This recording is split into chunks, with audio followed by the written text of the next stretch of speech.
Rajan, I see the Kwaku is now in the group. Hi, Kwaku. Hi, how are you doing? Hello, Kwaku. Thanks for joining. You can start the session. Yeah, Akil, do you have the list of speakers for today? I'm not sure who sent it, but I just can't find it within my email. It was sent by Sylvia, by Dr. Sylvia. I think you'll find it in session.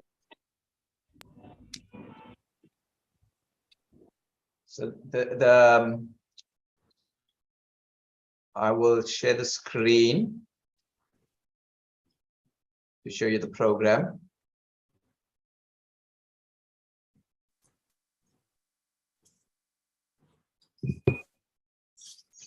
So, Kwaku, can you see the screen at the moment? My sharing, Prof. Yes, I just wanted to show Dr. Poku the list of speakers for this morning. Yeah.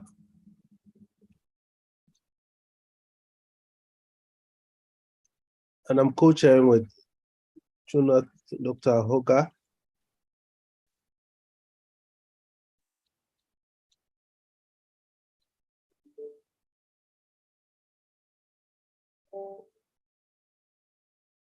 Hello, Sylvia. So Dr. Hoga is just brought him into the main group.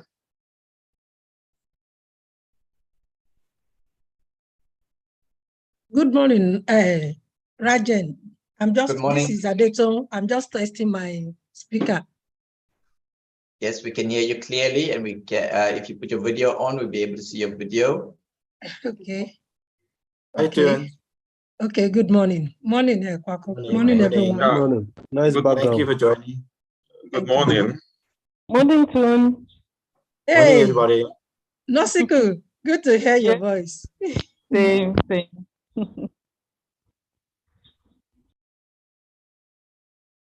Good morning, everybody. Good morning. Good morning. Good morning. Good morning. Morning, everyone. Thank you for joining. Thank you.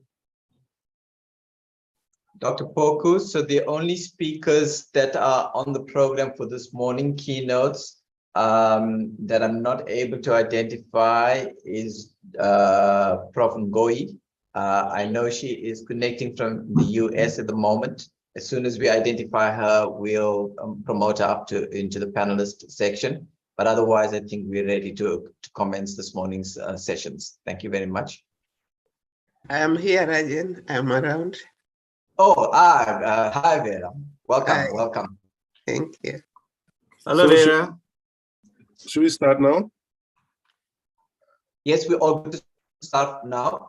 So Yes. the speakers can share their screen. Should I start sharing? Yes, thank you very much. So today we have for our keynote speakers, we have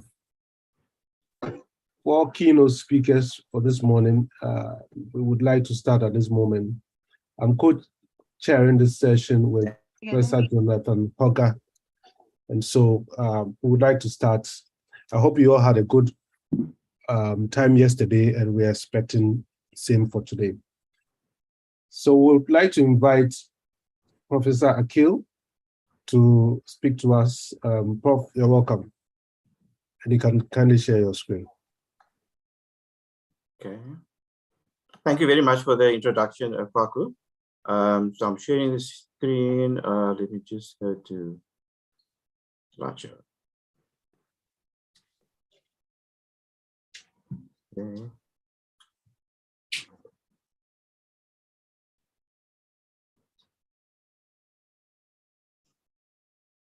Okay, so the title of my talk today will be on pesticides and endocrine disruption, specifically among rural children in South Africa.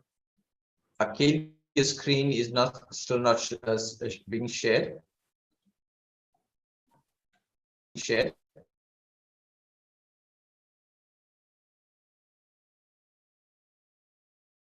Yeah, I think it can be seen now,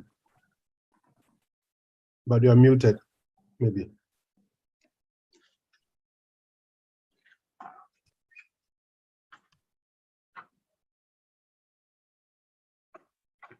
Okay. Can you hear me now? Very well, thank you. Okay, sorry about that. Okay, so today's talk that is titled Pesticides and Endocrine Disruption Among Rural Children in South Africa. Yeah. I have no real or perceived conflict of interest that relate to this presentation.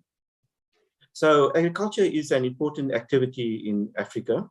Pesticides is used intensively in this industry.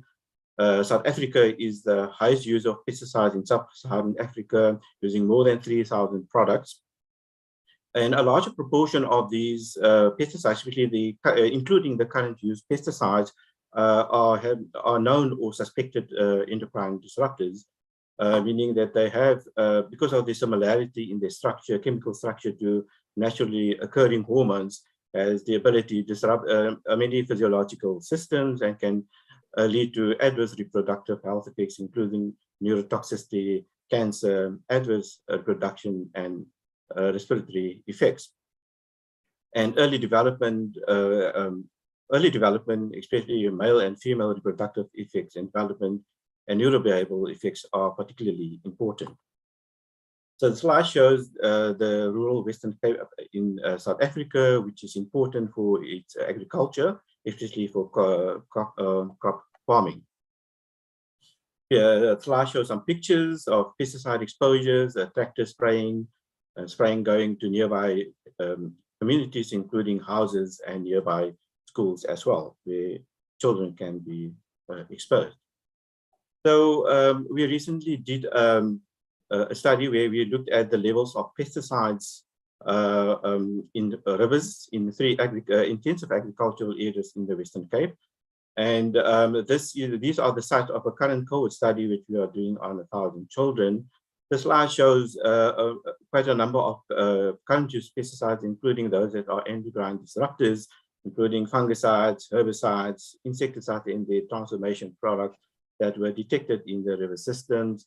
And the yellow and the red highlighted areas in the heat map shows the occurrence, and the monitoring was done between July and January, which includes the spraying seasons, and the detection more or less corresponded with applications, spraying applications and rainfall events. This slide shows also another paper where we also detected the pesticides in other environmental media, including soil and air samples, and many of the current use pesticides were detected, and also even organic chlorine pesticides that were banned were also detected in the soil and air. So not only were the pesticides detected in South Africa, but the slide shows a study which shows the detection of 7 current use pesticides in air samples in 20 different sampling sites in Africa. So it is occurring elsewhere in Africa as well. So this slide shows that not only are the pesticides detected in the environmental media, but also in the human specimens. And the slide shows a study of a study that we did among rural women, and both organophosphate pesticides and pyrethroid pesticides were detected in both those women that lived on farms and neighboring farm areas as well, and the levels were amongst the highest when compared to other settings. And not with the pesticides were also detected among children in the rural areas, and the slide shows the results of a cross-sectional study that we did, and we detected organophosphate pesticide residues also at high levels among both farm and non-farm boys. So in the next slide shows the table of results of a study that we did on the rural boys, the study that I mentioned in the previous slide. Basically, it shows the reproductive outcome among comparing farm boys to non-farm boys. The slide shows that the levels of reproductive hormones are altered when comparing farm boys that were more highly exposed to pesticides to non-farm boys, and that there was also reduced reproductive development and sexual maturity development among the boys. Although a lot of the some of the associations were not significant, but that could have been due to sample size, and also this study was a study that showed some preliminary evidence of these effects, which should be followed further. And this is a further analysis of the previous study. It shows when we have some biomonitoring data available, it shows also altered levels of reproductive hormones and reduced reproductive outcomes with increasing levels of dialcohol phosphate levels, which are organophosphate levels amongst the boys. So currently we are doing a cohort study of 1,000 children. The study started in 2017 and the baseline cross-sectional study was done, and there was further follow-up in 2019, and currently we also planning another follow-up. The slide shows some of the preliminary results that we found.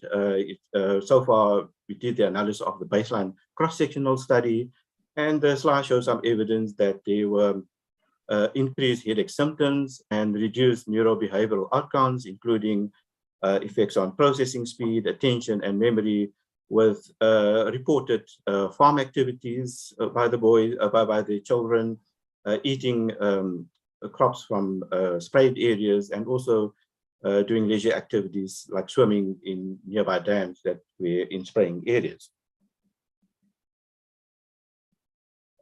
This slide just shows some results of another study that we did among emerging farmers.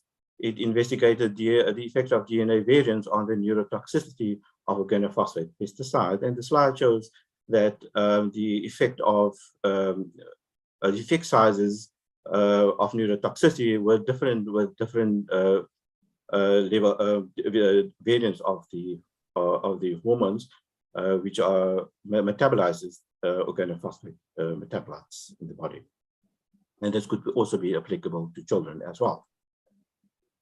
So we did a literature review, extensive literature review for the period 2006 and 2021. Studies were published during that period. And the slide summarizes some of the results. It shows some hotspots in Africa where a lot of pesticide research is occurring, but it also shows that there's also a lack of data in other areas. What the review also highlighted was a lack of studies which, with cohort data, looking at cohort studies that detect that use biomonitoring as an exposure metric, and also studies that investigated the effect of pesticide interventions in Africa. So in summary, the evidence presented shows that rural children are highly exposed to pesticides, which include endocrine disrupting pesticides. And there is some preliminary evidence of long-term adverse health outcome, including reproductive health and neurobehavioral effects due to endocrine pesticides among these children.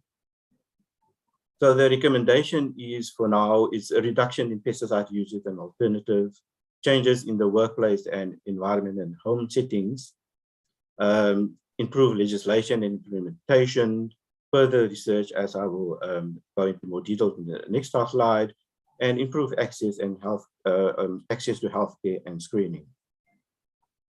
In terms of research, recommendations is cohort data, cohort studies investigating adverse health effects due to endocrine disrupting pesticides, including pesticide mixtures, and also including studies with strong and regular exposure monitoring.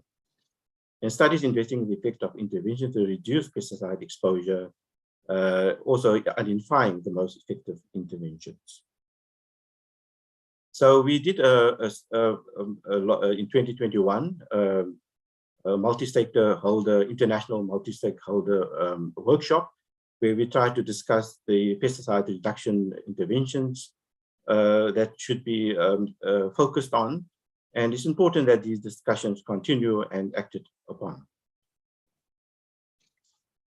So that brings me to the end of my presentation. I would like to acknowledge all the participants, collaborators, as was listed in the individual slides, and all the funders that were listed, that are listed in the slide.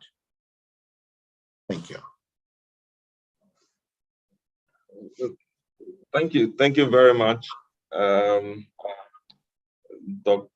Professor Dalvi, and thanks for a wonderful presentation. Next, we have a presentation from Dr. Vera Ngoyi. She is going to present on pesticide use in Africa, implications on public health. Dr. Vera Ngoyi is with the Muhimbili University of Health and Allied Sciences in Dar es Salaam, Tanzania. She has worked as a research scientist in charge of toxicology research at the Tropical Pesticide Research Institute in Arusha, Tanzania, in which research she was the principal investigator. She's also done some research funded by the IDRC, International Development Research Center in Ottawa, Canada. She has been a co-investigator in a collaborative research between Tanzania and South Africa, a work that was funded by Fogarty International Center. She's looked at the health and economic consequences of pesticides usage in Tanzania and South Africa. She's been a project scientist for collaborative projects jointly driven by the Muhimbili University of Health and Allied Sciences and University of Cape Town, South Africa. So she's worked widely on pesticide issues across Africa. Vera, we welcome you to start your presentation. Thank you very much. I'm trying to share my slides. I don't know whether you can see them. Yeah, we can see the slides. Okay. So thank you very much for the elaborate introduction. And I'm going to talk about pesticide use in Africa and its implication on public health. My presentation is going to center on Tanzania because this is where I am and where I live, and I've done a lot of work in Tanzania, believing that Tanzania can become a proxy for the rest of Africa. And I'll give an overview and then look at the policies, regulations, and share some results on studies that we did last year on markets and the impact of pesticides. I look at pesticides and think about development. When we look at economic growth in Africa, we see that it is accompanied by a surge of non-communicable diseases.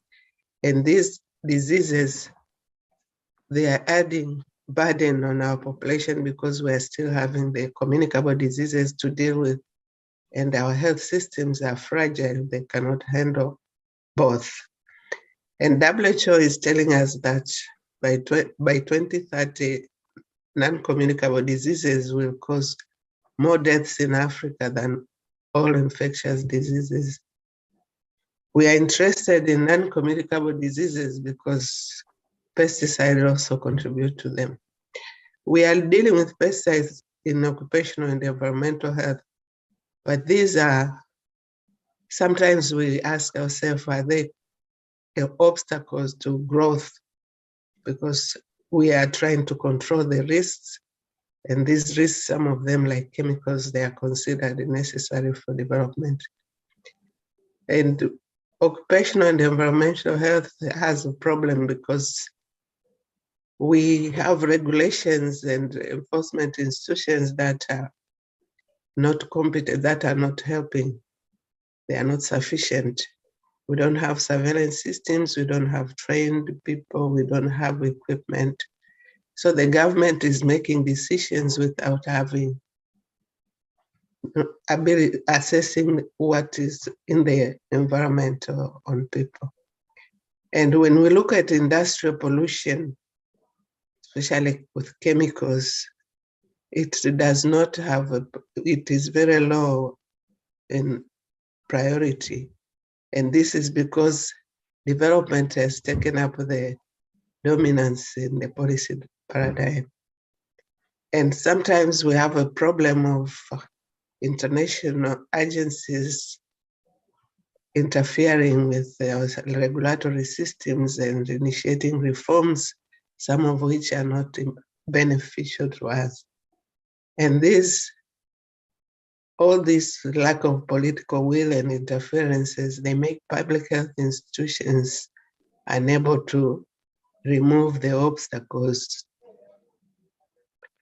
And we are left with polluting activities. We are importing and producing toxic chemicals, and pesticides are the major ones. Our policies, especially in Tanzania, the agricultural policy, it looks at productivity becoming low because of low use of pesticides. And so they encourage farmers and facilitate use by these farmers. On the left, we see the farmers applying pesticides and some are harvesting at the same time. The international and private initiatives that we've seen in our country, their main focus is on conventional agriculture, which is high input and use a lot of pesticides. Although we have alternatives to pesticides and we can promote even ecological agriculture, but these ones are still marginal. There are examples of some of these multilateral and bilateral interventions. We have the Feed the Future programs in our country, which to us it is giving financial support and building capacity for agro-dealers mostly, not for farmers. And sometimes we get outbreak pests, which FAO tries to support, and they provide pesticides to deal with this. These pesticides are distributed, and sometimes they are misused by the farmers who get them. And we have other programs like the AGRA, which also distribute pesticides. We have another problem. We have delegated the extension service to agro dealers, and these people, they have conflict of interest because they are selling pesticides and they are the ones who are supposed to train or help farmers. When we look at use of pesticide in Africa, the industry has some guidelines that they provide to users so that at least they can use pesticides responsibly. When we look at what the industry says, where like we have to use pesticides when we need them, read the label, and recycle empty containers, and they also tell us to calibrate and our equipment and use personal protective equipment, do not pollute the environment, and leave empty containers in the field. On the right, which is the actual use, these pictures were taken actually in March this year in some of the farms in our country. People are still using pesticides without protection, and the spray equipment, sometimes the nozzles, they block and they just leak out, and even the sprayers themselves leak. And you look at what is in the field, empty containers are left in the field, they litter the field. So we ask ourselves, are we really competent to use pesticides? Are we using pesticides responsibly? We have regulatory systems which are supposed to control the use and control importation and all this. And Tanzania has been lucky in Africa. It had a very elaborate system since 1979, but donors and politics have introduced reforms in the registration systems that have in the end, I would say, abolished pesticide control completely. So now we have a system which is mostly run by the Ministry of Agriculture, and the Ministry of Agriculture has interest only in production, and they make sure that they promote the use of pesticides. And when you start talking about the impact, even in media, they muffle the media, the main media. We are left maybe with social media. That's what we can deal with. And when we look at the pre-registration testing, their concern is mostly on the quality of the products. On the left, we have the scheme that is running in Tanzania. They're interested in only efficacy and the quality, but safety is not part of the registration concerns. So we are dealing with also conflicts with extension officers, extension workers who are supposed to be pesticide inspectors. They also sell pesticides, and the companies are now negotiating directly with the government, and this also sometimes they make decisions which contradict the laws. There's nobody to ask. Last year, end of last year and early this year, we embarked on research which we are trying to make visible of the impact of pesticides, especially on health. And we had projects that were funded by the French embassy in Tanzania. I won't go through the projects as such, but I'll share some of the results from the market dynamics and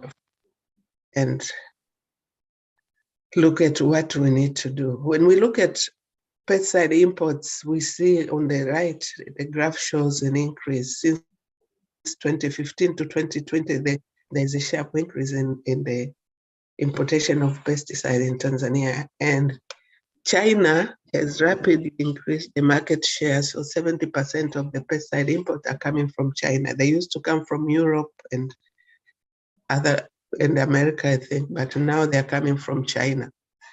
And the main value chain driving pesticide import is horticulture, cereals, and cashew. We've moved from the traditional crops like coffee and cotton that used to be the major users of pesticides. In horticulture and cereals, they are key for food production, but yet we don't look at the residues of those products in these crops.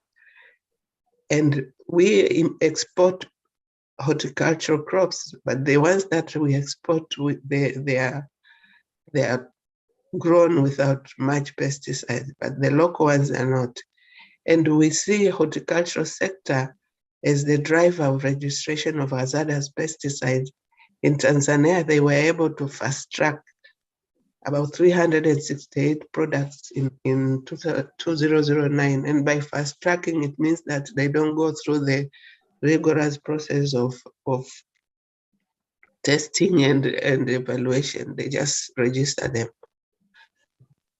The impact, mostly, I look at them as invisible. And when we look at acute poisoning, we have had studies by Leslie and Lekay, which showed us that 95.9, about 96% of the acute poisoning is underreported because the facility-based surveillance is very weak due to people don't seek services, and the healthcare workers don't have enough knowledge to tell pesticide poisoning from the other poisoning.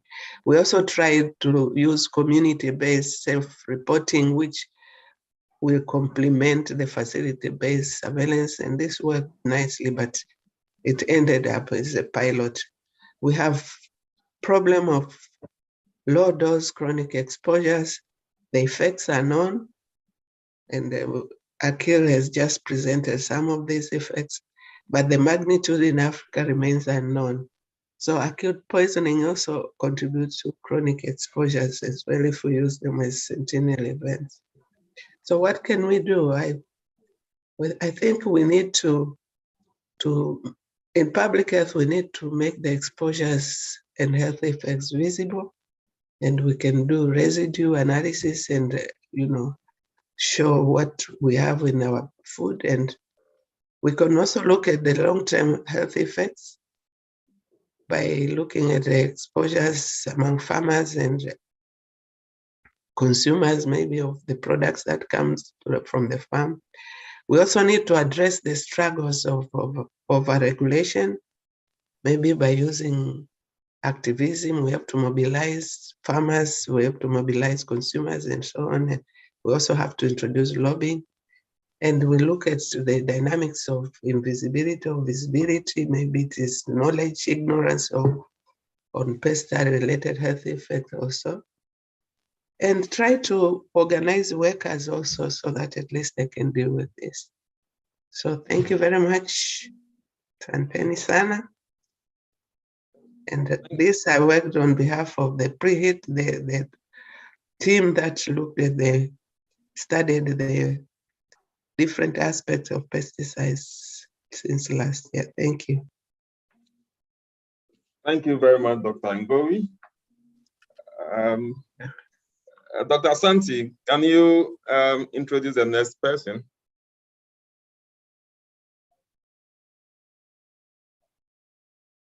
Dr. Asante?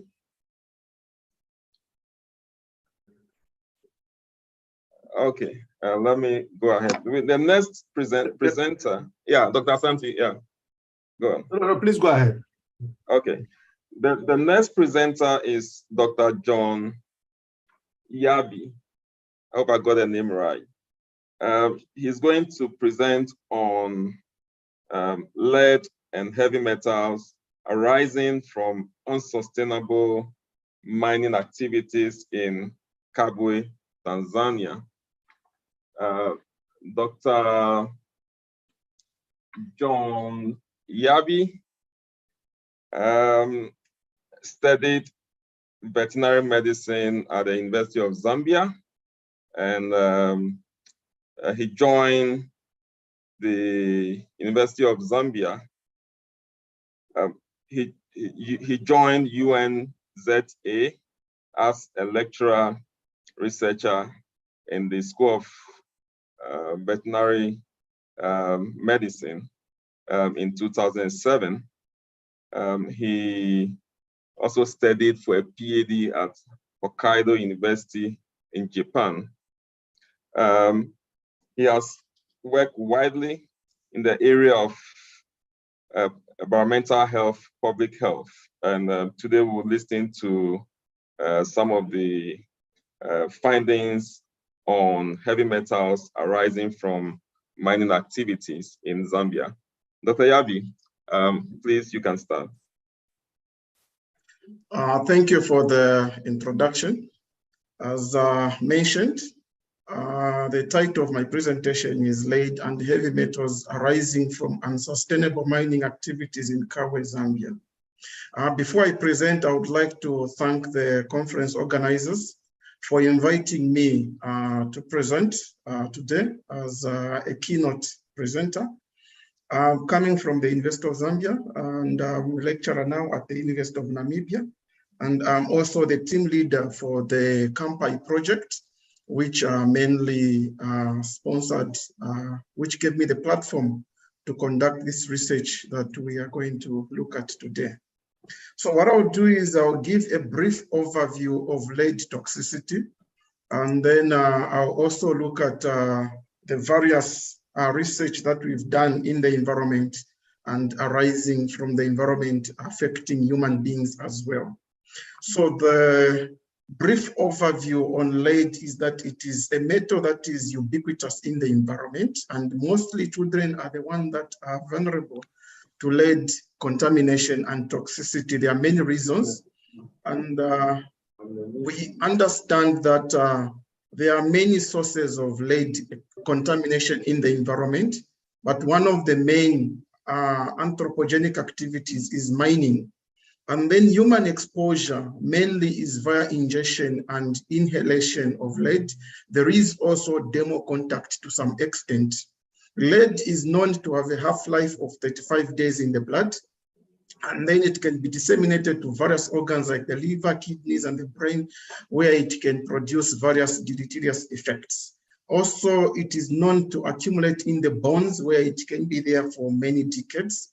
Now, during physiological stresses like pregnancy, lactation, osteoporosis, and other states, lead is mobilized from the bone. This mobilization of lead gets into the blood, and then it becomes an endogenous source of lead in adults. Now, unfortunately, in women, when they are pregnant, lead is able to cross the placenta and can affect the uterus, or can affect the fetus in the uterus. And this can produce birth outcomes like preterm labor, abortions, stillbirth, and also low birth weight. Also, we have known that lead cases that are fatal have occurred in countries like Nigeria and also Senegal. So in today's presentation, I will look at the situation in Zambia, where there is a mine in Kabwe town of the central province of Zambia, which has a long history of lead and zinc mining, and this spanned for a period of about 100 years. Now, the unfortunate part of this mine is such that it is surrounded by the city, so it is right in the heart of the city. And as such, it has led to contamination of the environment. That's why Kabwe has been ranked among the most polluted towns in the world. It's about 160 kilometers north of the capital city, Lusaka. So I will look at some of the factors that has led to this contamination. So some of them are scavenging for scrap metals at the tailings dump, children having access to the polluted soils around the mining area, and also households that are very close to the mine. Women also that are involved in crushing stones that they sell. And in this case, you can see that children are also involved in the crushing stones. And also this lead contaminated central canal that is actually prone to annual flooding. Now, most of the work that I'm going to present about is around the mining area, specifically Kasanda, Tuansofu, and Choa. These are mine townships that surround the mine, but we also endeavored to sample in areas that are away from the mine so that we could make a good comparison. So I will start with what is obtaining in the soil. So in the soil, we collected samples and also obtained GPS coordinates so that we can look at the extent of contamination. Our results showed that there are many metals that are polluting the soils in Kabwe, but of interest was lead, zinc, cadmium, arsenic, and copper that were extremely high. We looked also at the distance. It played a key factor, as the highest concentrations of these metals were closer to the mine. But again, I mentioned that residences are actually very close to the mine. When you look at the diagram here, I'm interested in the levels of lead. The international limits for agricultural and residential soils is about 150 milligram per kg. But what we found in Kabwe was that the levels were as high as over 51,000 were present in the residential areas closer to where people are farming and people where they are residing. Another interest is cadmium here, which has a limit of 1.6 milligram per kg. But when we look at what we found in Kabwe, we found that levels even as high as 140 could be detected in the soils. So from the soil, we looked at livestock. And in this case, I will look at what we found in cattle. So for this one, we looked at the edible offals, the liver and the kidneys. So we did a research and found that levels of lead and cadmium were high in the liver and in the kidney samples. Of particular interest is that cadmium and lead from cattle in Kabwe exceeded acceptable limits for human consumption. We also endeavored to compare Kabwe with other townships in Zambia where cattle are reared. We found that in other townships in Zambia, the levels of lead in the liver were much lower than what we found in Kabwe. We also compared the levels of cadmium in the kidneys. These other townships had levels of cadmium in the kidneys much lower than what we found in Kabwe. So we moved on from cattle. We also wanted to look at what was happening in chickens. So for chickens, we looked at the toxic metal distribution, not only lead, but also the other metals that were high in the soil. So we compared the two types of chickens, the free-range chicken, which is also known as the village chicken. In some countries like Namibia, it is called the marathon chicken.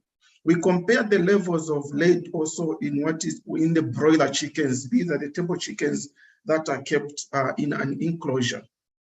What we found was that levels of lead and cadmium were extremely high in these free-range chickens. The reason being that these chickens are let out during the day and then they roam in the environment, scavenging for feed and whatever they can find.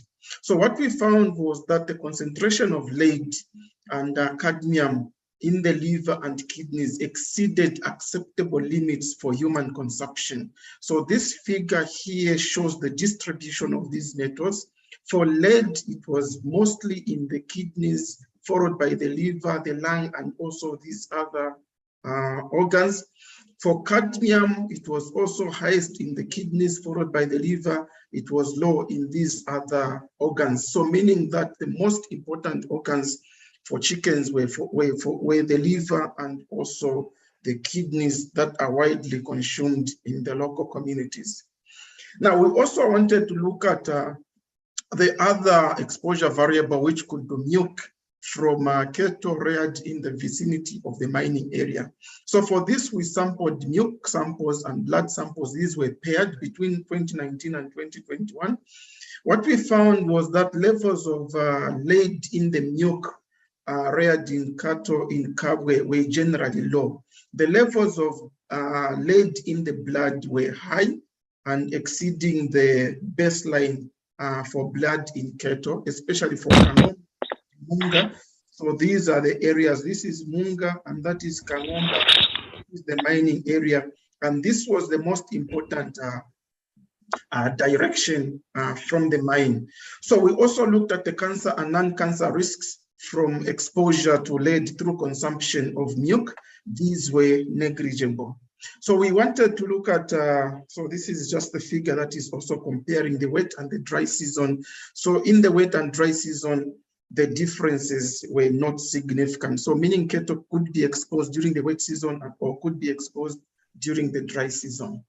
So we now looked at the concentration of metals and the exposure to humans in the town. So for this one, we wanted to do a broad surveillance and determine the actual extent of metal exposure in Kabwe. For this one, we specifically looked at lead, and then we looked at the mother, the father, a child that is 0 to 4 years, and also a child that is 4 years and above. So we picked 4 household members so that we could assess the human health risk assessment. We could look at location exposure variations. We could look at household exposure variations and also correlations between mother and child or between the milk and the blood lead levels. So this was published and the details of this research can be found in this paper, but I will do a brief summary of what we found. So the levels of lead in these household members ranged from low detection limit to 162 microgram per deciliter. It is important to know that by the time we're doing this study, the level of concern or the limit that is used as a reference was 5 microgram per deciliter. The limit now has been revised and scaled down to 3.5 microgram per deciliter. So we found that only about 30% had blood lead levels below the CDC reference. So if we use the current reference of 3.5, probably all the people that we sampled in these areas had levels above the reference limit. Then we also look at the distance. It played a key role as these areas, Kasanda, Makululu, and Choa, are the highest levels of lead. And then these ones are the ones that are closer to the mine, the one that I mentioned as the mining community. Of interest also was that children had higher levels of lead than their parents. And the key age that is mostly affected in Kawe is around the age of 2. So meaning that children from the time they are born to the age of 2, they have the highest levels of lead. And from 3 years onwards, the levels of lead seemed to reduce. This has been consistent from all the studies that we've done in Kawe. Then we also wanted to look at lead in mothers and also infants and make comparisons. So what we found is that there is some difference when you look at the lead levels in the mothers and the children. And we also wanted to look at the isotope ratios so that we could determine the actual source of lead. So most of the information is in this paper that was published, but I'll just give a brief summary. So the summary is that when you compare can you wrap up, please? Oh, thank you, please. So when you make a comparison, you find that the children had higher levels of lead than the mothers. And then the isotope ratios that were seen is that the levels of the lead that was in the infant's blood, in the feces, and in the soil were the same as the source of the lead, which is the Kawe galena.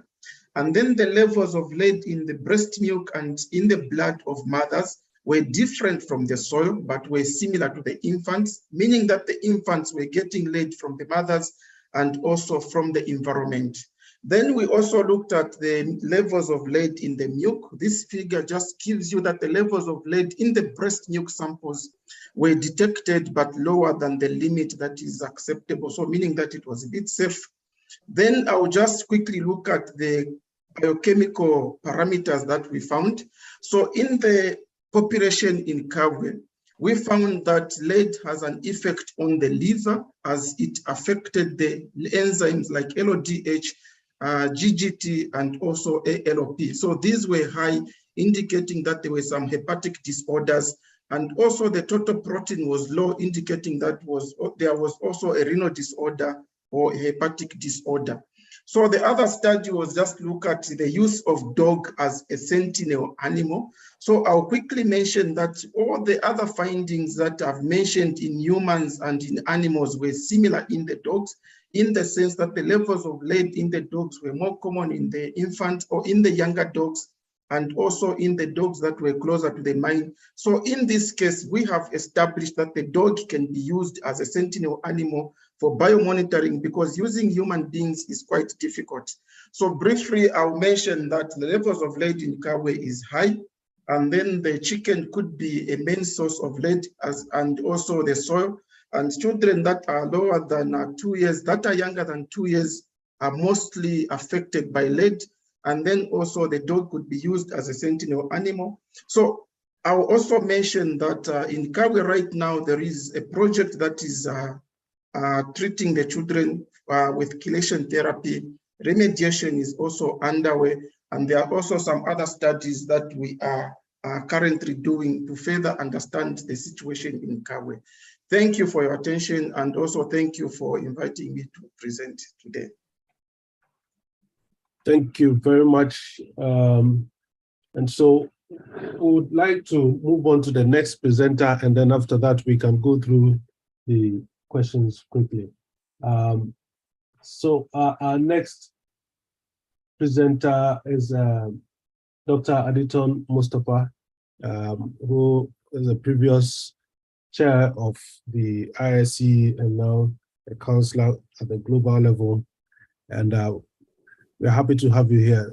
Dr. Aditon, you have the floor. Thank you. Good morning, or good afternoon, wherever you are. Please confirm you can hear me and you can see my screen. Confirmed. Thank you. Thank you. Thanks for the organizer for having me. And thanks for the kind introduction. I declare that I have no conflicts, real or perceived, or conflict of interest, real or perceived, that relates to this presentation. And the views expressed today are mine. It does not represent the views of my employer and affiliates. I'm going to be talking on ethics and environmental health in Africa. And for background, I want to point out that the desire to protect human subjects that are part of research is actually what drives ethics. So all research that involves people as human subjects are expected to be reviewed by a properly constituted review panel. And the review panel are expected to review both the scientific design and ethical adequacy. So it is expected that the review panel is made up of people who understand both the contents of the subjects and also ethics. In terms of the data, what is considered necessary as it pertains to human subjects include any data or biospecimen that are obtained, used, studied, analyzed through interaction or intervention, or identifiable private information that is used in the same way with the aim of generating new knowledge. And this could be things like treatments. It could also be something as simple as interviewing people. It could also be something like analyzing personal data that include people's name, telephone number, and places of residence. Whether you look at ethics principle from bioethics, where it all started, or from the lens of public health and environmental epidemiology, there are some basic principles that guides every research that involves human. From bioethics perspective, it is respect for autonomy. And that is the right of the participants to decide if they want to participate in the research or they don't want, and their freedom to be able to stop if they don't want to continue. It is also about beneficence, that is doing good through our research, doing no harm, and also ensuring that the people that are taking the risk, participating in the research, are also deriving benefit from it. So any study that we do is expected that it will benefit the population that is studied. In terms of public health and environmental epidemiology, the goal is actually, the fundamental principle is to protect the most vulnerable, and also to apply precautionary principle that the fact that we don't have scientific certainty is not a reason not to take precaution. Particularly for environmental health, it is important that we respect environmental justice, that nobody is discriminated against based on where they stay, their gender, religion, or inability to have economic and political power. We also emphasize scientific integrity in public health and environmental epidemiology, ethics, and also the protection of the public interest over any other interest. And oftentimes we talk about public good. The panel that I mentioned that are constituted are, depending on which part of the world you are. In some countries, they are called institutional review boards. In some, they are called research ethics committee.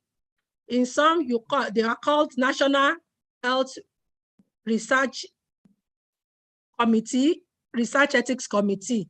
But essentially, they are all the same.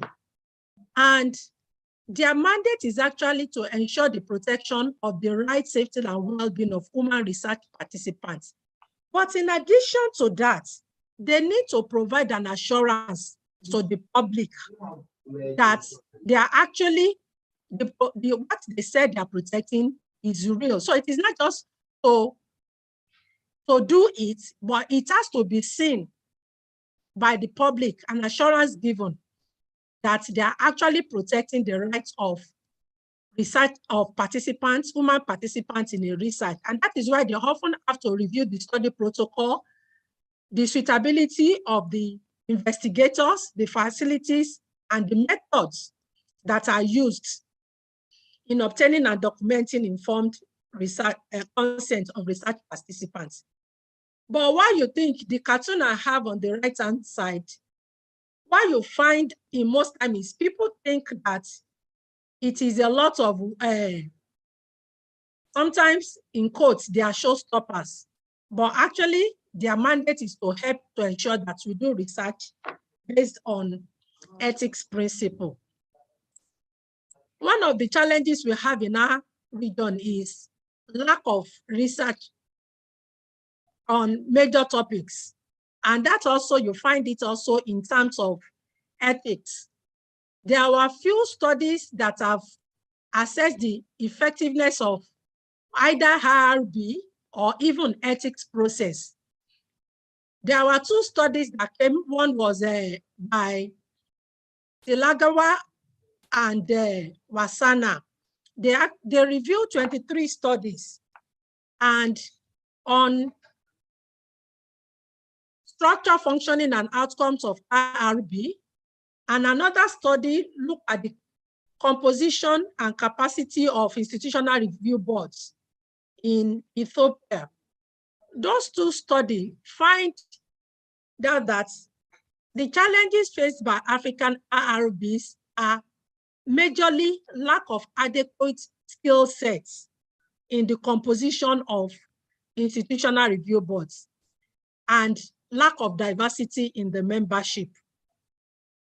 They also find out that oftentimes you have institutional review boards that don't even have office. So many of them are scattered around, and when they have to review, they just made something available temporary, and they don't have enough finance to actually execute their job. And the lack of finance also means that most of the members of the institutional review boards, they cannot compensate them. So what happened is people do be member of RRB as part of their jobs in academia or in the research. And because they have other priorities, it affects the ethics review process. In some cases, you find that people complain that it takes very long for you to get results when you submit your proposal to RRB. Also, in some parts of Africa, there's still lack of national ethics guideline and accreditation of the ethics review board. And oftentimes, they also find poor compliance from researchers. When you look at many of the things that affect challenges that affect ethics in biomedical research also affects environmental health research. But there are some things that are very, very specific to environmental health and all the 5 disciplines of environmental health that include environmental epidemiology.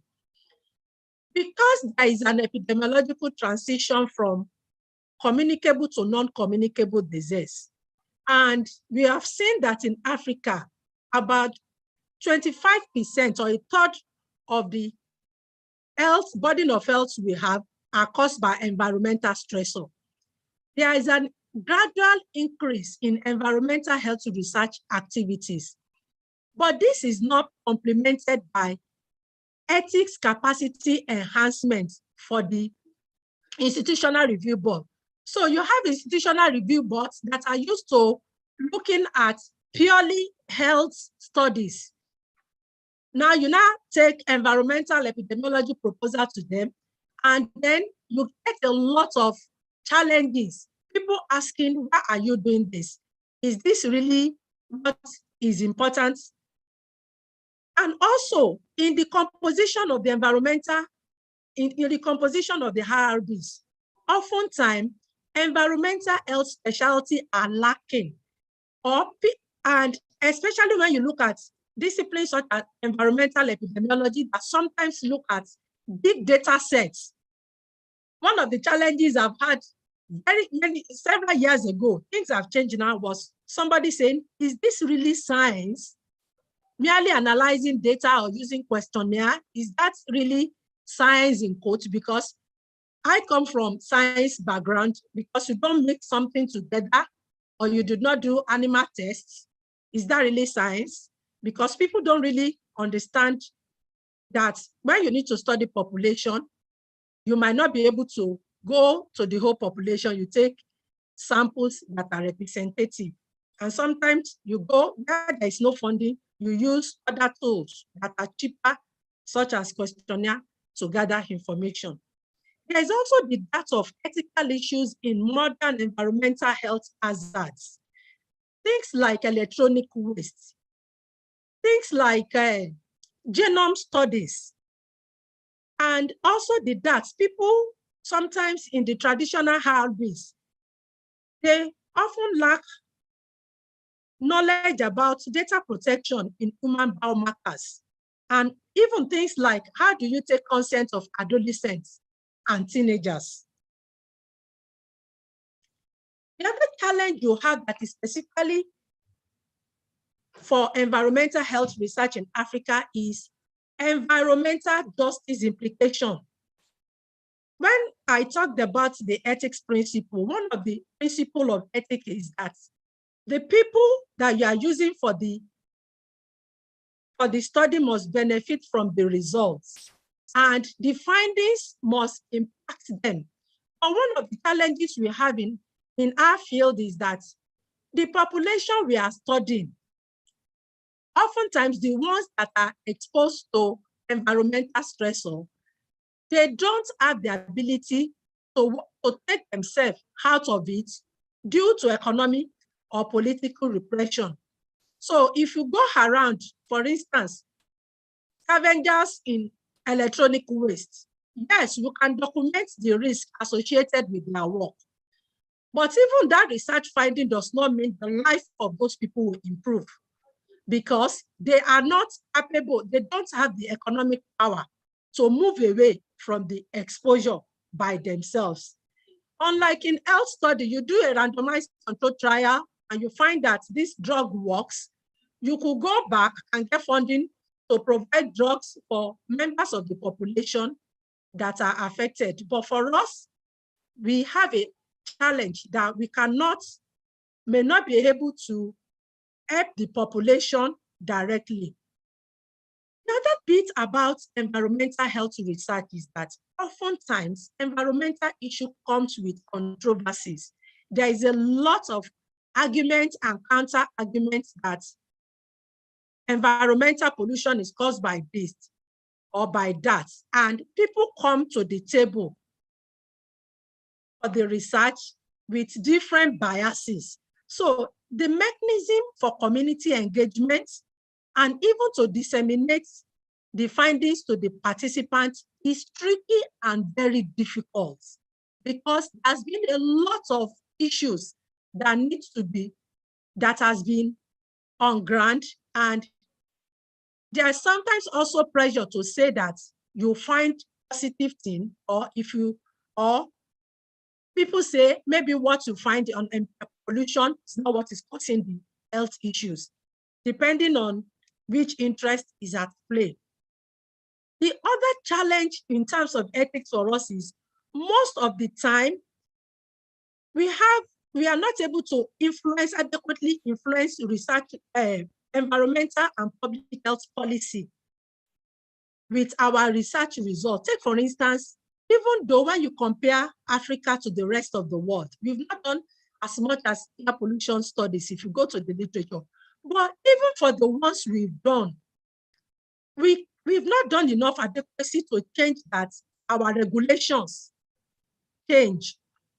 This year, when the World Health Organization published the revised air quality guideline, in the ISCE policy committee, we decided that we will go to our various countries and actually advocate.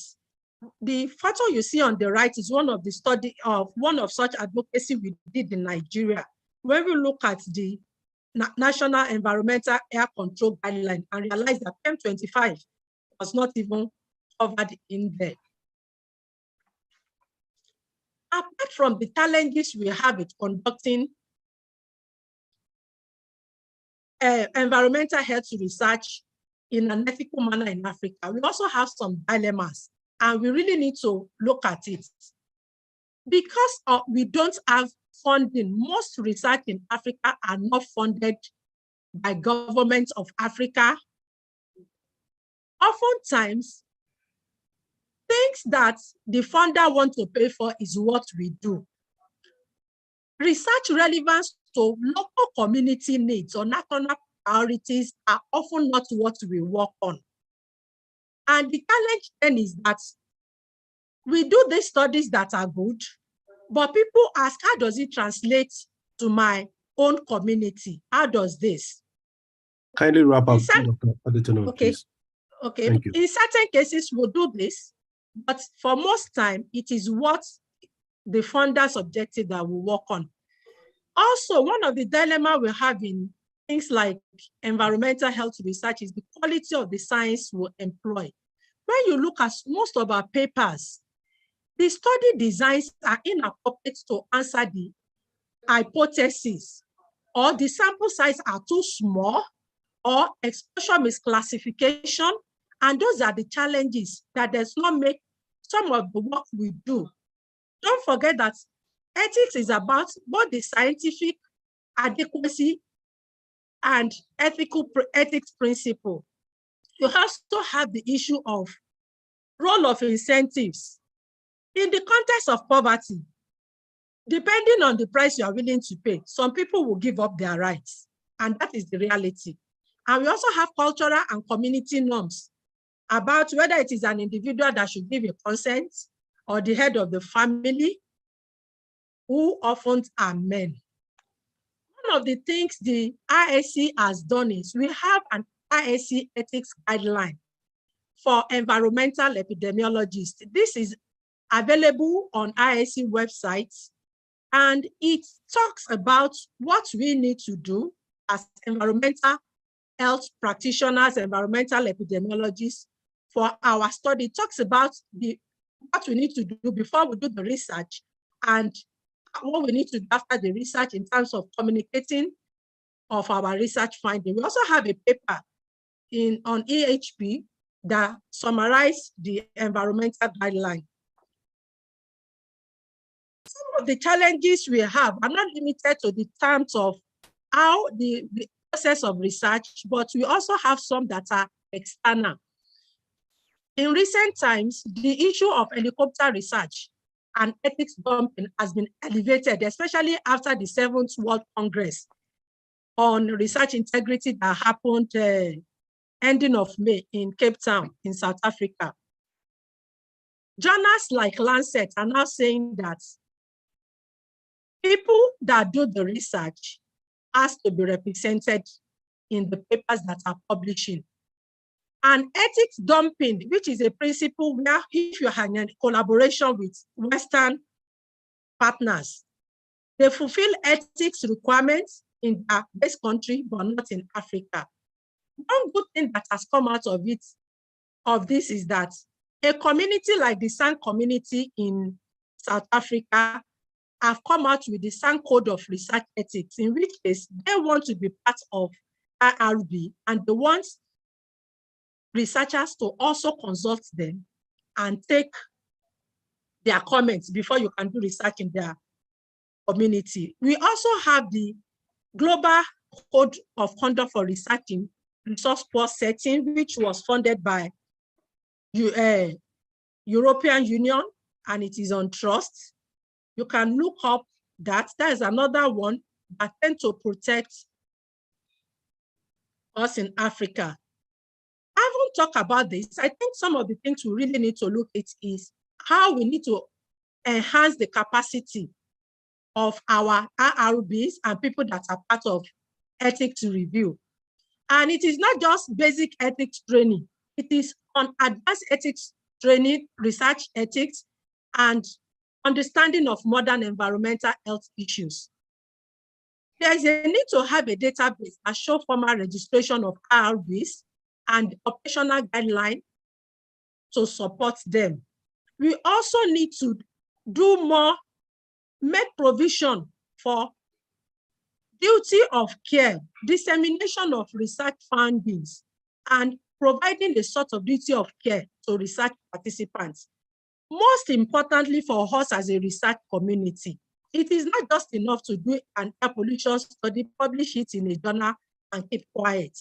We need to be involved in policy advocacy to ensure that we fulfill the ethics requirements of our profession, which is to do good with our program, with our research.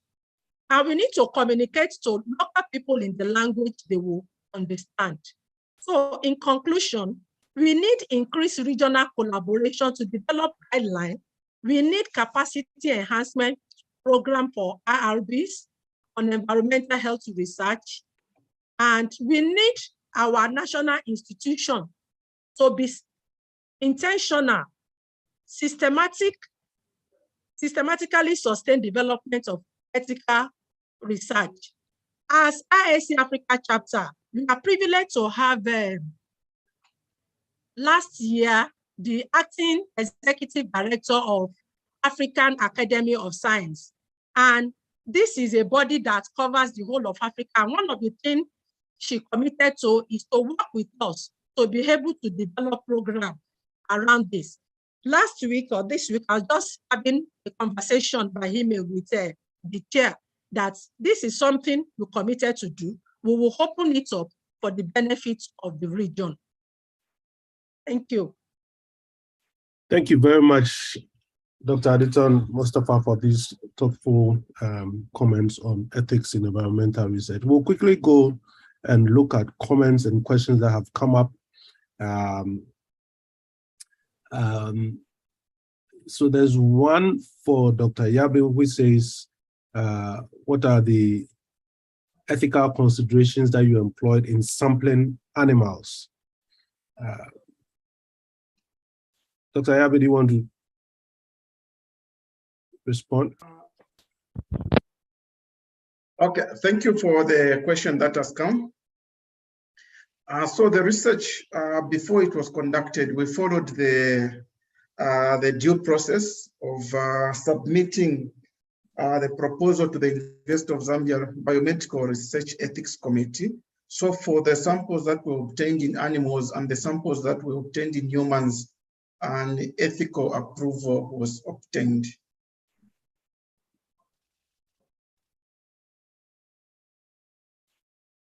Thank you. Just looking through, any comments? If you have any comment, please raise your hand. Yeah, Dr. Asante, I think I have one question for Dr. Yabe as well. Doc, you did indicate that children have high levels of lead than the parents. Any specific reason for this observation, please? So as I mentioned in the results, from the isotope ratio analysis that we conducted, it was evident that children were exposed from both the environment and also from the parents. So from the environment, the main exposure was the soil. And in this case, we know that children before the age of 3, when they are ambulating, especially when they are 1 year of age, they have these hand-to-mouth activities. Whatever object they handle, they want to explore the object using their mouth. So that means that they are highly exposed from their activities. The other reason is that children have a higher absorption rate of lead as compared to adults. They can ingest the same amount of lead. Adults will actually absorb less than what the children are going to absorb. The other reason is that the mothers in Kabwe, they are already exposed to lead. So they have high levels of lead in the blood and also in the bone.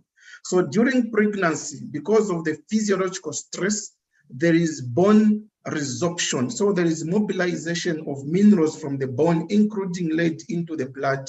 So this high level of lead in the blood of a mother is able to cross the placenta and also affect the child. So meaning that at the time the child is born, they are already exposed to lead from the mother. And then when they start ambulating, they get exposure from the environment. Thank you. Right. Thank you very much. I think we've gone beyond our time. These were very nice talks. We still would have the opportunity to put our questions or comments in the chat box, and I'm sure the speakers will be able to address it in the chat. And so I would like to thank you all, the speakers, for spending time to talk to us. And on behalf of my co-chair, Dr. Jonathan, I would like to hand over to the next session, which will be led by Dr. Nosiku and also Dr. Jafta. Thank you all very much. Dr. Thank Nosiku you. and Dr. Jafta. Thank you. Thank you.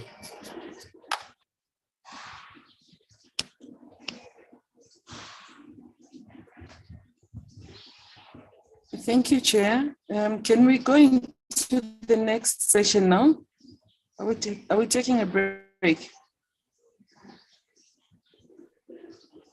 No, we are going to the session now, please. Chairs, just a quick Okay, thank you. point. Thank you for handing over First speaker. to this next session. Apologies.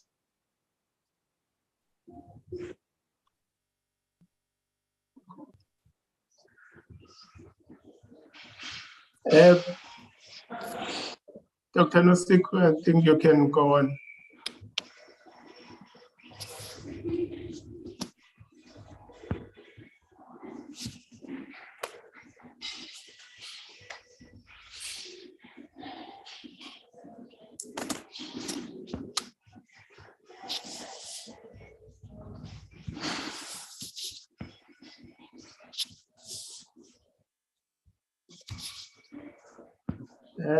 I'm not sure whether I'm the only one who cannot hear anything. Yep.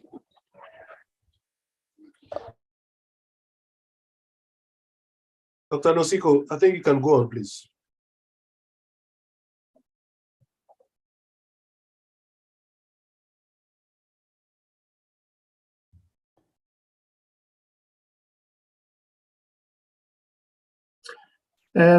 I think Dr. Nosiku has got maybe a technical problem. Let me just maybe for now continue. My name is Ngosana Jafta. I'm part of the Occupational and Environmental Health at the University of KwaZulu-Natal in Durban, South Africa. Together with Dr. Nosiku, we are going to chair this session. I think she's having some technical problems, so I will introduce the next speaker. That will be Dr. Howard Hu. No. I'm back on. I'm back. Dr. Nosiku, you are back. Yes, I am. Okay, you sorry, can sorry. introduce yourself and continue. You can introduce yourself, Dr. Okay, Nosiku. thank you. Thank you very much. Dr. Nosiku Munyenda. Yes.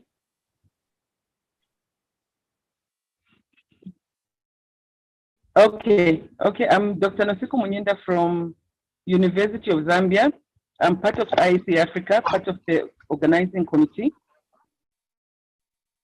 And I'll be chairing this session with my colleague from University of KwaZulu-Natal.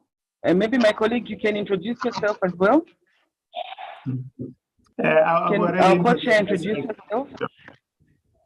I've already introduced myself whilst you were having some technical problems. I think you can continue. Okay, so to start, we're going to have the speakers. Thank you. Okay, all right. Okay, while I was connecting. Okay, thank you. Thank you, Kozani. We will have our first presentation from East Africa, from Kenya, and we're having a presentation looking at hotspots of toxic pollution in Kenya, Senegal, and Tanzania, from Howard Hu of the University of Kent, School of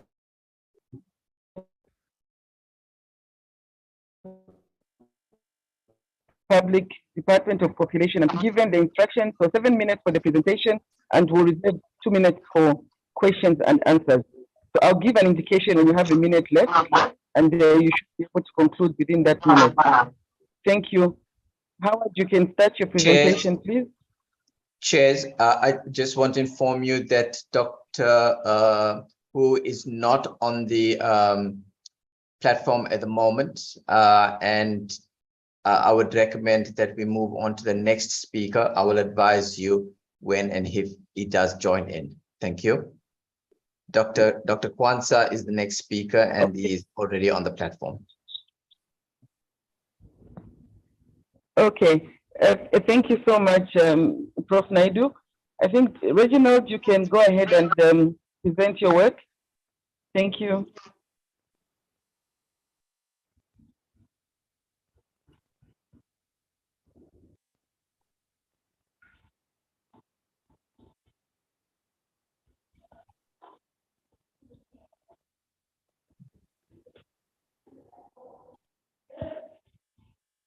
So, Prof. Naidu, as we wait for Dr. Kwanzaa's presentation to load, are we expecting Dr. Hugh to join us?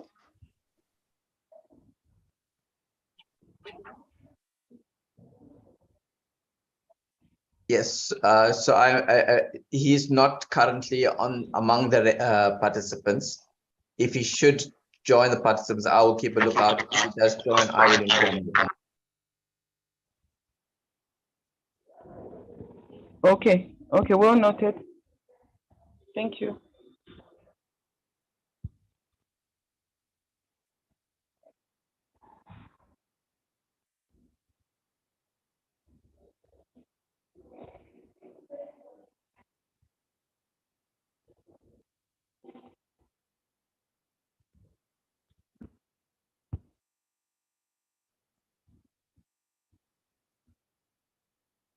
So we're just waiting for Dr. Kwanzaa's presentation to be loaded.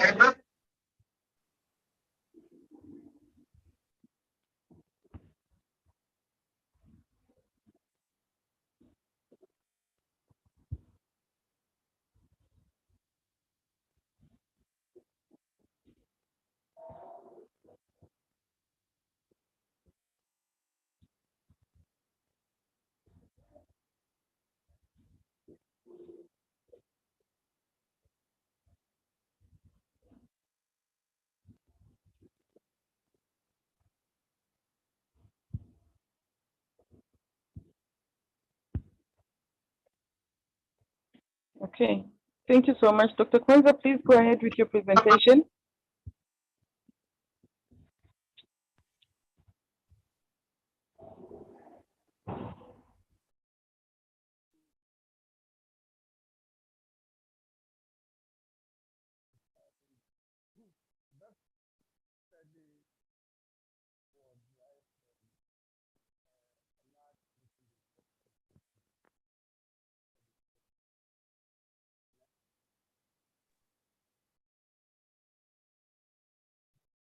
Dr. Kwanzaa, you can go on and present your work. Thanks.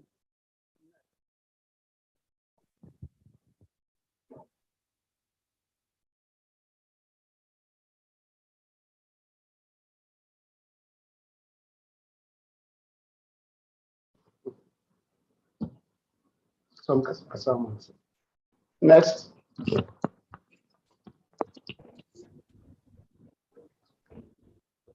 Hello. Hello, Dr. Kwanzaa. We can see you. You unmuted. We can hear you, Dr. Kwanzaa. Please go ahead. Hello. Hello, Dr. Kwanzaa. Please go ahead. We can hear you. Hello. We can hear you. Hello.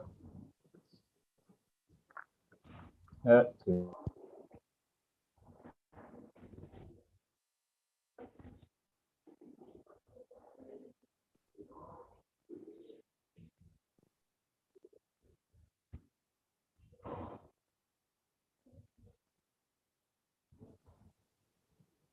Hello.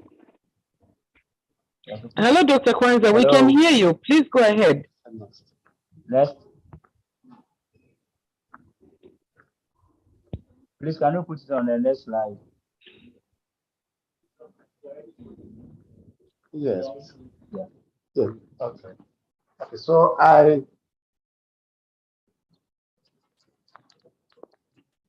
there was no conflict of interest.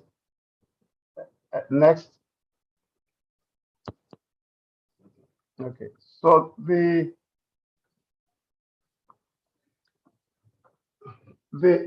demand for vegetables to feed the growing urban population has resulted in increase in the use of chemical pesticides to control and manage pesticides in Ghana. And most of the chemical pesticides used in Ghana are banned. And we also know that most of them belong to class 2 or class 3. In Ghana, the control and management of pesticides is not that good, because sometimes we don't know what our pesticides are coming into the country.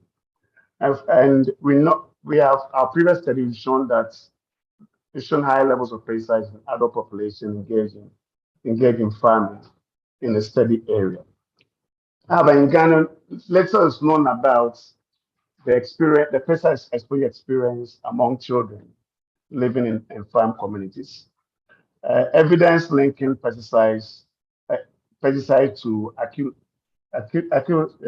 lower respiratory infection is inconsistent. So the essence of this study was to determine whether there's an association between urinary pesticide residual levels and acute respiratory infections in children under 5, and also to explore whether age could explain those differences. Next. The study was conducted. When I say study, I mean the last study, North Ofinso Farm Health Study, was conducted in the North Ofinso district. North Ofinso district has about 17 small communities and 3 large communities. 3 large communities are shown in the map on the right, and these are Francho, Akumodan, and Nkenkenso. The population of the Ofinso was about 83,440. But in the state population, all the 3 communities put together will be around 32,000. So this population, this study was a population-based cross-sectional study, and it was conducted between May and July. Next. The Ofinso North Farm Health Study was initiated to understand pesticide exposure experience in the community. We know that the community of Ofinso North is the most important vegetable farming community in Ghana, one of them. The farmers go to farms very early in the morning, and so we make use of agriculture extension officers located in each of the communities. And they go to communities very early in the morning between 6. Well, first of all, there was an announcement we had after the committee entry and engagement with the community leaders. There was announcements about the study, and those who were willing were asked to stay at home. They were asked not to go to farm on time, because normally by 6 o'clock they are all off to the farm. So the extension officer, together with the field workers, visited household in each of the communities. For each community, we have an extension officer. And so they go into the communities between 6 to 7. They administer the questionnaires and then do whatever they want to do. So we go to a household, and first we find out whether the household meets the inclusion criteria. And these are whether the community members, the household members, are permanent residents in the area, whether there's a child below 5 years, and whether a child is living with a guardian. A guardian here means somebody who's taking care of a child and has been doing so for a long time, or whether the child is living with their biological parents. Now, once the household meets this criteria, we administer the questionnaire. The questionnaire has a portion for father, mother, and the child.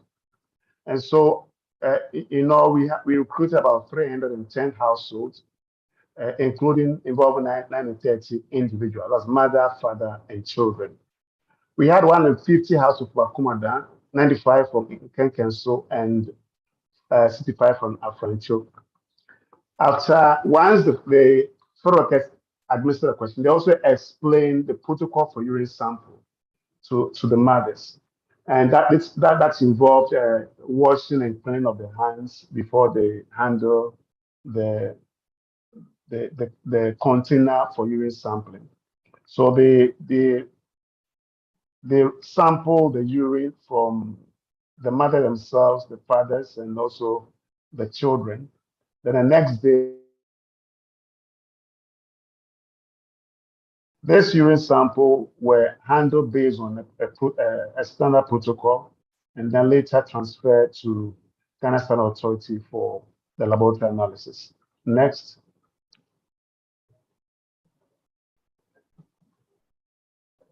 Next, please. Now, so we found out that most of the participants were males. Most of the children were around 4 or 3 years, and also most of them either were in did not go to school or were also in the kindergarten. And next.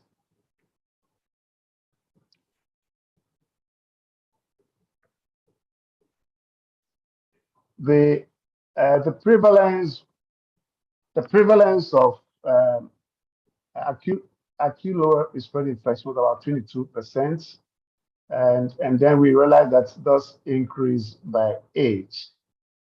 The infection was high among boys compared to girls. Next.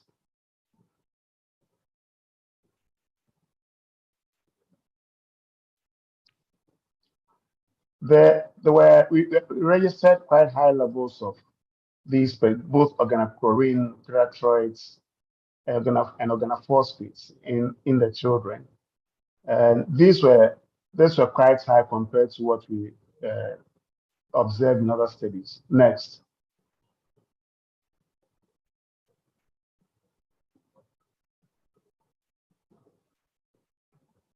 With respect to the organochlorine, we observe a dose response, exposure response increase, said that the increase in PPDD levels corresponding to an increase in the risk of infection in children. And then when you stratify, children above 2 years showed more prominence exposure response relationship. We with respect to beta ACH,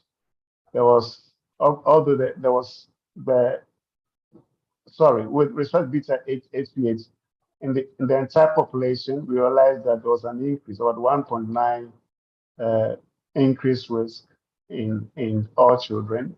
But if you stratify by age, we didn't observe anything. Next.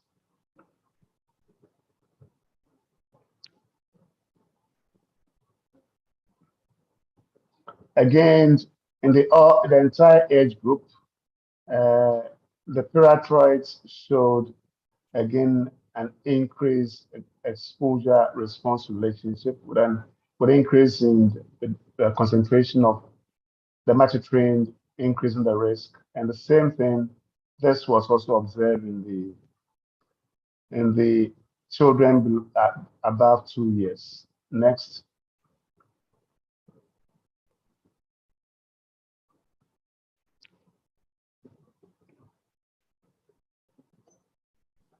Next. That's okay. And so in conclusion,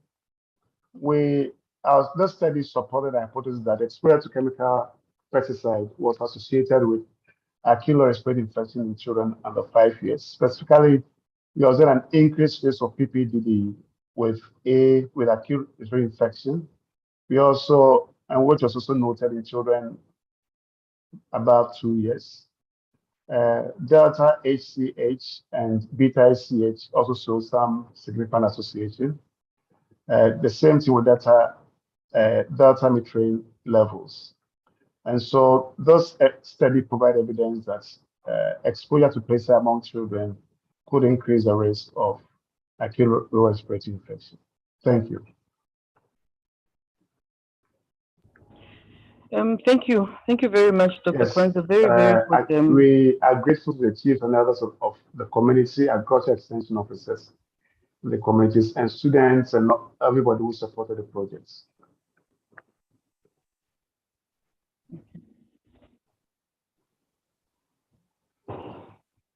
Okay, so is this the last slide, Dr. Kwanzaa?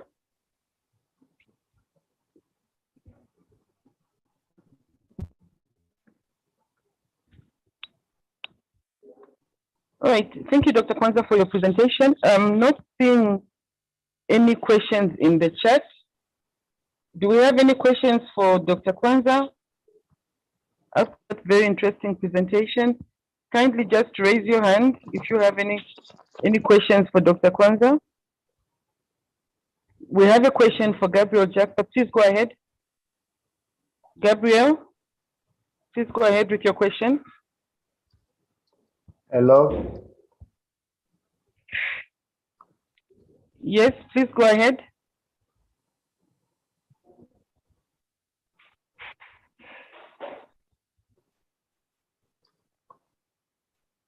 Gabriel, please go ahead with your question.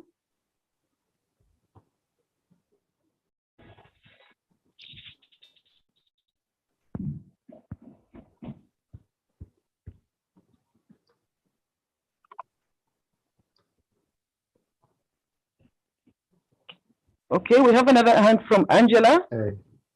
Angela. Hello. So after Gabriel, we'll have Angela. Technical support, please unmute Gabriel and Angela. Good morning.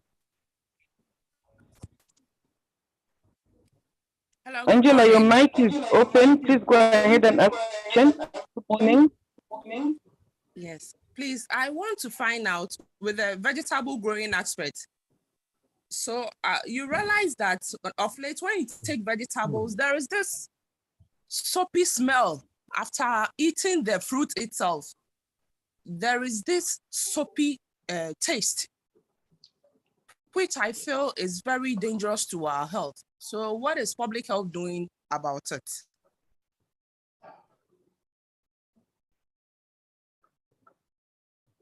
Okay, thank you for the question, Angela. Maybe we can take Gabriel's question. Dr. Kwanzaa, just a minute. Let's take Gabriel's question and you can answer both at the same time. Gabriel, are you able to speak now?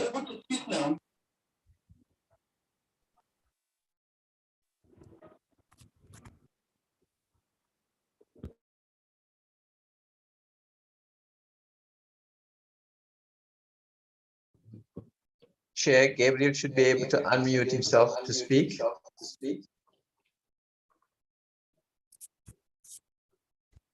Thank you, Prof. Naidu. Gabriel, please go ahead and speak. Otherwise, type your question. Type your question in the chat.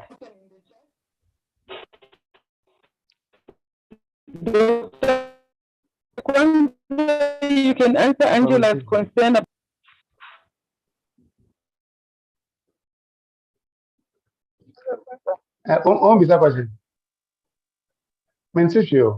Dr. Kwanzaa. I can't hear you.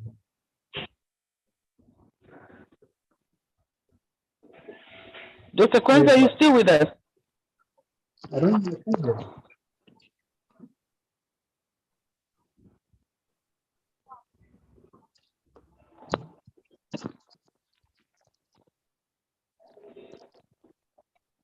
Dr. Kwanzaa, your mic is on. Your mic is open. Please go ahead and answer Angela's question.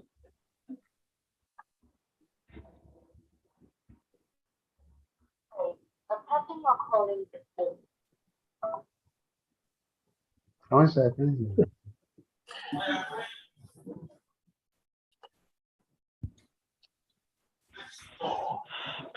Prof. Naidu, it looks like Dr. Kwanzaa is having challenges with his mic. Unfortunately, it's not at our end. I think it is at his end, so there's nothing we can do about it. Yes, so I'm thinking, can we move on to the next presentation? Hopefully, if we have time at the end, he could answer that question. In the interest of time.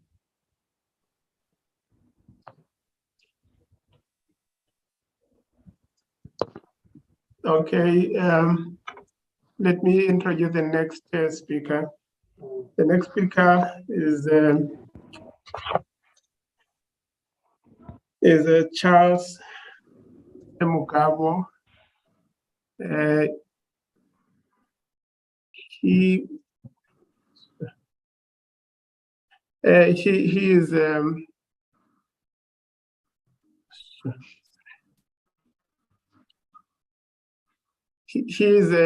he is from Makerere University with the School of Public Health in Uganda. His topic is on pesticides, the residues in fruits and vegetables, exposure and health risk among consumers from farm to fork in Kampala metropolitan area in Uganda. Charles, you can. It's your floor. You can go on. Thanks. Thank you, Chair. I hope you can hear me clearly. Yes, we can hear you clearly. Yes, as introduced, I am Charles Mugabo and I work with Makerere University School of Public Health.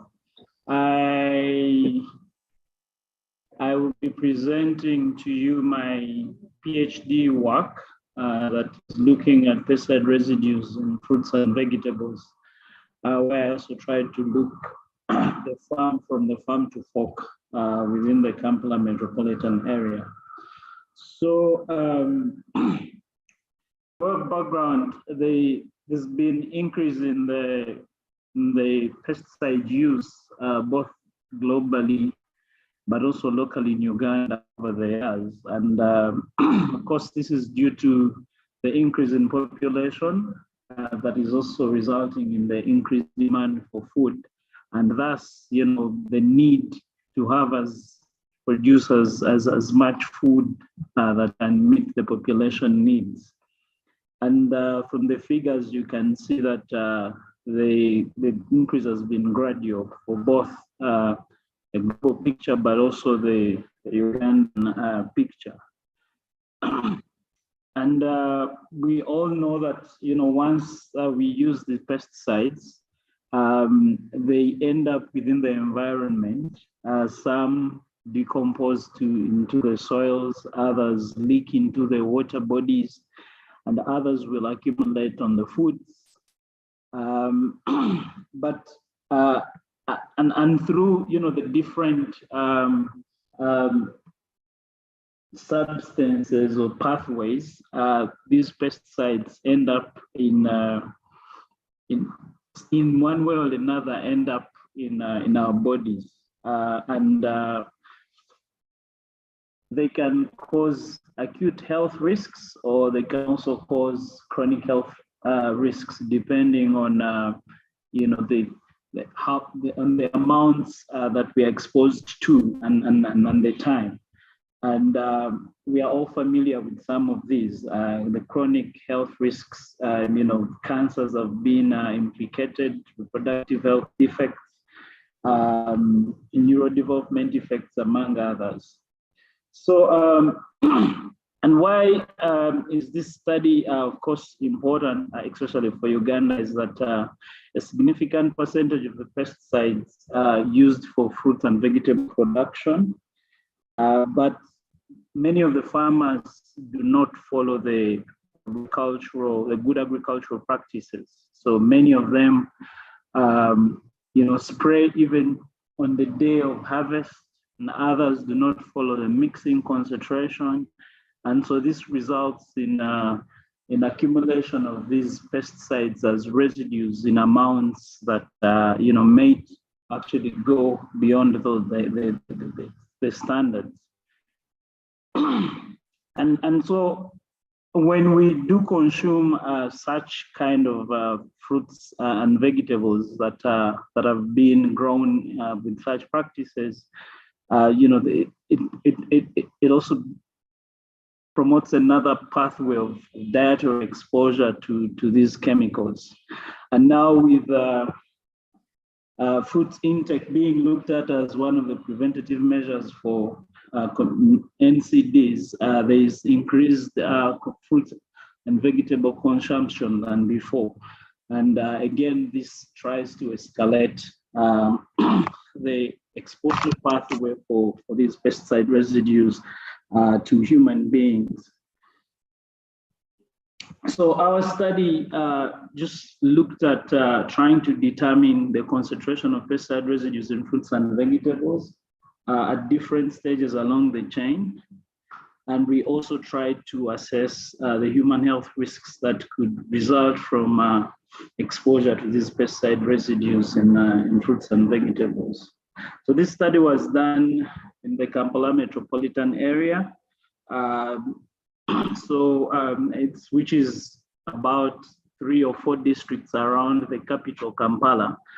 And the reason we selected this area was that it gave us an opportunity to compare a bit of urban and rural, but also it gave us an opportunity to be able to track the entire chain, with some rural districts being able to provide us with some fruit farms, and then go and select some of the big markets within the capital, as well as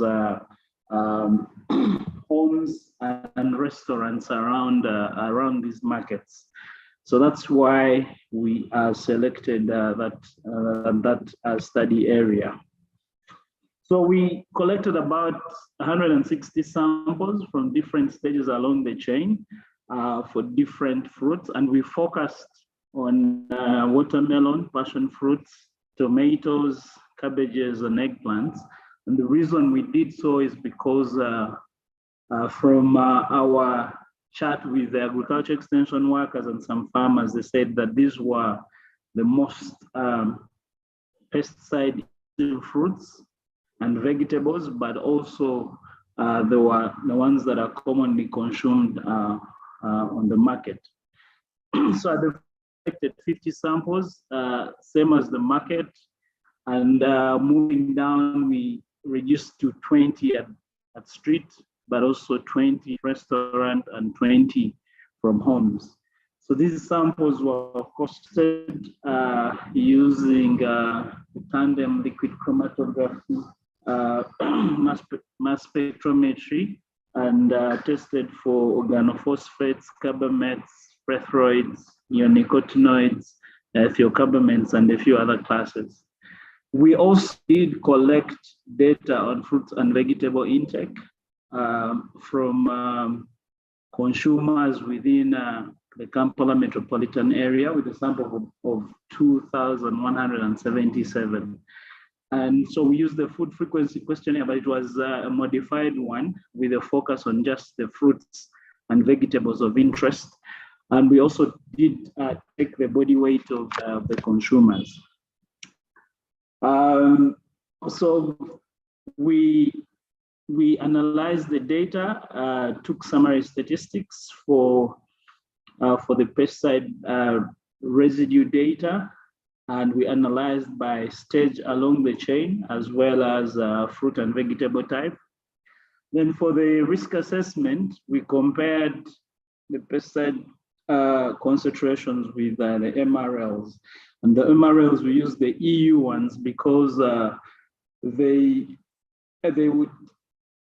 were more versatile compared to the Codex and to the Codex ones, because for most of the pesticides, they didn't have different values for the different fruits and vegetables that we looked at, but the EU MRLs would provide us with most of them. And again, to the advantage of the studies, that they are more sensitive compared to the Codex ones. So it was, we thought that was a good thing for us. And then we went ahead also and calculated the estimated daily intake, and then compared it with the acceptable daily intake to get the hazard quotient. And then for hazard quotients that were above 1, that implied that the exposure had the potential to induce health risks among consumers. So these are the different chemical groups that we did find. We found that there were many organophosphates and chemates in that order: pyrethroids, the thiocarbamates, and neonicotinoids. And there were a couple of many other classes, as you can see. There are different percentages. And then we also looked at samples that had more, where we found more than one pesticides, and we were surprising that for most of the samples there was at least one more than pesticide detected. And you can see that the numbers highlighted there clearly show that there were actually up to 19 pesticide residues in one sample, which is quite surprising. When we look at the individual active ingredients, we found a couple, about 62 were detected. But what was surprising is that some of those that were detected, like monocrotophos, is actually banned in Uganda for agricultural use, but it's among those that were actually detected. Then we went ahead to look at, given we collected samples from farm to fork, we went ahead to look at whether there could be any trends as you move from farm to fork. Do the pesticide residues increase along the chain, or do they decrease? And so here we have a bit of the spaghetti graph, a bit crowded and not very clear, but it tries to show you that for some pesticides, actually they did decrease along the chain, while others increased along the chain. And again, this is a split one with, from the other one, but with a bit split to give us a bit of a clear image, but it still shows the same. So after looking at that, we went ahead and performed a trend test using the NP trend test to try and see, are these trends really significant? And when we did that, we found that only 3 diaxiocarb and methadathion as well as quinalophos had significant trends as you move from farm to fork. And then for the risk assessment, we did compare, as I said earlier, with the MRLs, and we found that phenophos, phenitrophion, and phenhaxamide had concentrations that were above the MRLs, but the rest of the pesticides did not. And then when we did the point test, we found about 18 out of the 58 pesticides that had a hazard quotient that was above 1, as you can see from that table. And then when we did plot these on a graph while comparing by age, you actually see that for those that had a hazard quotient above 1, when you compare by age, you see that there is a common trend that the risk decreased with age, while when we did compare by stage which consumption happens along the chain, there isn't any clear trend. So which shows that of course age risk actually is high among children compared to adults when exposed to fruits and vegetables that are contaminated with pesticide residues. There are a couple of policy implications, of course, for findings, such that we do not have national toxicological standards, and we also don't have a system that does routine monitoring and surveillance of pesticide residues in the fruits and vegetables on the local market. And so there is need for, policymakers and practitioners to really look into all these aspects. There are a couple of limitations which I will just perhaps discuss the questions. But in conclusion, we conclude that fruits and vegetables in the local market are heavily contaminated, and that the concentration of pesticide residues do also decrease or increase along the chain. And so it's perhaps important for us to understand what could be the cause of that, and that consumers at risk of health effects that are associated with dietary exposure to pesticide residues. Thank you. Thank you, Charles. Just to caution the speakers that will come on, we've got 10 minutes. At 8 minutes, I will alert you that you've got 2 minutes to go. So please try and stick to time. I think we are going to look at to take just one question on the floor, on the chat for you, Charles. The question is, are your MRLs precautionary enough? That's the question for you, Charles.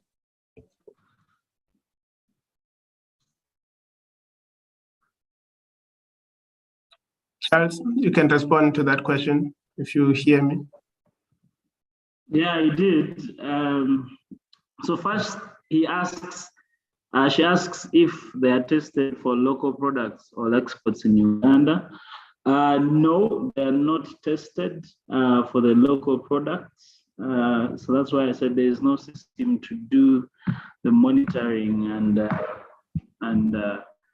of the local fruits and local foods on the market. I wouldn't think they are. That's why even for this work, we went ahead to do the point estimates, all the deterministic modeling, if you like, to go, because MRLs, as many of us know, that they're actually determined from environmental studies, and they may not actually give a very clear picture, but they're a good benchmark, but they are not, they cannot be very conclusive on health risks. So that's why I think they are not. Okay, thanks, Charles. Thanks for that presentation. I think we got a lot out of it. Now we move to the next presenter. The next presenter is from Convent University in Nigeria. The title of the presentation is Bisphenol A associated with other hormonal and epigenetic changes in young adults in Ottawa, Nigeria. Tolulope Alawole, take the floor. It's yours. You've got 10 minutes. Thanks. Good morning, good afternoon, and good evening to everyone. Are you going to be sharing my slide, or do I go ahead and share it? I think if you have share from your side, if you can. Okay. The slides will be coming up now in a few minutes. Okay.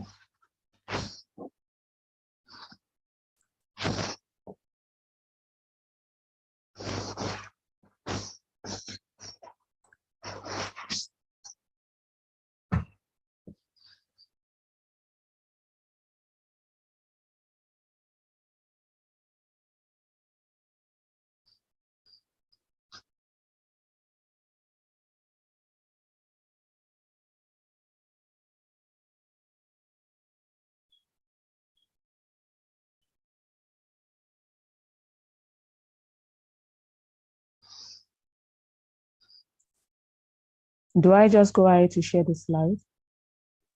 I think perhaps you should. Seems to be a technical problem. Please go ahead, Tolulope. Okay. Just give me a moment. I can't share because somebody else is sharing.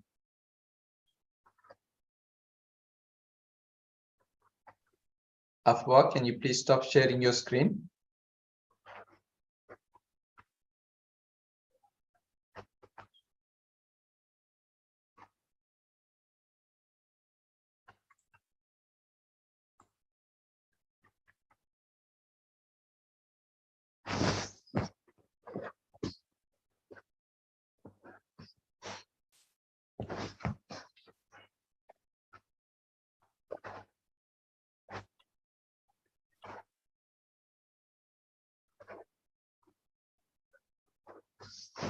I'm still not able to share.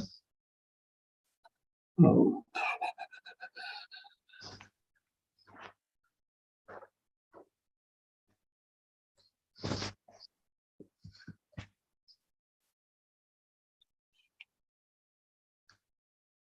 Tolulope, can you share now? Yes. Thank you.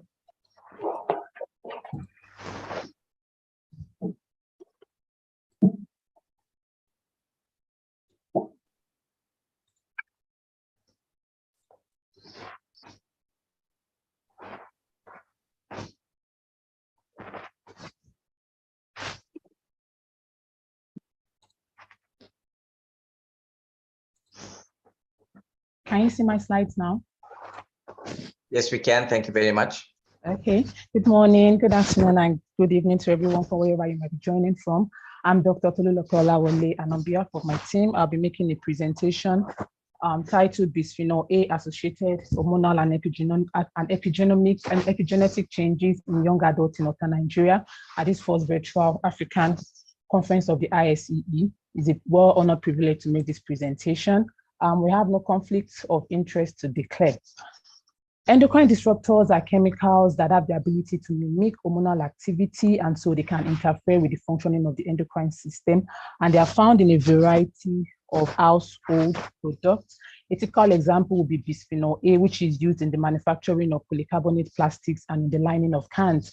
And over the years, there's been concerns over the potential health risk of BPA that has led to some restrictions in some developed countries.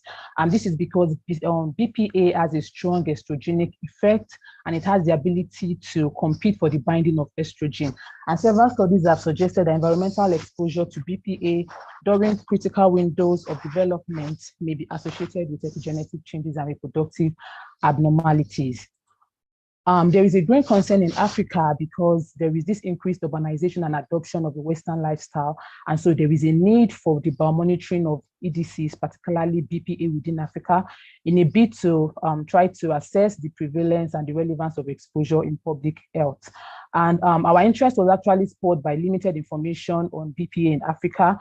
We went on to do a literature review on behalf of my team. We went on to do a literature review where we identified and collated papers that have documented or reported BPA in Africa, and we only found 42 publications. And out of those 42 publications, only 20% of them had actually monitored BPA in human biological fluids. So it is important that we understand environmental exposure profiles at early life and reproductive life stages. And so based on this, the focus of our research is to evaluate the different exposure sources to BPA in young adults in Northern Nigeria.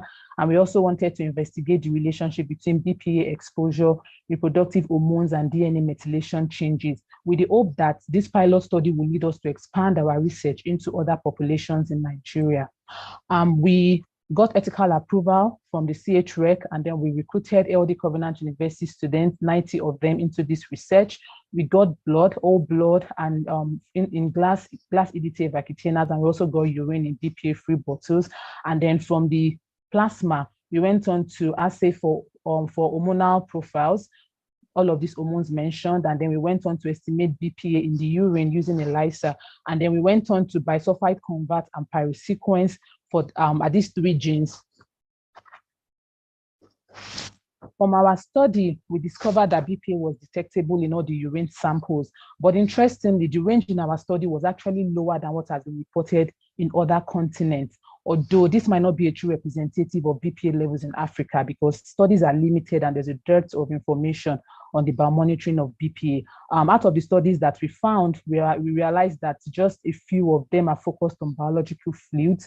And so we cannot conclusively say that whatever we have done is a true representative of the levels of BPA that may be in participants or that may be in the population in Africa or in Nigeria. And then in measuring the strength of the relationship between BPA concentration, hormonal profiles, and DNA methylation in males, we found a strong and negative correlation between BPA and PPAR alpha CpG site 1 right here. And PPAR alpha is a steroid hormone receptor. This receptor is inhibited by estrogen, and it can go on to act by regulating the expression of several genes that are vital to lipid metabolism. And BPA is known to be an inducer of PPAR alpha expression.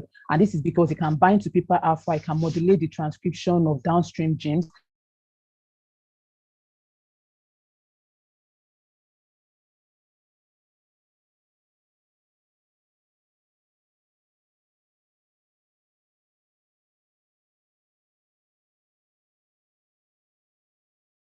Concentration, hormones, and DNA methylation in females, we found we had some interesting findings.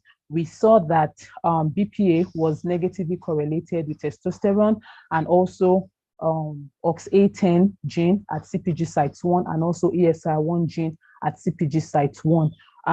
So we discovered that there was like an hypomethylation of these genes.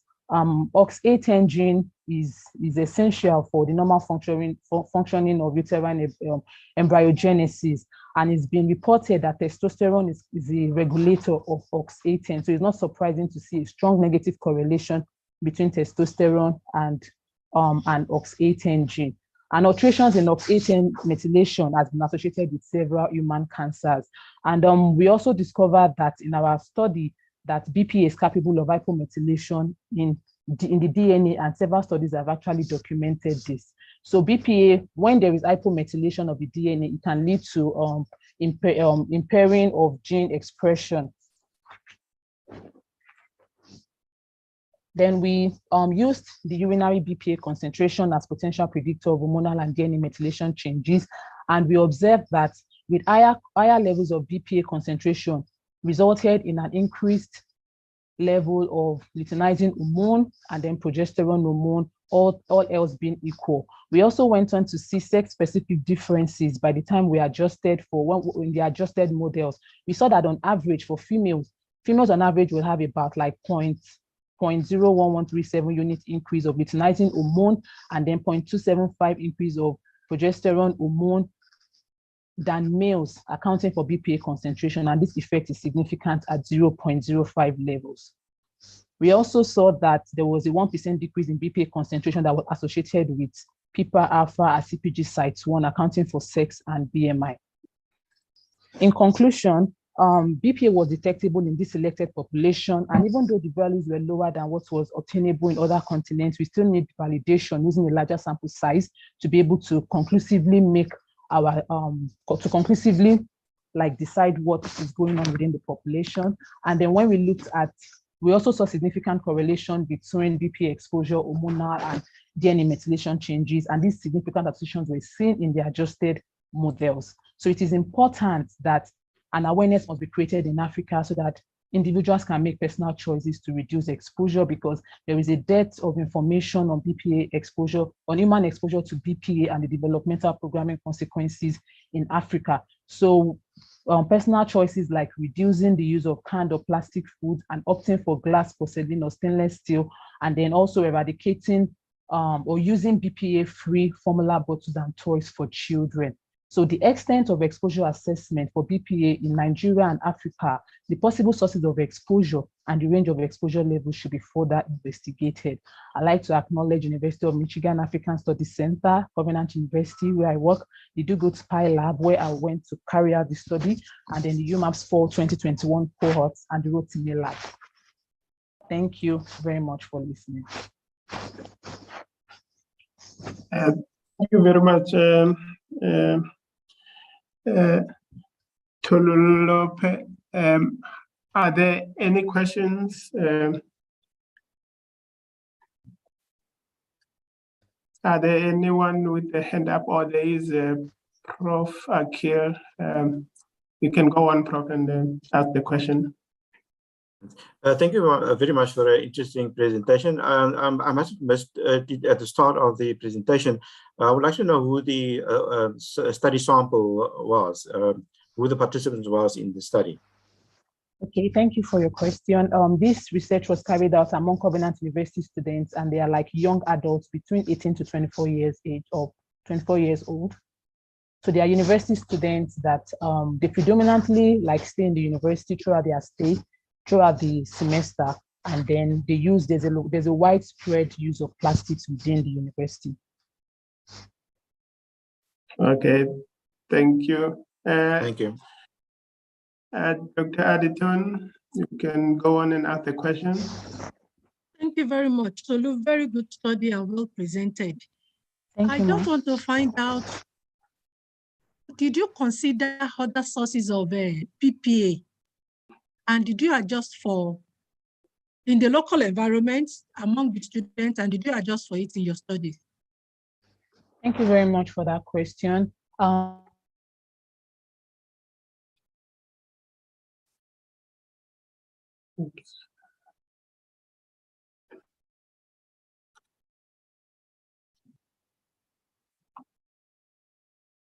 PPA were kind of accounted for in the questionnaire.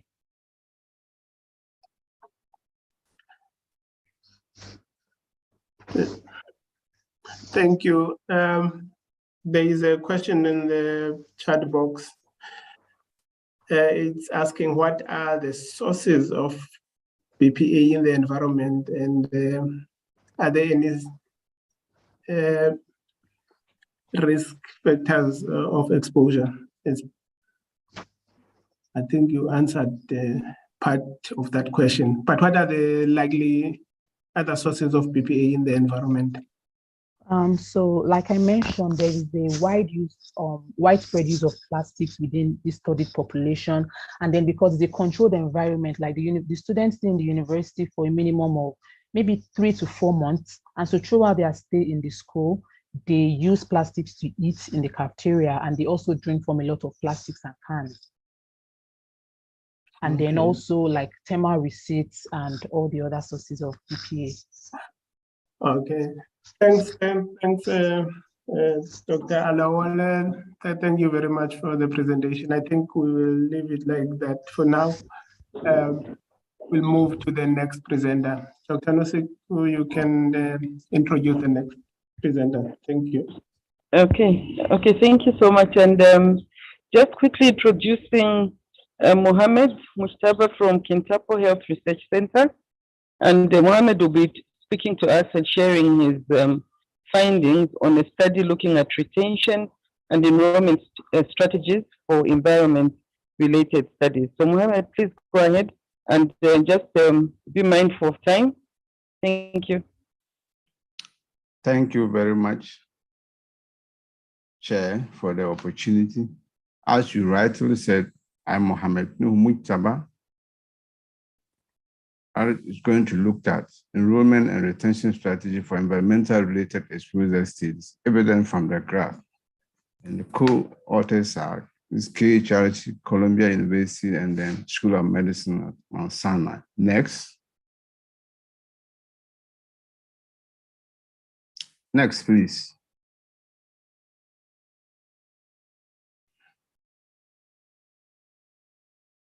Next. We are declaring no conflict of interest. So recap from what our keynote speakers said yesterday. 2 of them, I want to situate my presentation to. Professor Naidu, who spoke on air pollution and its impact on public health in Africa, has this to say, that our understanding of HAP in Africa and its health effect is limited. Professor Phobel also said that when a question was asked about why he thinks that the EPA Ghana is not able to work on their agenda regarding the Agbogblosi e-waste, he was of the view that the EPA Ghana did not put in good policy on economic incentive. That was yesterday. Situating my topic today, Dr. Mustafa also said when she spoke on ethics and environmental health in Africa, she touched on the ethics principles and on the challenges of ethics members. She made mention that the inability to compensate members for their time and effort is one of their challenges. However, on ethics dilemma, she also said the role of incentive because people can sell their right, especially the poor. So it's always the $1 million question is whether to give an incentive or not to give. Though there's a thin line between an incentive that can be coercive and then an appreciative incentive. So we have tested this hypothesis and would like to share the results with members. So in doing that, we are looking at what is our aim. Our aim is to look at two things, combination of additional community engagement with steady participants and introducing conditional incentives to see whether wearing compliance of our personal air monitors in our study in the context of an epidemiology follow-up could be improved. So we have approval from our Kintampo Ethics Committee that include one, we are to give steady participants a powdered washing soap for the mother and a reusable drinking water bottle for the kid. In the next slide, we're talking about how we arrive at this from the ethics. So on conditionality, we communicated to the steady participant that for a participant to qualify for this, you needed to wear the air monitor device for approximately averagely 10 hours a day, which will be based on accelerometry sensors calculation. So let's look at the study. GRAPS is a randomized controlled trial that evaluated the efficacy of intervention stove in the Bono East region. So in this study, we look at 3 different types of stoves, 2 intervention, 1 control. So at the end of this study, we realized that as usual, the intervention arm had lower exposure than the 3-stove firearm. So, however, when we follow up these kids, we realized that at their age 4, that their wearing compliance was low. So we needed to engage the ethics and find a way out. So we sought the good counsel of KHR's ethics committee for guidance against incentives that could be deemed as undue influence. So as Dr. Mustafa earlier on said, the ethics committee of KHR are senior scientists with an average of 10 years of research experience. So we wrote to them our challenges of low wearing compliance. Hence, we want to introduce incentives. So they look at it, and in principle, they were with us. However, the incentive we wanted to introduce, they thought that it actually would have been coercive. So they recommended these powdered soap and then the reusable bottle for the kids. And additionally, that we need to engage the community members. So the picture that I showed earlier on the community engagement was in the process. So what do? We engage the community members. Then we initiated the conditional incentive. Next, please. Next. So these are our findings. We realized that the community engagement, out of the 33 communities, we had 32 that were well attended. And then the participants like the incentives. So as you can see from this time series analysis, the red dot are for the kids and the green are for their mom. So pre-instance, when we pause for the community engagement, you realize that averagely most of the wearing compliance was around 5 to 6 hours. However, after when we introduced the incentive and then the post-intensive, you realize that it rose above 10 hours a day within 24 hours. So this shows that out of 148 participants, that's mother and child, that wore the monitor for less than 10 hours a day, after the incentive increased to greater than 75% of 783 participants to date who wore the device far over 10 hours a day. So in total, about 90% of the participants are now wearing the device about 6.4 hours a day. Next.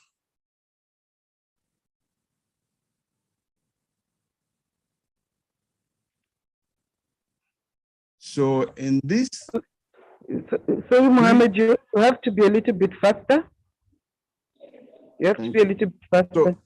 So we are showing this box plot and then the volume plot in a way that if you look at the box plot, the pre-pause, you realize that it's just around the 6 hours earlier on said.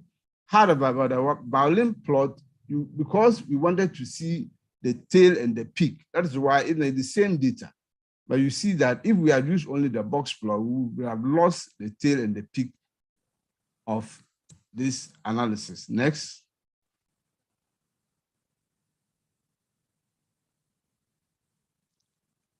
So in conclusion, what we found out is that continual community sensitization alongside these incentives improve wearing compliance. And then the other advantage is that in order not to have exposure data misclassification, especially in Africa setting where we have the most, about 70% of the about 70% of the citizens use local cooks too. So it strongly would have influenced exposure misclassification if it's not well situated. Next.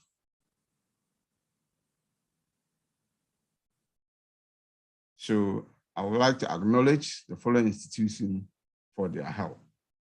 Thank you. Thank you very much, Mohammed, for that very interesting presentation. It's good to see the wide range of work that you did. Inviting questions now from our audience. I can't see any questions in the chat. Do we have any questions for Mohammed? Okay, Dr. Adetun, please go ahead. Thank you very much, Mohammed. A good study which is beneficial. And this is a study which I think we should also be discussing not only with the government, but also with the funder on how that we can actually have an intervention for those households. You did a very good work with community engagement, and I like the way you went about your ethics. But I haven't understood now that the cooking fuel they're using a little, the question people will be asking us is, what's next? And that is, I know that this is not only for you, please, Mohammed, but for all of us.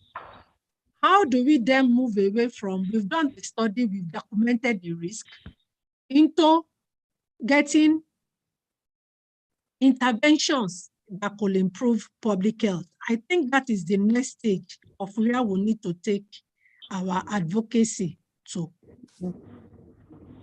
Thank you. Thank you, Dr. Mustafa, for that comment and the encouragement to Mohammed. Mohammed, just a quick comment on Dr. Mustafa's submission.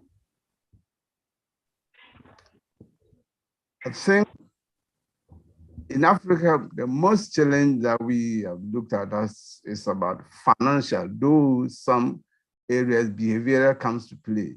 But currently, how the fine LPG fuel prices are skyrocketing is one of the challenges that we have seen in the course of our work. So it's in order that we need to try to rope in the government to see how they can be of help. Thank you.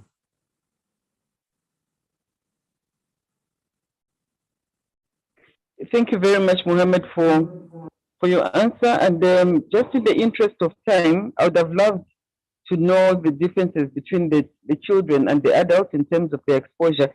But I can see that we're running out of time. So I think we'll wind up our session with your presentation. And just to thank all the presenters who presented within this session on pesticides and chemicals, I'm sure we can see from the different regions that we've looked at urine, we've looked at food, we've looked at air. We can see that we do have a problem with chemicals affecting all the different age groups.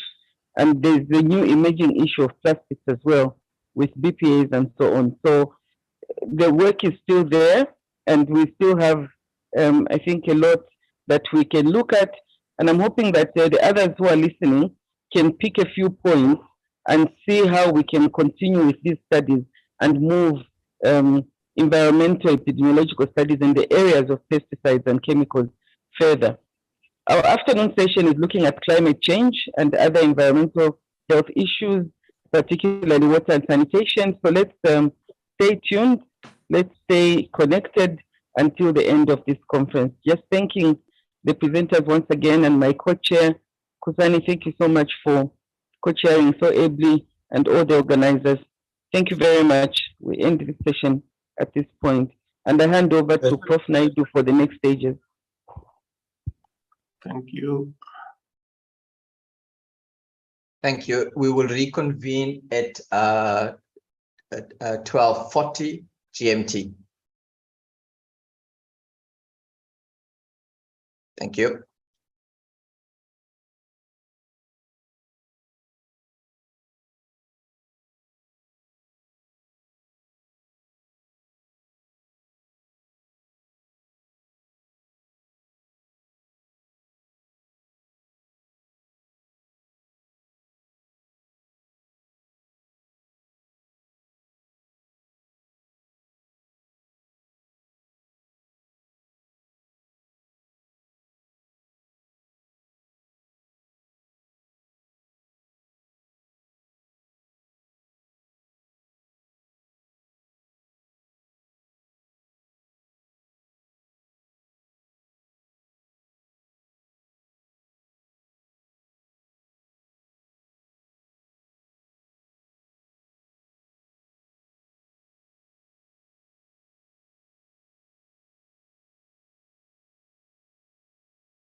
Dr. Wanwosen, you have the microphone and your speaker is online, ready to start.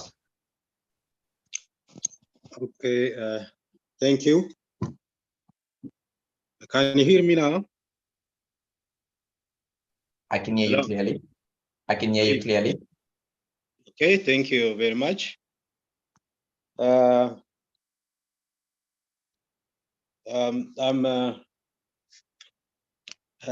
session is allotted for climate change and other environmental issues. And I'm Undusen from Southwest Ethiopia, Jimma town. And my co-chair is Dr. Olote, and I think he will be around. And I will go for inviting Dr. Olute to introduce briefly himself. And then sorry, Dr. Wanwosen, Dr. Olute sent in his apologies. He is unfortunately unwell and not able to make it this morning. Okay, thank you. So we can proceed. As I told you, I am from Ethiopia, and just I will be a chair. We have 6 different presentations for today. And for the session, the ground rule must have to be abide. We must have to keep the rules on the ground. Every presenters, we have 6 presenters for today for this session, and you are strictly needed to follow your budget, your time, and properly use. And I will invite as the first presenter, I think Deglon.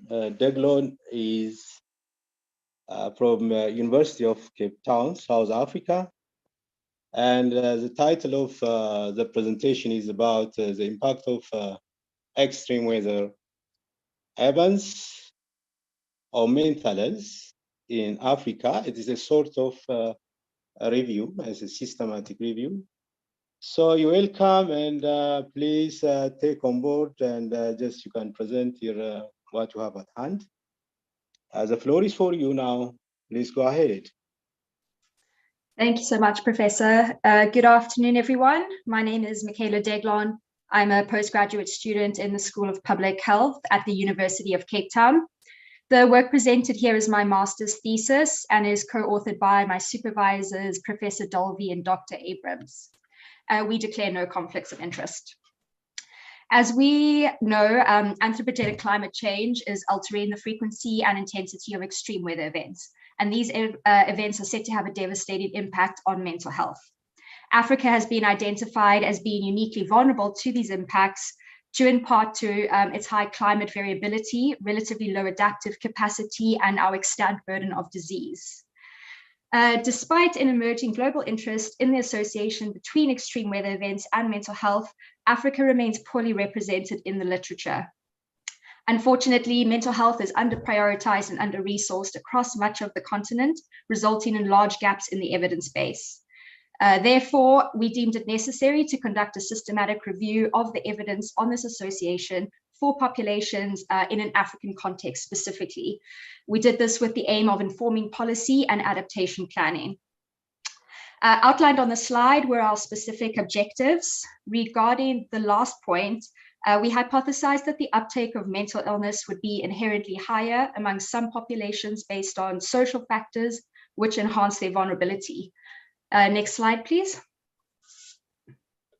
In November 21, we conducted a systematic review of published and English language studies.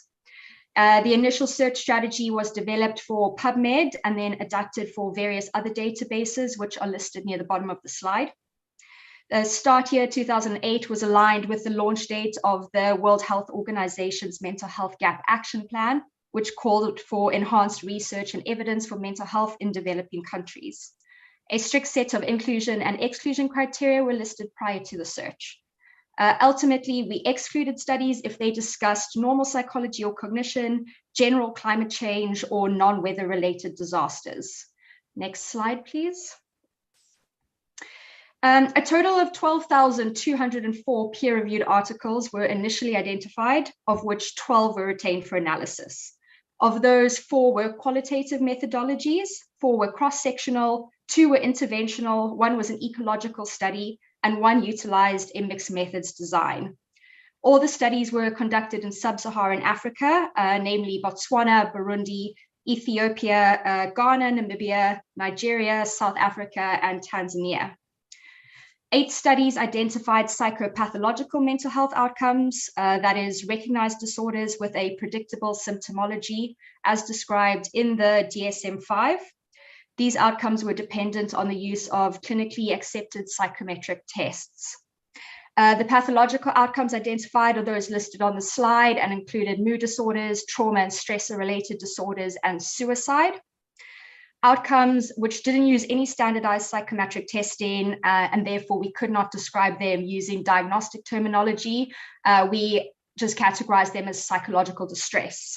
And that included participant descriptions of disturbed sleep, insomnia, emotion regulation difficulties, substance abuse, and then any type of negative affect. Next slide, please.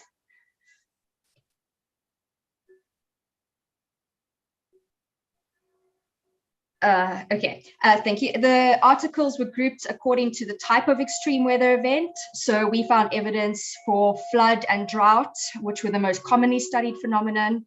And these had 4 studies each. Extreme heat and bushfire had 1 study each. 2 studies considered overlapping extreme weather events. And we did not identify any studies that explored the impacts of storms, cyclones, dust storms, or cold snaps. Victims of extreme flooding reported stress, anxiety, and mental disorders, including depression and PTSD, with these conditions persisting several months after the event. Therapeutic intervention was seen to be effective in alleviating the symptoms of these disorders in participants who had received treatment compared to controls. Experiencing drought-related resource losses significantly predicted trauma symptoms, and there was evidence that drought increased several indicators of psychological distress, including grief, isolation, suicidal thoughts, and alcohol use. There was also some conflicting evidence in the studies on drought, as there was evidence of improved mental health due to increased work opportunities and government-supplied food parcels during drought periods. And this highlighted some of the complexities of decoupling economic vulnerabilities and mental health vulnerabilities when conducting research on climate extremes in Africa. One study indicated that extreme heat increased the risk of suicide in a linear fashion, with the highest risk in the 99th percentile. And another demonstrated that experiencing bushfire resulted in a myriad of adverse psychological outcomes, including insomnia, helplessness, anxiety, and anger, while experiencing multiple overlapping events, increased depression symptom severity compared to an unexposed group, and also predicted maladaptive emotion regulation strategies, which are implicated in the development and maintenance of psychopathologies. Listed at the bottom of the slide were some of the key vulnerabilities that we identified. Next slide. So in conclusion, this review provided some preliminary evidence for the association between extreme weather events and adverse mental health outcomes for populations in Africa, as well as some insight into the experiences of vulnerable populations being affected by these events. However, the strength of the evidence is limited in part to the number of studies, as well as the heterogeneity of the study designs, which prevented us from conducting a meta-analysis. There are also inherent weaknesses in the study designs that are generally available to investigate climatic exposures. And these include inconsistent or non-standard thresholds for weather events and a lack of exposure gradient or comparison to an unexposed or control group. We recommend that further research with stronger designs and methodologies be done, as well as introducing mental health surveillance systems that we can use to provide comparative reference data. Next slide. Thank you. I would just like to acknowledge Professor Rother and her research team, who conducted a similar review with a focus on children and adolescents. Their search strategy was referenced and adapted. Ms. Dilshad Bray was our specialist librarian. the University of Cape Town and the Future Water Institute, and finally the Water Research Commission, who provided my personal funding. Thank you very much. Okay.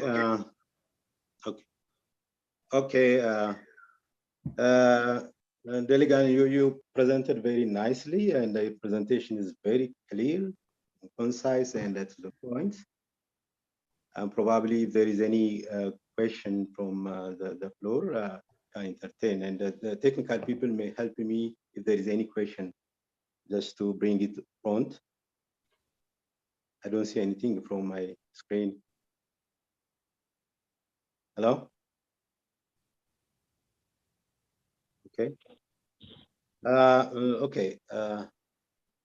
I see some question. I think the first says like, these studies indicate pre-existing psychiatric conditions. Also, how were the disasters defined?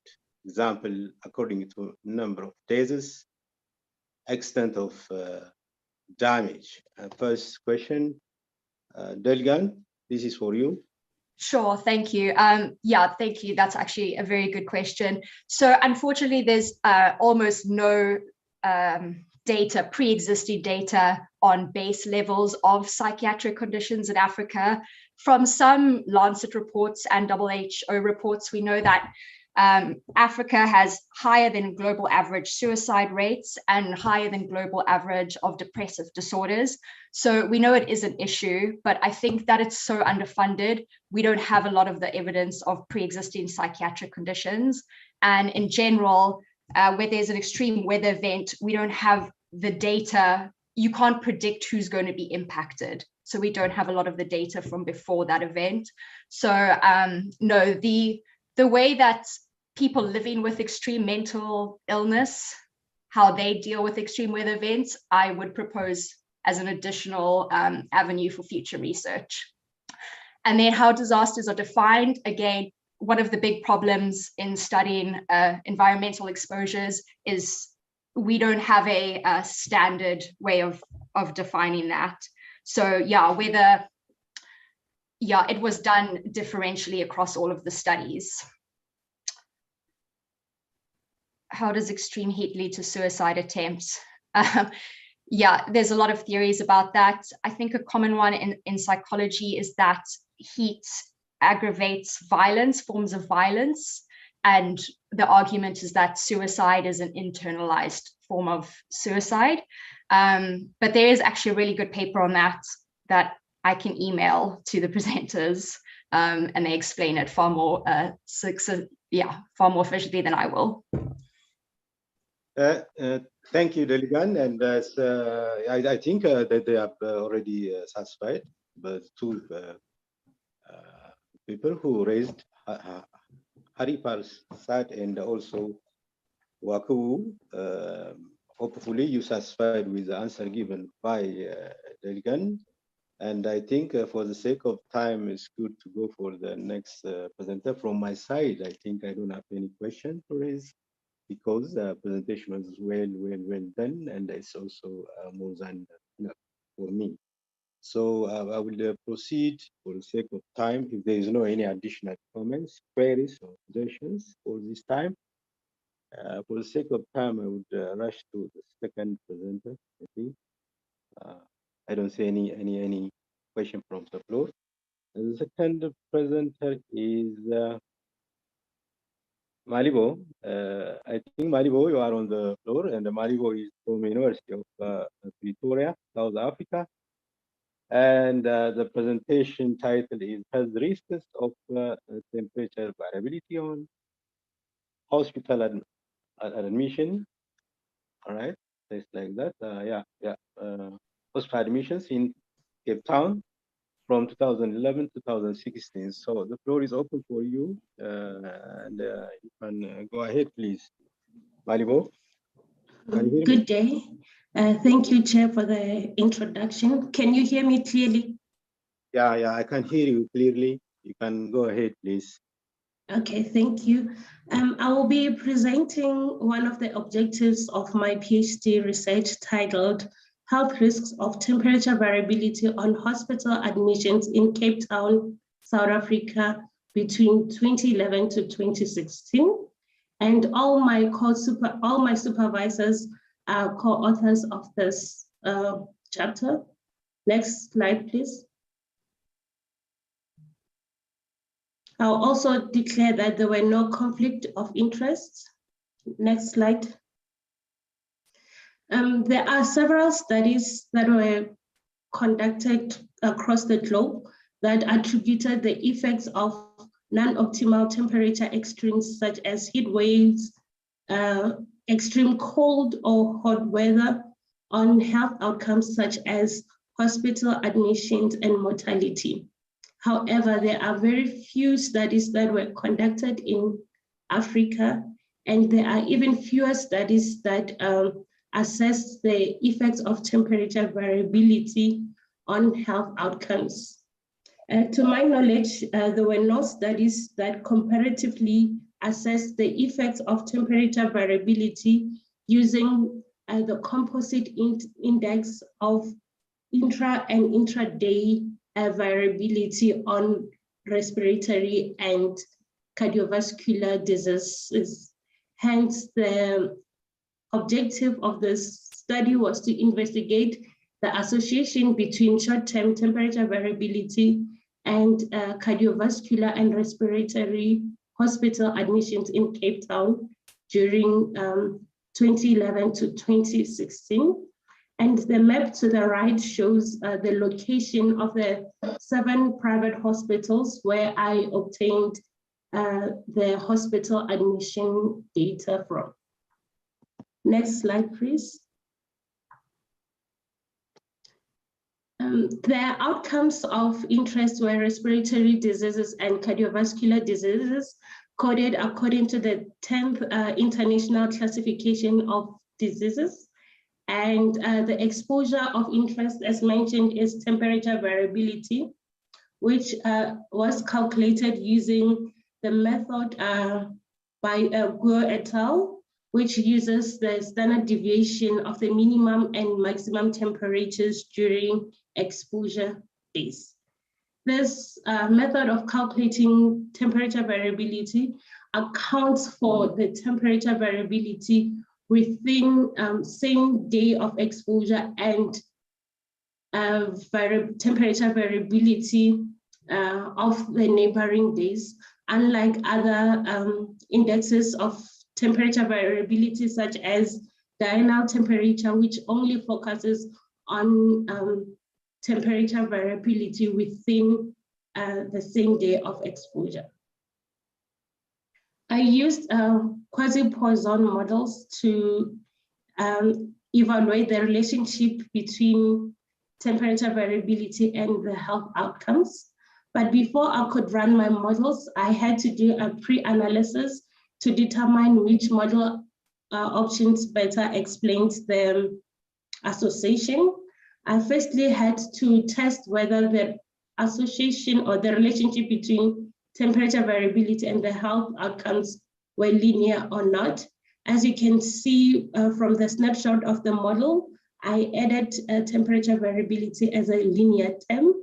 And I also had to perform a series of tests to determine the model options for the other covariates, where I found that a natural cubic spline with 7 degrees of freedom per year better explains the effects of long-term trends and seasonality, and are also controlled for the non-linear and delayed effects of daily mean temperature by using a natural cubic spline of the exposure variable and of the lag effects.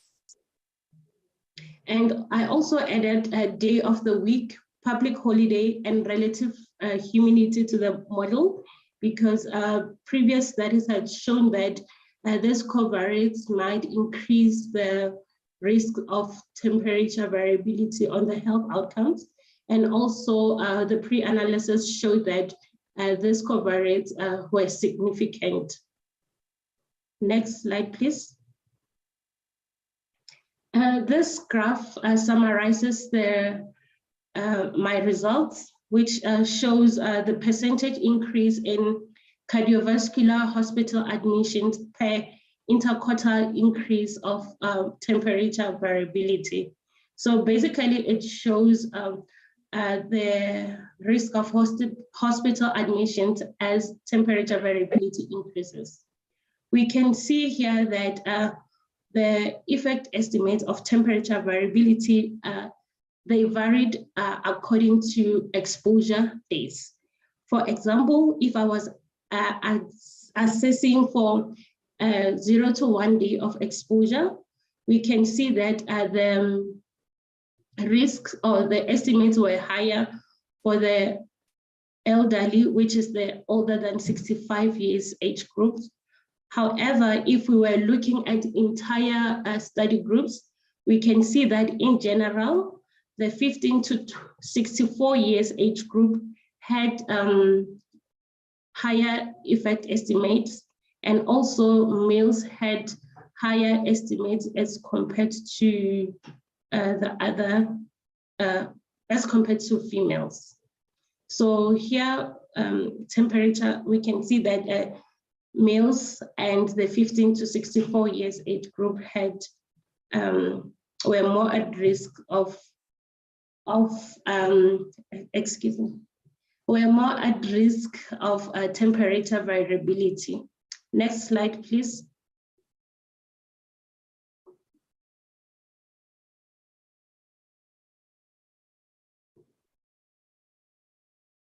Next slide, please.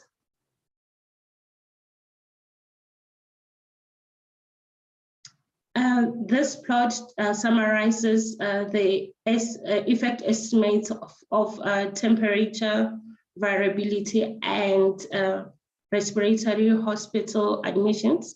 Here we can also see that the estimate still varies according to exposure days, but the elderly were more at risk of hospital admissions due to respiratory diseases after exposure to temperature variability.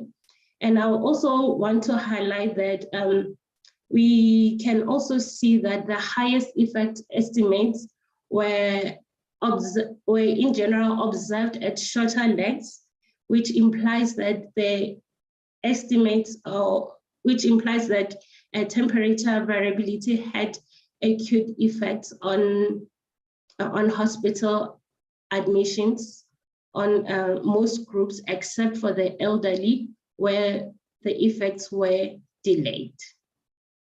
Next slide, please. Time. Next slide, please.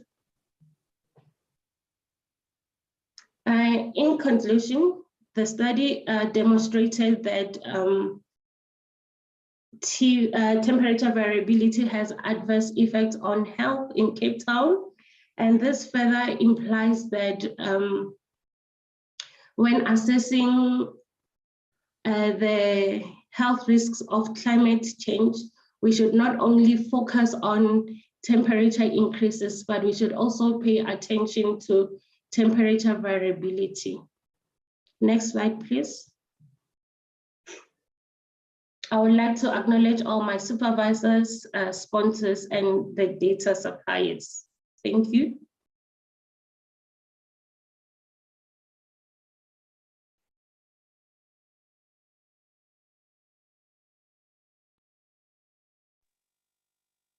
Okay. Hello? Hello? Okay. Okay. You have done with this presentation, I think. So Malibu has presented very nicely, and she's also tried to budget her time very nicely. And now the floor is open for if there is any question, comments, queries, and you can bring it forward, and Malibu can respond to that. I don't see any. Probably the technical staff may help us just if there is any question, queries in the chat box.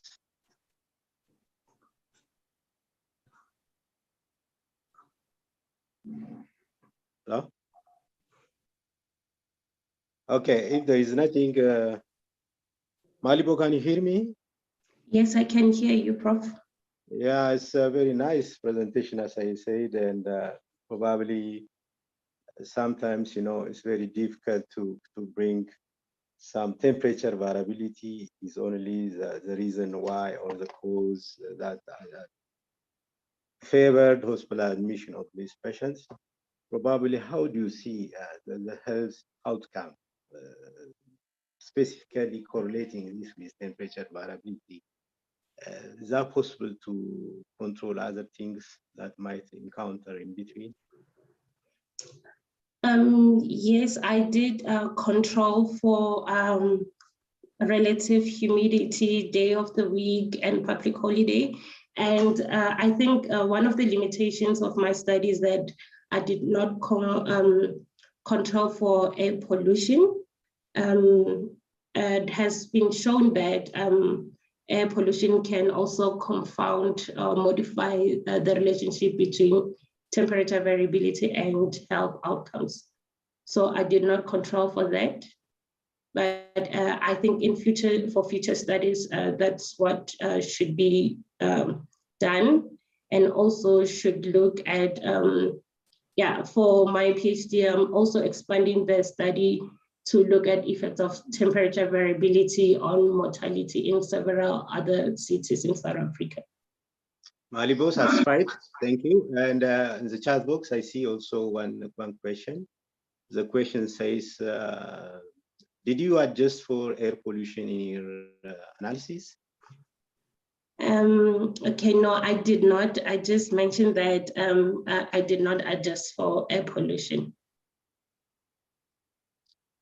Okay, hopefully the question is already okay. It's good. The question is already responded. I don't know how much the person who asked this thing. I think Arwasenge may be satisfied or not. Probably you can have Malibu's this in the can, you can ask a further question and explanation on these things. So if you don't have any question on this presentation or comments or queries, I must have to go for the next presentation, right? And the next presentation, you can stop me if I'm in a hurry. The next presenter is Amber Abrams. Amber Abrams is from University of Cape Town, Future Water Research Institute, South Africa. And the title of presentation is Towards the Health Vulnerability Index for Extreme Weather Events, health outcomes, and draft indicator frameworks. And Abrams, can you hear me? Yes, yeah. Can you hear me? Yeah. Okay, great. Yeah, I hear you very well, and the floor is for you now. You can proceed presenting what you have at hand. Thank you. So as you said, the title of this is Towards a Health Vulnerability Index for Extreme Weather Events, and it's a towards because it encompasses the kind of evidence-based research that brought us to be able to create a starting framework to begin to unpack these indicators. So I have no conflicts of interest to disclose, but the project was funded by the Water Research Commission, and I am funded by the Carnegie Foundation as a Deal Fellow. Next slide, please. So towards an extreme weather events health vulnerability indicators, we'll present aims, methods, findings, framework, a little bit about our engagements, our limitations, our recommendations, and some further research before going to our acknowledgements. Next slide, please. So our work was aiming to draft a evidence-based framework to be able to assess health vulnerability in the context of extreme weather events. We started by defining drivers and patterns of vulnerability, drawing on the evidence base. We wanted to develop an understanding of how these vulnerabilities and risks might change over time. We wanted to determine how these risks impact on human health following the health pathways approach. We look to understand short-term and long-term impacts of extreme events on health vulnerability, and then to provide a starting framework that can assist local level representatives and residents to understand their own health vulnerability. Next slide, please. So we started with a scoping review to determine what outcomes are related to extreme weather events. We developed a draft framework after 6 months. So our scoping review took about 12 months. Then we developed a draft framework based on identified health outcomes. Working backwards from the health outcomes, we looked at pathways to these health outcomes. We then tested the framework that developed out of this with communities and residents who had experienced extreme weather events, and we re-edited and refined the framework, but we are definitely wanting to say that the framework needs further work. Next slide, please. So this is the methodology of our scoping review. It takes you down a step-by-step through what we did. The EWEs relevant to the Southern African context were broken down into 4 categories: drought, extreme heat, wildfires, and flooding. We developed search strategies with librarians dedicated at UCT Health Science Library. We defined the weather variables that are being used. And then we did our search using PubMed, Scopus, Web of Science, and Africa-wide. Next slide, please.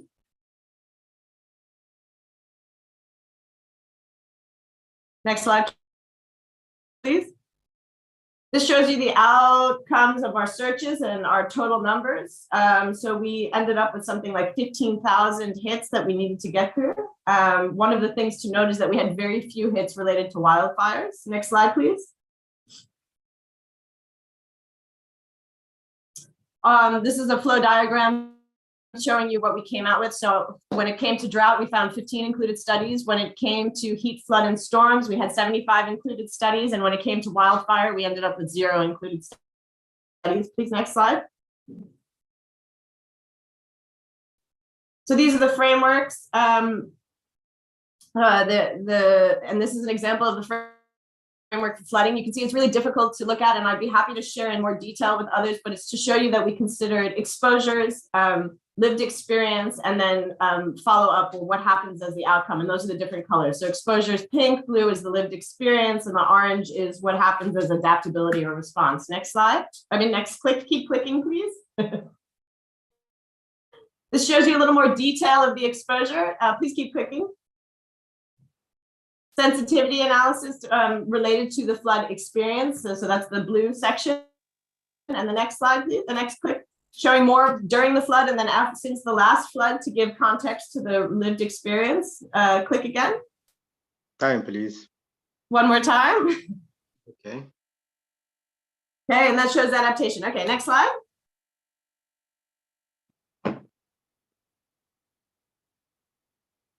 So this shows you the adverse health impacts by extreme weather event, showing that in drought, adverse nutritional health, malnutrition, wasting, stunting, underweight, mortality, anemia, and disability came up. Diseases due to microbial contamination, health behaviors, and HIV prevention were impacted. In flood, there was an increased disease occurrence, there was increased intimate partner violence, there was increased hospital admissions, mental health effects, as Michaela has just described to you, and chronic diseases. At the same time, with temperature, we saw nutritional health impacted with increased underweight and wasting, and decreased stunting. All-cause mobility, stillbirths, and miscarriages increases, as well as non-communicable diseases. Increased violence, homicide, and suicide, heat stress, increased hospital admissions. Similarly, for storms and cyclones, increased cases of cholera and malaria, increased infant mortality, and decreased life expectancy. Increased skin infections, mental health disorders, and disruption of access to healthcare. Next slide, please. These are the factors that increase vulnerability by extreme weather events, and these we found to be just as important as the actual health outcomes. So these were the contextual factors that mattered very much. We're running out of time, so next slide, please.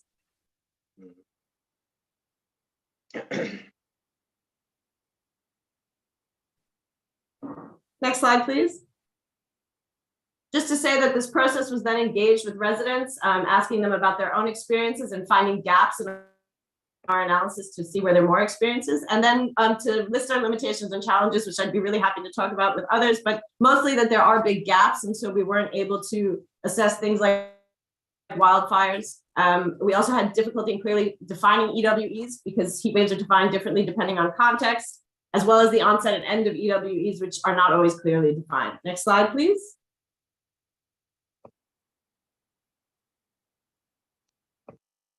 Next slide, please. End, please. Just to say that we have published on the outcomes of health effects associated with drought and are working on the other extreme weather events specifically. And just to say there's a bunch of recommendations related to the fact that this is a work in progress and needs further building. Next slide.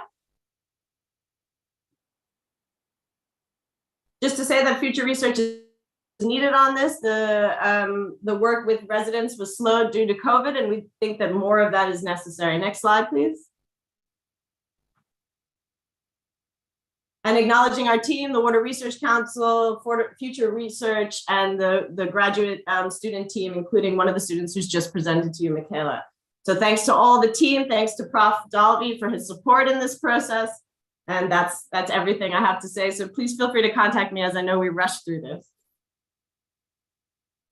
So we are thank you for your presentation, and it's very actually interesting and to my side.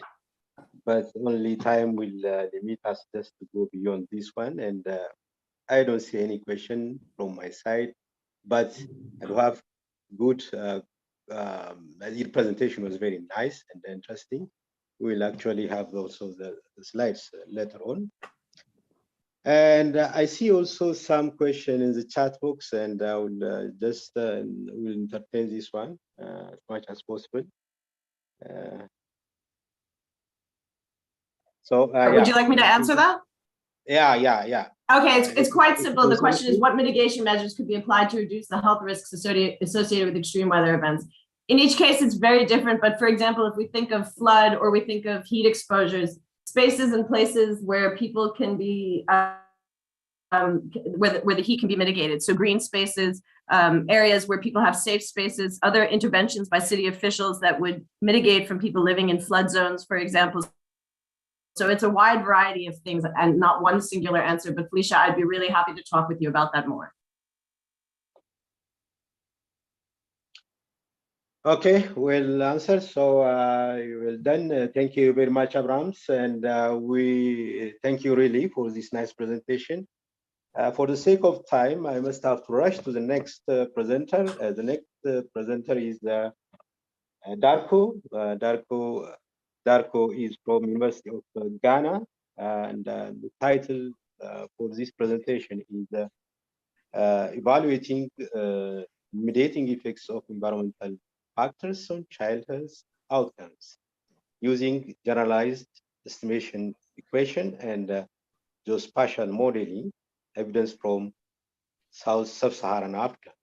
So probably the floor is open for you. Darko, can you hear me? Yes, I can hear you, Prof.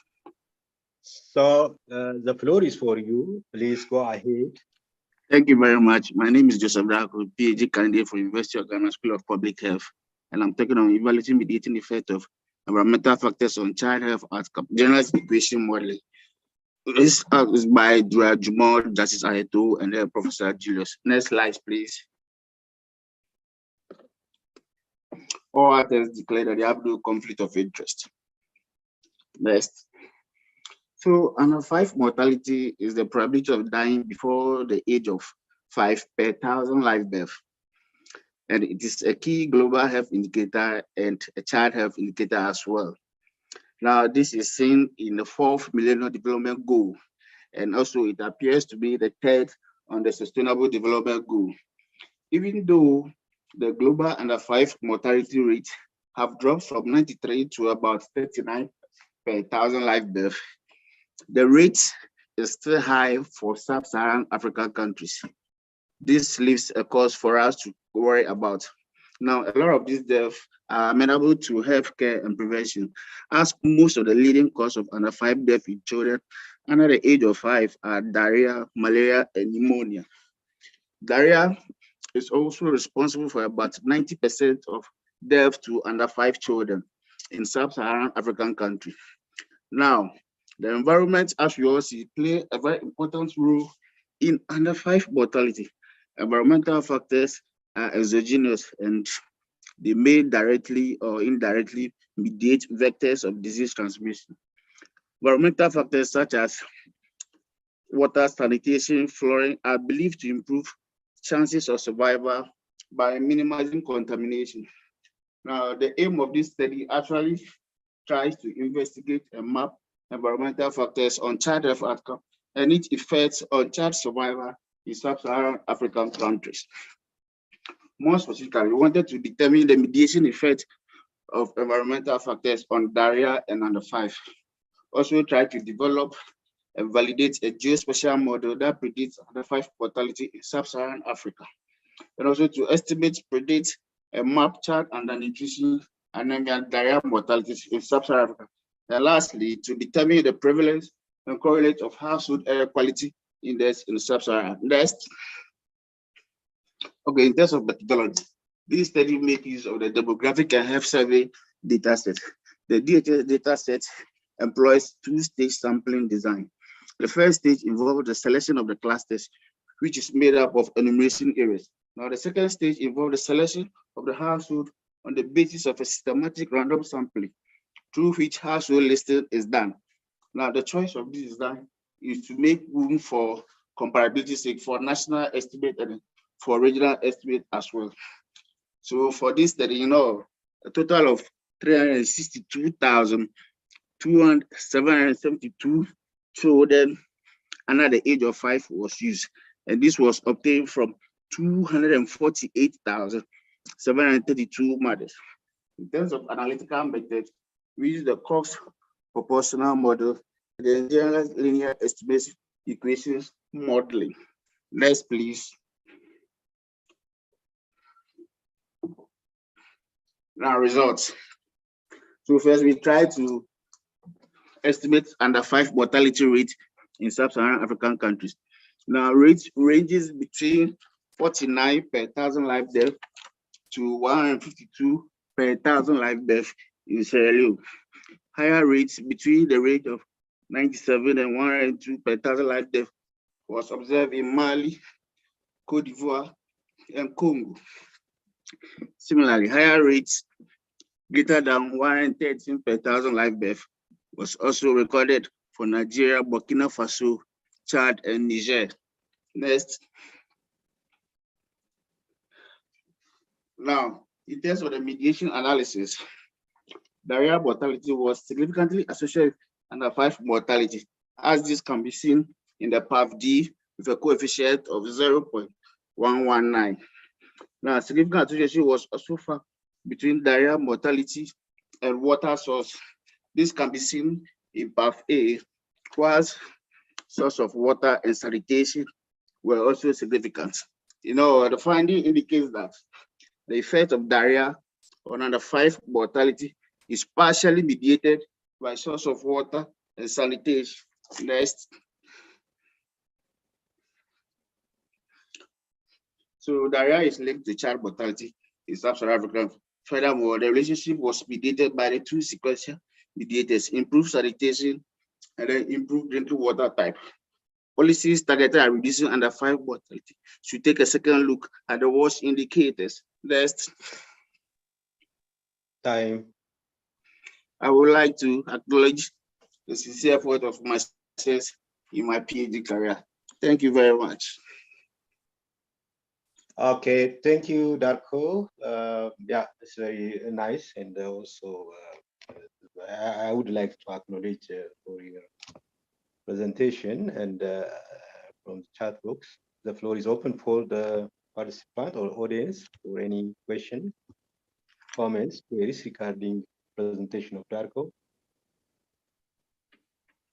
And I don't see any things. So let me just.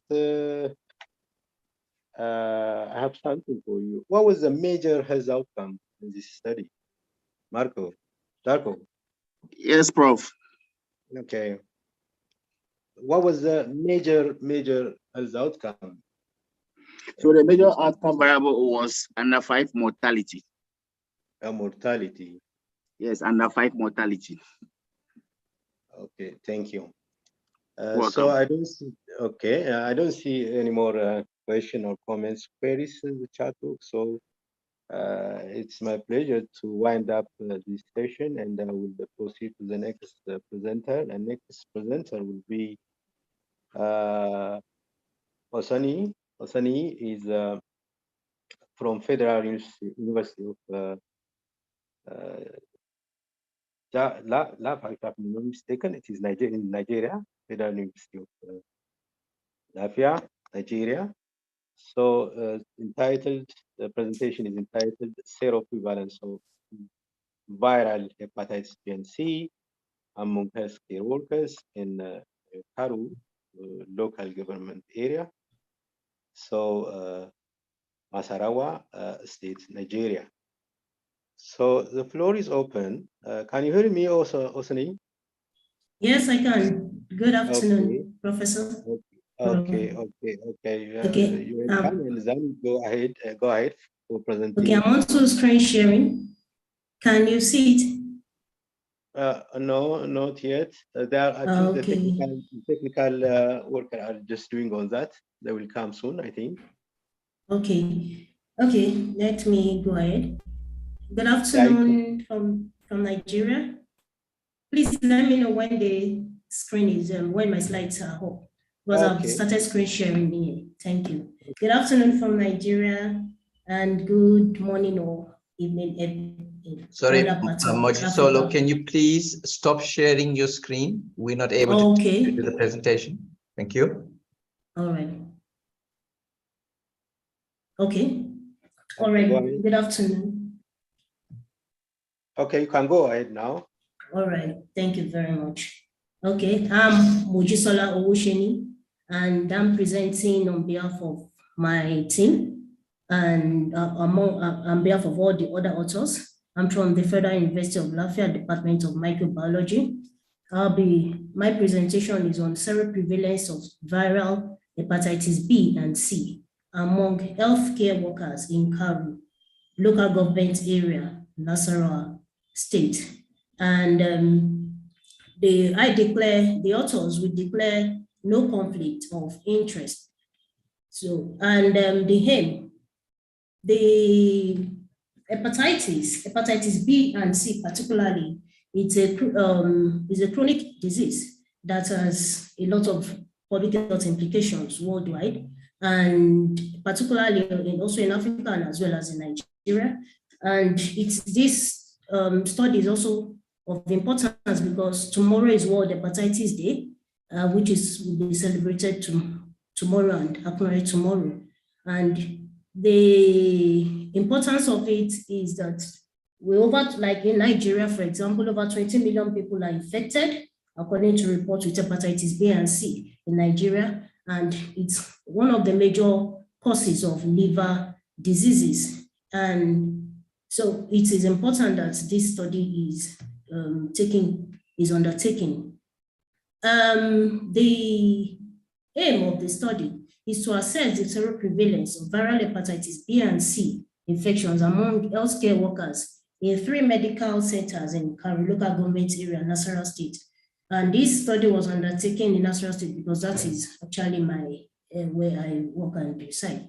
The objectives, number one is to estimate the seroprevalence of antibodies of viral hepatitis B and C in blood samples among healthcare workers in the selected medical centers. Then to determine the distribution of hepatitis B virus infection and hepatitis C virus infection among healthcare workers in the medical centers. Number 3, to determine the knowledge and vaccine uptake among healthcare workers in the medical center. And for the method, the study was the study design undertook a cross-sectional survey, and it's in form of a qualitative cross-sectional survey, which is descriptive in presentation, and it was conducted between January to March 2019 among the employees of 3 medical centers in Karu local government: Maraba Goku Medical Center, Ado Primary Medical Healthcare Center, and MedWatch Clinic Medical Center. The study population included doctors, nurses, allied health workers, which include the medical laboratory scientists, pharmacists, physiotherapists, and so on and so forth, the administrative staff, as well as the unskilled staff. For the sample size determination, we based the estimation of the sample size on a previous study in which 15% was obtained as the prevalence level. And from there, we determined the number of participants to be 215. Aside the survey, we also collected blood samples, and the age range of participants was between 20 to 50 years. We obtained ethical approval from the Hospital Ethical Committee of Nasarawa State Hospital Management Board. And the study was performed in accordance with the ethical standard laid down in 1964 Declaration of Helsinki. For social demographic measures, we also had assistants, research assistants that were fluent in English and also as one of the predominant languages spoken in this area. And the questionnaire was administered in English and as well as in Hausa language for the respondents. And the questionnaire comprised 4 sections. Number 1, the socio-demographic characteristics. Then the participants' knowledge on diseases adapted from a previous study. The participants' attitude towards the hepatitis B and hepatitis C viral infections, and the participants' practice related to the disease. For the processing of sample,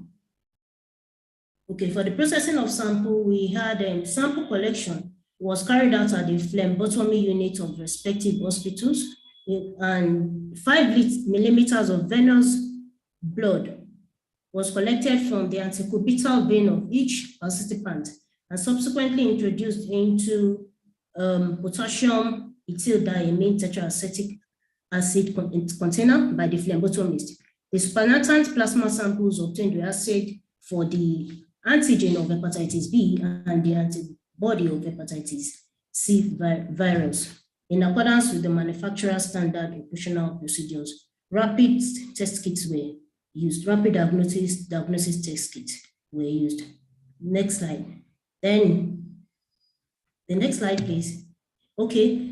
The principle of the serological screening is what is presented here, in which for the hepatitis B antigen detection, the principle is the test kit utilizes a combination of monoclonal and polyclonal antibodies to detect hepatitis B in the plasma. Sorry about that. Then for the hepatitis C, the antibody to hepatitis C was detected where the kit uses recombinant proteins and synthesized peptides.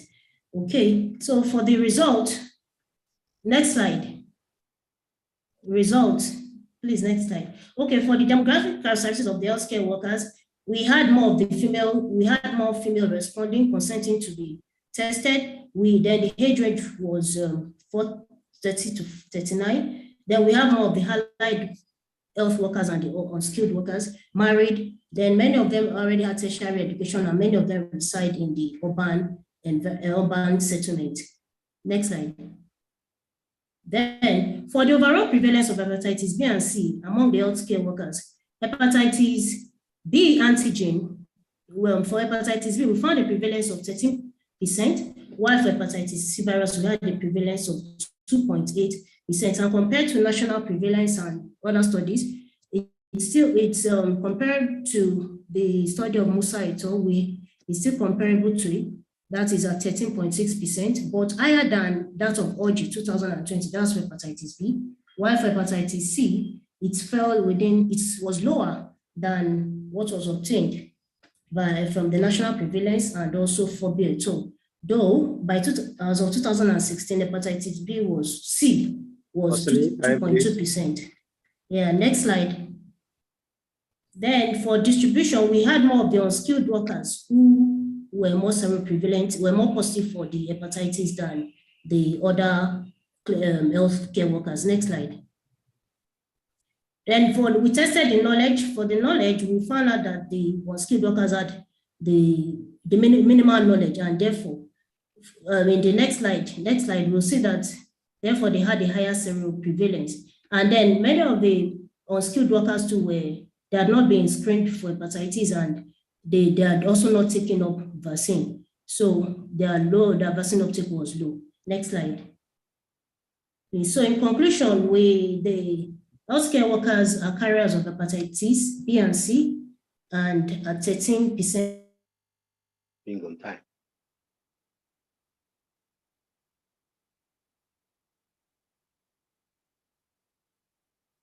Hello? As well as the patients visiting the centers. And it's also a burden of disease, and particularly among the unskilled workers who demonstrated poor knowledge. And then there's a need for sensitization and more policy focus on particularly in the healthcare center, where patients go there for medical attention. And I acknowledge the management of the hospitals for accepting us to take the screening as well as the study there and the survey. And thank you very much for your attention. Okay, thank you. Thank you, Osani. Yeah, this time is actually running, and the presentation was very nice. And I do see one sort of question in the chat box, and I will, if you see it, Osani, it says, what quality assurance procedure did you employ? Osani? Hello? Sunny? Hello? Hello? Yeah, hello, yes, Prof. Can you hear me now? Yes, Prof, I can hear you. Yes, I can hear you. The question? Did you get the question? No, I didn't. Yeah, it says, what quality assurance procedure did you employ? Okay, in collecting the samples.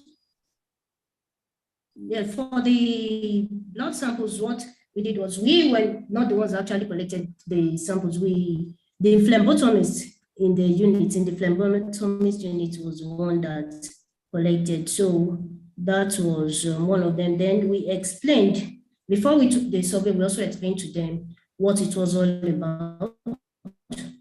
And we only worked with participants that consented to the study. And like I mentioned, we also had an ethical clearance before we undertook the study. So I don't know if I've answered. Yeah,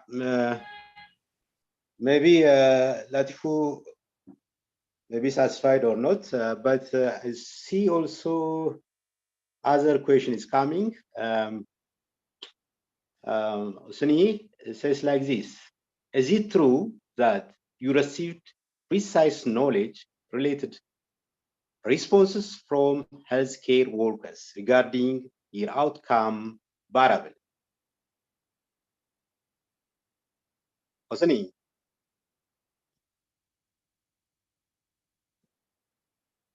Hello, Sunny? Oh, there is no. Can you hear me, Sunny? Hello? Osani, technical group may help us just that I lost that. Hello, I can hear you, bro. Okay, Can sorry, there was a now? network issue. Can you hear me Yes, now? I can. Go ahead, please. Yes, I can. If you didn't get the question, let me repeat it for you. And it says like this: is it true that you received precise knowledge-related responses from healthcare workers regarding your outcome variable? So I didn't get that question. Is it true that? Yeah, that you received precise knowledge-related responses from healthcare workers regarding your outcome variable. Okay. If I understand your question, you're asking if we received any precise knowledge from the healthcare workers regarding the infection. Yeah, I think, yeah. That is the question? Yeah, precise knowledge regarding related responses from healthcare workers. How you are actually sure about the responses from the healthcare workers were sure. It's like that. How can you be sure for the responses from healthcare workers regarding your outcome variable? Okay. Well, I would say that we could bring up. We gave them the survey questions and they responded. So we cannot precisely say that we can be sure, but as we tested their knowledge, which I presented there, we could see that this was what they said. They said that their knowledge is about, and even with the prevalence, we also correlated the prevalence. For example, the unskilled workers, we found out that that demonstrated the poorest knowledge also had the highest prevalence. So we gave them the structured questionnaires and they responded. So that is one way which we could just correlate it. The unskilled workers demonstrated poor knowledge and then they had the highest prevalence. Okay, Osoni. I don't know how much Nagasa Saboksa. This question came out of Nagasa Saboksa. That's I think he's from my round. So I don't know how much he's satisfied. Probably he can get you on other chats. Therefore, it's better now. It's time to wind up your presentation. And on my side, of course, I do have also various questions, but for the sake of time. But did you do the prevalence? It's a cross-sectional type of study. Can you hear me, Osano? Yes, I can, Prof. Yeah, about the prevalence of the prevalence of this hepatitis B and C. Did you just see the prevalence in separate or together, or how was that was done? We did we had separate results for the prevalence. That's hepatitis B separate, hepatitis B, C separate, but the same. Thank you. Probably I missed it when you present. Okay, probably I missed it. We have separate results, yes.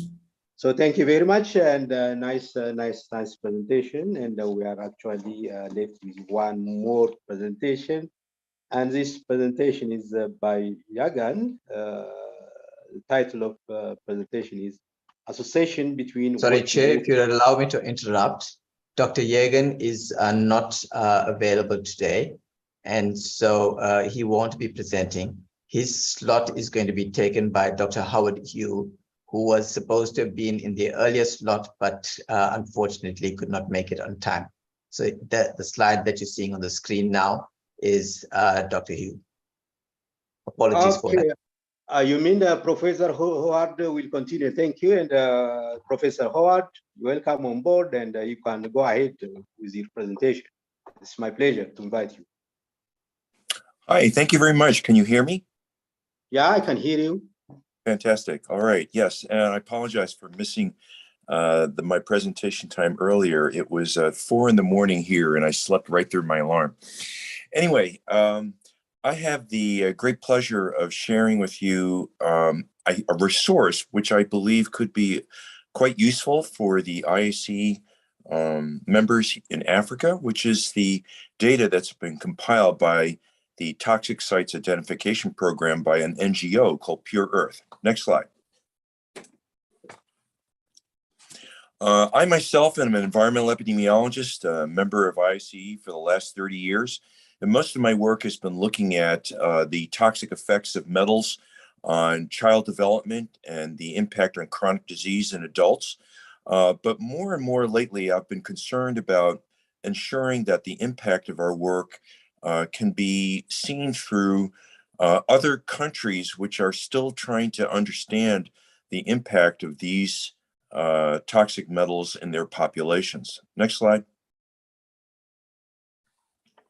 Pure Earth is an NGO that was created by a founder who was involved in cleaning up toxic waste sites here in the United States and decided to create a NGO that would address some of these issues in low and middle income countries.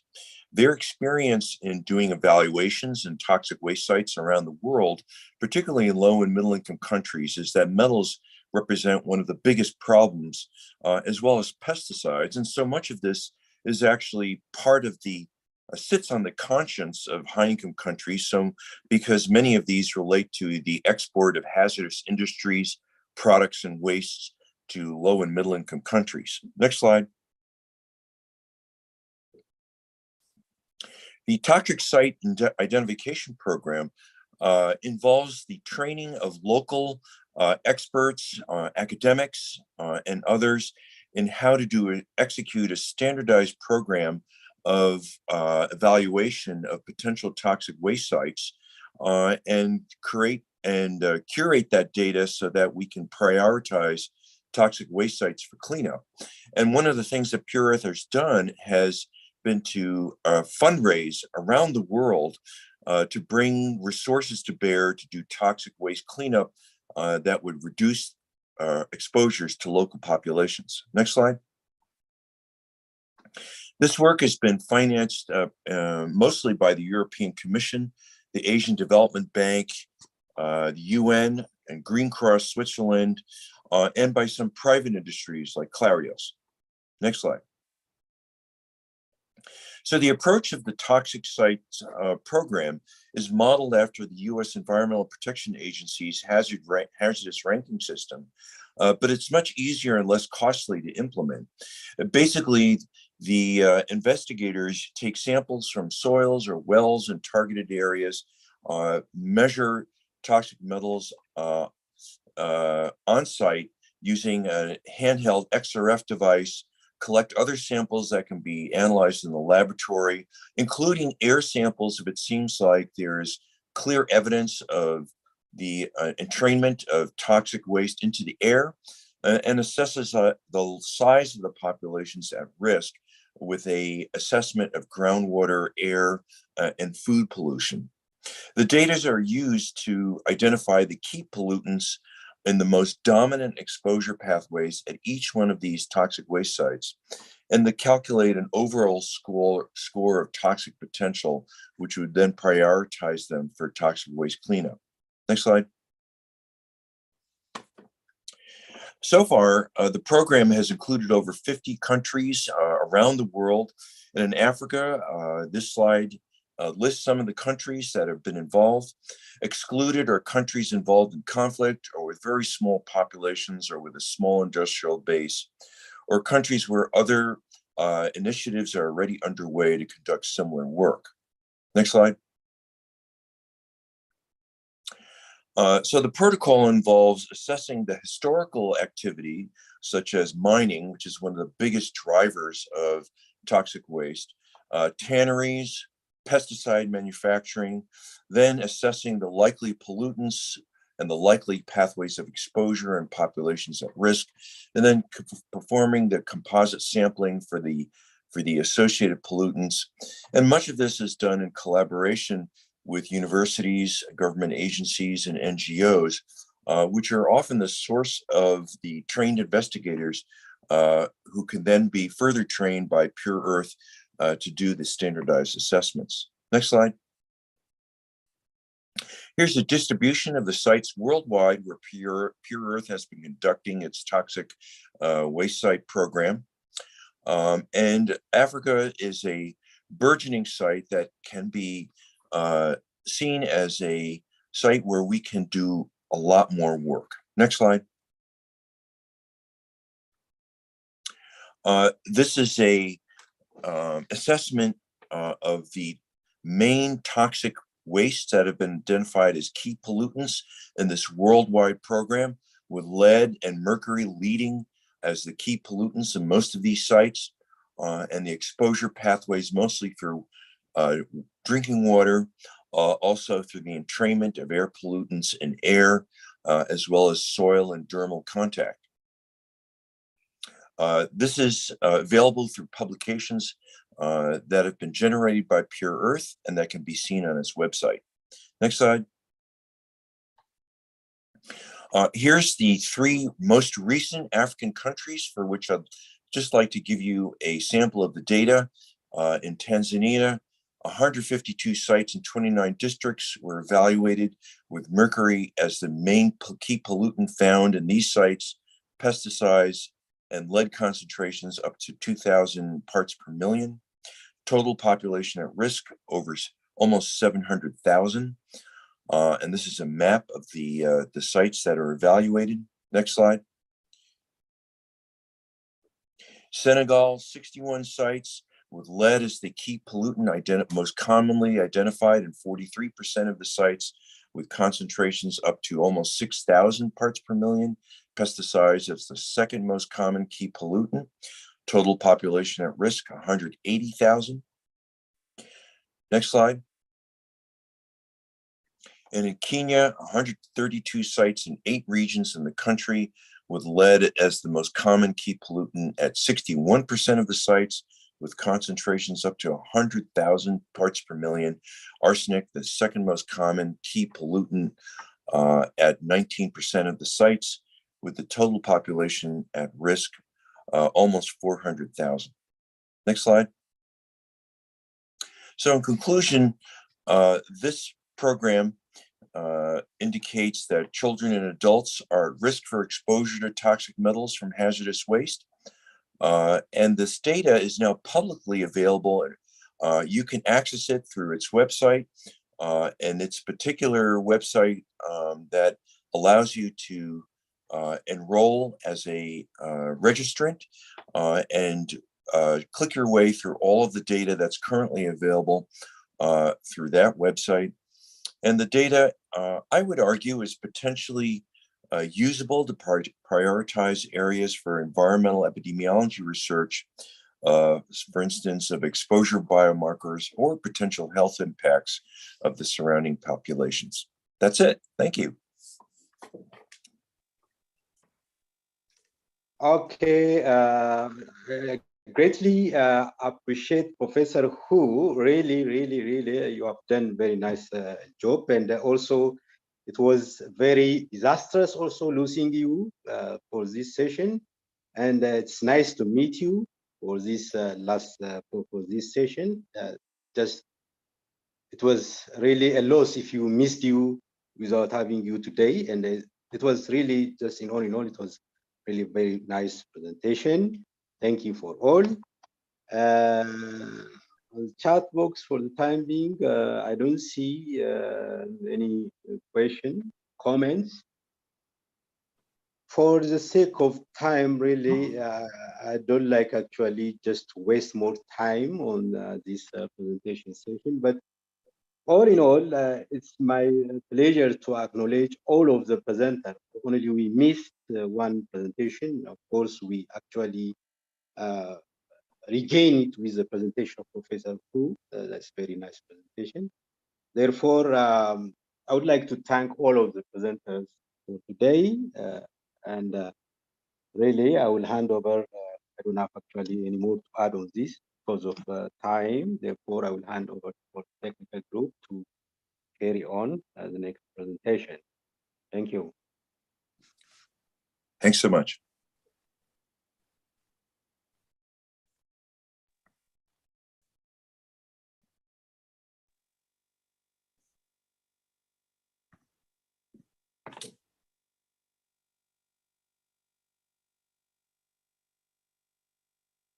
Kale, the floor is yours. Yeah, so basically we have 5 minutes. We can have a break now, as indicated, and we'll resume in, maybe we can just shorten the break in 5 minutes time. Thank you. Okay, thank you.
Hi, hello.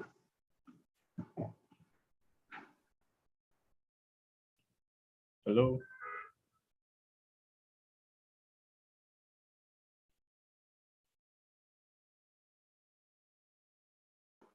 Hello, did you hear me?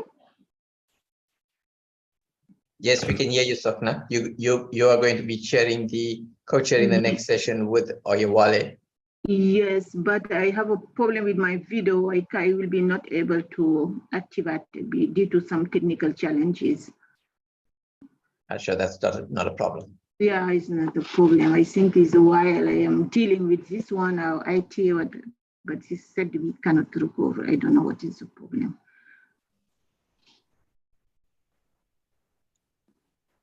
Yeah.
Doctors Oyewale and Sokna, maybe we should make a start. The next speaker is on the platform.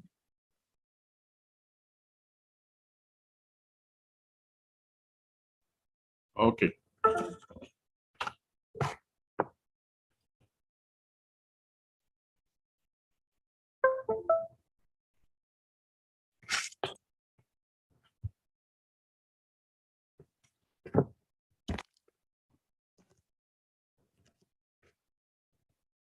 so can you hear me?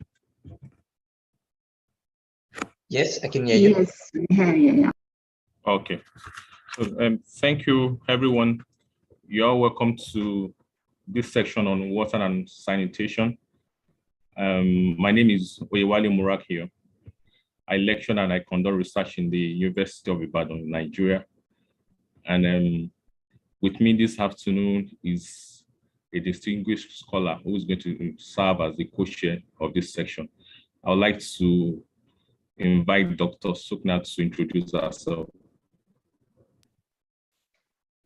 Thank you, Chair. Good morning, good afternoon, everyone, wherever you are. I'm sorry, but I'm not able to activate my camera due to some technical challenge with my laptops. I'm Sokhna Cham from the African Population and Health Research Center. I'm based at the West Africa Regional Office in Dakar, Senegal. I am a member of IC and I'm honored to be part of the conference organizing committee and co-chairing this session on water and sanitation. Over to you, Chair. Thanks. Thank you very much, Dr. Suknat. You're welcome. And so for this section, we have 6 presentations, and it cuts across 3 countries, from South Africa, from Ghana, and also from Ethiopia. And so before I invite the first presenter, just to mention that please, we want all presenters to keep to the rule. Please, let's keep to time, and then so that you can also have time for questions and answers. So the first presentation will be from Bamidele O Fagba. He's from the University of Cape Town in South Africa, and he will be presenting on occurrence of antiretroviral drugs in Africa water resources, a systematic review and meta-analysis. So Bamidele, you have the floor. You can kindly share your screen and go ahead.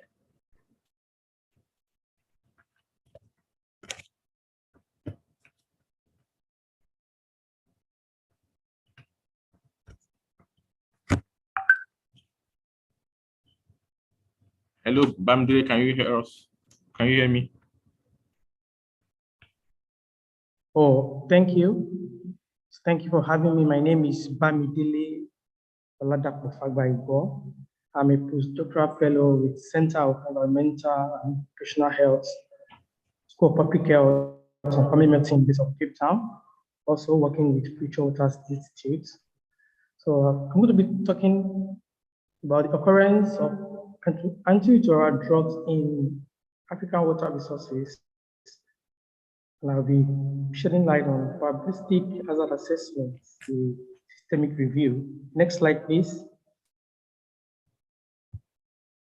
I have no real or passive conflicts of interest that relate to this presentation. Move to the next slide. Yeah, antiretroviral drugs are among the emerging environmental contaminants that has raised concern. Unabated release of pharmaceutical products residue into water resources, especially in developing countries, is a major threat to public health. Up to 90% of orally applied drugs are restricted, end up in sewage system, wastewater, or other water resources where they occur unaltered or partially metabolized. Studies have reported levels of various emerging contaminants, including RBDs, residue in various water resources such as surface water, wastewater, groundwater, drinking water, among other water sources. However, a systematic review has not been conducted. There is limited studies focusing on health risks levels of the studies in Africa. It is therefore important to systematically review the levels of ARVD in water resources in Africa, understand the associated environmental and public health risk.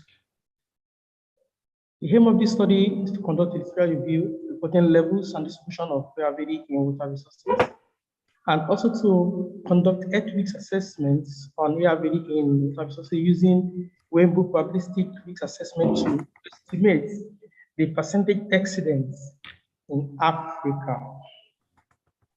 So this are the methodology. Levels of reported ARV were systematically searched, data were collected and analyzed, and assessment of each assessment were actually done. Studies that were published within the period of 2010 to 2021 were used for the studies. Data extraction and management, data identification, screening, checking for eligibility of those studies, the inclusion and exclusion criteria were used using preferred reporting items for systematic review and meta-analysis protocol PRISMA were used for the identification and screening processes.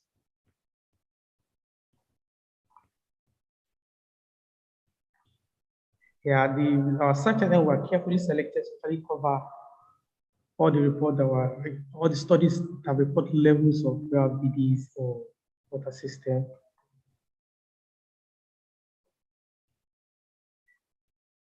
Yeah, Wembu probabilistic approach was used for the analysis. Thank you. Let's go to the next slide, please. Yeah, these are the results. The overview of study reporting ARVDs in Africa study was presented is this result. 29 studies were identified. Most of the countries were included is South Africa, which covers the 62% of the largest studies actually published in South Africa, followed by Kenya, but at only 20%. Nigeria with 2 studies, which covers 7%. With Zambia, only 1 study reported levels of ARVDs in their water resource. Most of these studies examined were therefore conducted in Southern Africa, covering 65% of the study, followed by East Africa with 20%, and West Africa only 7%.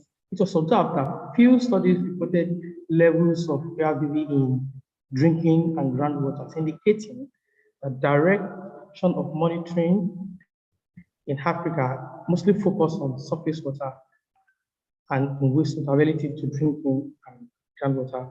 Therefore, also levels that were reported were presented in the second figure. The levels of RDB reported in surface water and in wastewater were reported in the second figure. The ARV are frequently reported in water resources, including wastewater and surface water. Levels of RDB were only in 4 countries, which have been in South Africa, in Kenya, in Zambia, and in Nigeria. Lamivudine actually was measured with highest concentration in water resources, followed by epivaricin, sidovudine, which reflects high consumption of commonly administered ART in the region. And ecotoxicological implication of these emerging contaminants is crucial to establish the potential harmful effects on exposed organisms, and perhaps in humans as well. Next slide, please.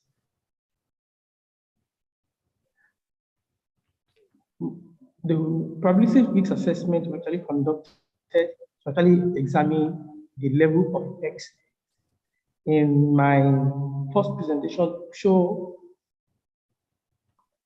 in my first picture, actually show the hazard probability chart summarizing the percentage extent of acting to arrive drug in surface water and wastewater effluents and the effluent.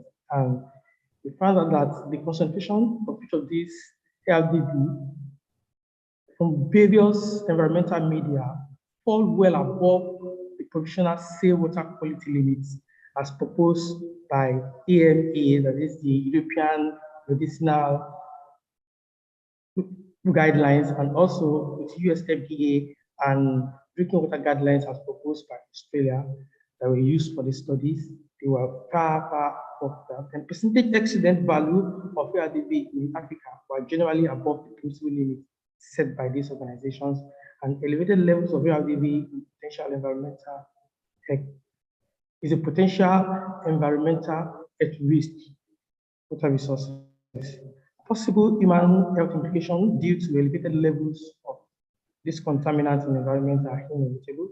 So findings indicated that higher dose of ARDB in consumption of untreated surface water or groundwater can actually impact the aquatic organisms and even humans that consume these waters. Effects on humans such as sperm motility, similar decrease in total sperm has been reported in studies. This next slide. Next slide. So in conclusion, we found that this systematic review found the occurrence of 18 antiretroviral drugs in 4 African countries with high concentration in wastewater and in surface waters. 9 ARVs are frequently detected in African waters. The reconstruction of elephant in various environmental media to date fall well above provisional safe water quality limit as proposed by the EMEA, USFDA, and UWC. ARVD are also detected in drinking water and in groundwater samples, although at a very low concentration. Presenting excellence of value of ARV in Africa are generally above the permissibility set for pharmaceuticals in water. An elevated level of ARV is a potential environmental and health risk to water resources. Next slide. Next slide, please. Yeah, I'd like to acknowledge the funding, the Water Research Council, the UCT Research Committee, Petrotan State, and everyone. Thanks for having me. These are the reference, a few of the references that were cited during the study. Next slide, and thank you for having me. Yeah, thank you very much, Bamidele, for your presentation and for sharing your findings with us. So please, do you have questions for Bamidele? Yeah, so there's one in the question and answer, and it reads, what are the direct effects of ARVDs on the environment? That's one. And the person also asks, if our wastewater treatment and drinking water systems are unable to remove these from water, what are we to expect in terms of human health effects in the future? Would you like to respond to that? Yeah, I would like to respond to that. Then regarding the question that says, what are the impacts of this ARVD in our water at elevated level in our water resources? Studies have been published actually report the motility, the impact of the ARVD in water resources, which actually caused high motility in organisms that were used as their case studies, and other studies as we expected to be conducted in this regard actually know the full impact of ARVD in the environment. But studies actually reveal that they have potential impact on organisms that were used for the studies, and it's an indication that, and we still need more studies to be conducted in that area. Thank you. Okay, thank you. So the second aspect of the question was asking about, in terms of human health, what's the effect on human health if maybe individuals consume such water that contains ARVDs? Yeah, I think that's what I just. Okay. The other one is about how this can be removed from the water resources. Yeah. The report also actually reveals that some water treatment processes actually remove some ARVD, while some could not remove it, and it could be a part of recommendation that most of the water treatment plants should be upgraded so that they can remove more microcontaminants such as ARVD from the system. Okay, thank you very much, Bamidele Fagbaigo, for sharing your presentation with us. Thank you very much. Wish you the very best in your future endeavors. Okay, so we move to the next presenter, and the next presentation will be coming from Latifatu Halazan Abubakar. She is from Kintapo Health Research Center, Ghana, and she will be presenting on selenium geoavailability in stream sediments in selected communities in the Kintapo area of Bono East region of Ghana. So please, you have the floor. You can go ahead and share your presentation with us. Good day, everyone. Please, can you hear me? Yes, we can hear you. Okay. So as already said by the chair, my topic this afternoon is on the geo-availability of selenium in some selected communities in the Bono region of Ghana, which is located in the central part of Ghana. These are my team members. Next, please.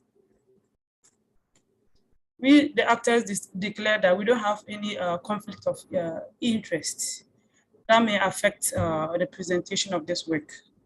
Next. Selenium is an essential trace mineral, just like we know for iron, just like we know for iodine, that are needed for various physiological processes in the human body. All elements, including these essential nutrients or elements, have their origins from rocks. These rocks weather to form soils where plants are grown. So when plants are grown on these soils, they are able to trap these nutrients or minerals into their systems. For example, we know that for the treatment of iron, for the management of iron deficient anemia, most dietitians or nutritionists will recommend the consumption of certain green leafy vegetables or foods. This is because these plants have features that enable them to trap these iron from the soil. And for that matter, they are able to manage anemia. Imagine what happens if these soils are deficient in these micronutrients. So dietitians or nutritionists will recommend foods that contain only chunks and not these micronutrients if the soil is deficient in these micronutrients. In the developed world, these micronutrients are gotten from sources such as from supplements, which are affordable to them. But when we consider our part of the world, which is Africa, we see that the primary source of the nutrients is through the food we eat. Selenium, as I already said, is an essential micronutrient or element. Its deficiency results in maternal complications, thyroid diseases, and then in most cases, male infertility. Just as we have conditions that are associated with its deficiency, so have we conditions that are associated with its toxicity too. Toxicity of selenium also leads to liver and heart diseases. This implies that the knowledge of the selenium status of the soil is vital, as adequate concentration of this trace mineral contributes to the physiological development of mankind. So in this study, we quantified and mapped the levels and concentrations of selenium and their spatial distribution in the Kintampo area of Ghana, located in the mid portion of the country. Next, please. So in all, a total of 43 stream sediment samples were collected using a GPS, geographical position, GPS, we defined a predefined coordinate or points. So after these samples were collected, the actual location coordinates, the drainage geology, the type of soil, the average stream velocity, the local relief, the pH were all taken. So all these factors, for example, the type and the color of the bed material indicates whether the selenium will be bioavailability to plant or not. After the sample collection, they were processed and then they were analyzed using for trace metals, including selenium, using a technique called the inductively coupled plasma mass spec at a geochemical lab. After the lab analysis, all quality assurance or control procedures were adhered to. And after the analysis, the degree of contamination, pollution load indices, and then geo-accumulation index were calculated. These indices would give us an idea as to what degree the soil selenium might impact soil plants. Next, please. You know, for the entire study area, as I said, it's made up of the Kintampo North Municipal and the Kintampo South districts. So for the combined study area, we had an average or mean selenium value to be 0.11. And then so apply to the two other districts. The least selenium in the combined study area was 0.1 parts per million or milligram per kilogram of the soil, with the maximum being 0.4 milligram per kilogram. Next, please. Next. Next, please. Please go back to the results.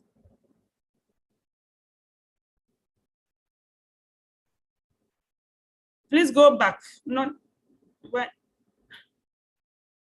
back. Next by one. Where the map is, yes. So looking at the geospatial distribution of selenium in the study area, the entire area at the top with the bluish green background is the Kintampo North district, and then the down part is the South district. So we observed that using a laser map, that it was only one area that was near the Kintampo Township that had adequate concentration of selenium, with the rest being below or the limits. So what I didn't have is the adequate is from 0.4 ppm to 0.6 ppm. So we observed that most of the areas were actually deficient in selenium. Next. In conclusion, we observed that there was a general selenium deficiency in the study area. This low selenium bioavailability might adversely affect its bioavailability to plants, with profound public health implication for the inhabitants, since we grow what we eat in this area. And then we recommend the need for a research into the link between the selenium content of food crops that are grown in the area, the human blood selenium levels, and other health outcomes, in order to facilitate the implementation of a remedy for public health interventions. Next. Next. Next, please. I acknowledge the following group of people for the immense contributions towards the achievement of the study goals. So the Kintampo Health Research Center, GIS unit, the laboratory, then ultimately to the Bill and Melinda Gates for funding this study. Thank you very much. Yes, and thank you very much, Latifatu, for your presentation. Do you have questions for the presenter? Any question? Okay, just to ask you, the selenium that were detected in the soil, yes. Do you carry out any maybe source apportionments to determine if the source of those of the selenium, are they naturally occurring or are they released from anthropogenic sources? Okay, so what time and space didn't allow me to add to this presentation was the fact that, so as I said, we had predetermined locations. These locations were free from anthropogenic activities. They were sites that were free from anthropogenic activities. And then during samples, we made sure there wasn't any contamination. So in conclusion, what we would say is there weren't selenium from anthropogenic activities. Okay, thank you very much for sharing your thoughts with us. Thank you very much. Wish you the very best in your future studies. And so I'd like to call on the next presenter before I hand over to my co-chair. And I think there is a question in the Q&A. Maybe check it. Okay. Okay. Okay. Thank you very much for pointing my attention to that. I didn't see that. Okay. So there's a question for you, Latifat, before you go. And the question says, I want to ask the standards used to measure the selenium. Come again. Okay, the person is asking, is there a standard that is used to measure the selenium? In the As in for quality control analysis. For quality control analysis, yes, we use standards from ALS Chemex to determine, to make sure that whatever results that we had was truly the true results. So we had controls for the lower levels, so as controls for upper levels. That indicated that all the results we had were precise. Okay. Thank you very much, Latifatu. And so we'll move on to the next presentation, and that will be taken by Magoba Letabo from the University of Cape Town in South Africa. And the title of the presentation is DDT Water Contamination and the Impact on Water Quality Assets in Africa in relation to human health risk. So Letabo, you have the floor. Hi, everyone. Thank you for having me here today. I am Letabo Magoba, and I will be presenting on DDT water contamination and the impact on water quality access in Africa in relation to human health risks. Next slide, please. The authors declare that there is no conflict of interest. Next slide, please. Just to give a brief intro on my topic, DDT is a synthetic organic man-made insecticide that has been an effective intervention in eliminating the species of mosquito causing malaria, and due to its adverse effect on wildlife and human health, DDT was phased out in most developed regions, but the WHO approved the use of indoor residual spraying with DDT in African nations where malaria remains a severe health burden. And so water bodies as an essential environmental medium contribute significantly to the migration and transformation of DDT.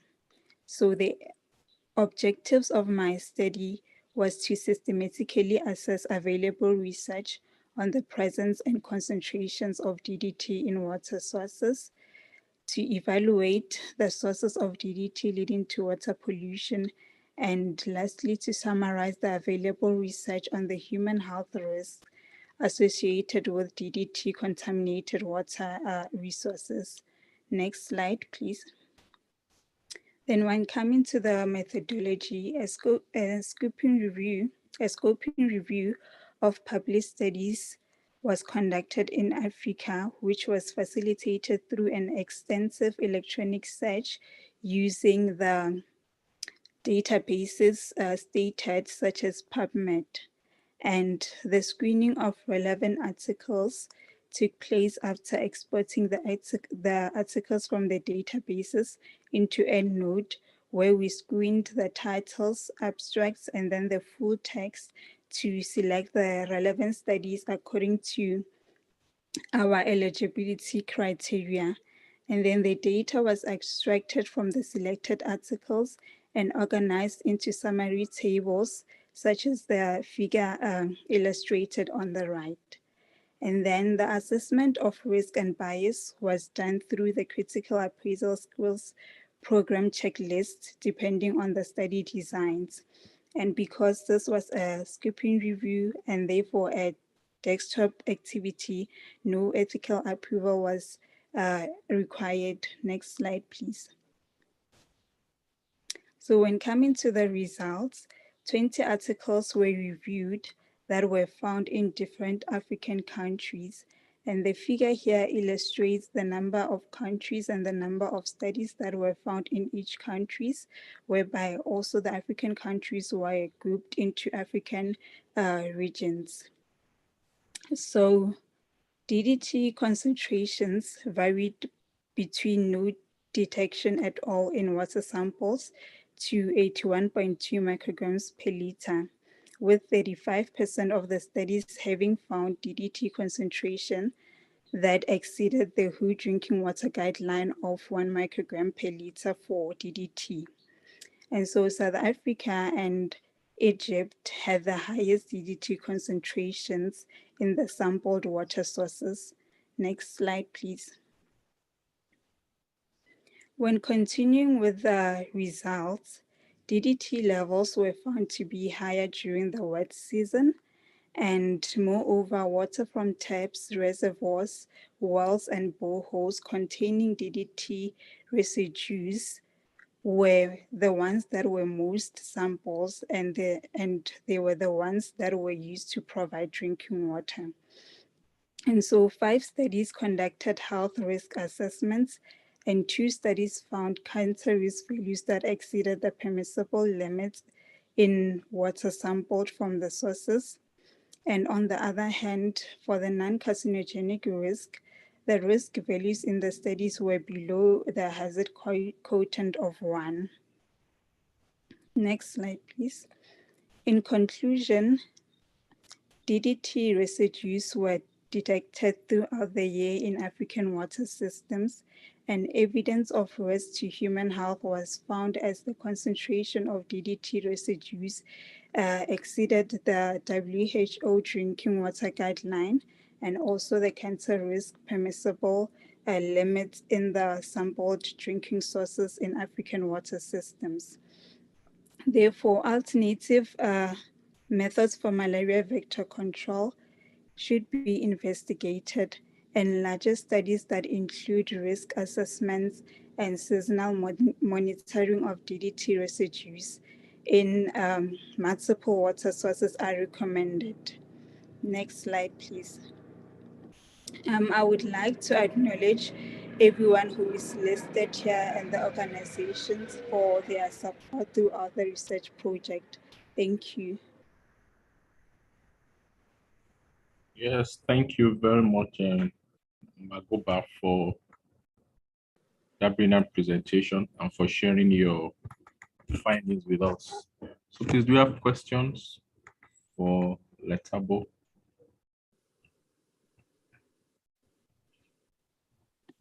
Questions, comments? Okay, so if there is none, I want to ask Letabo. I can see from your results that you have higher concentration of DDT during the wet season, compared to dry season. What do you think is responsible for this, and maybe the implication? I think that in terms of indoor residual spraying, when DDT is sprayed for indoor residual spraying during high wet seasons, this can be due to runoff from the soil and then into the water systems. Okay, okay.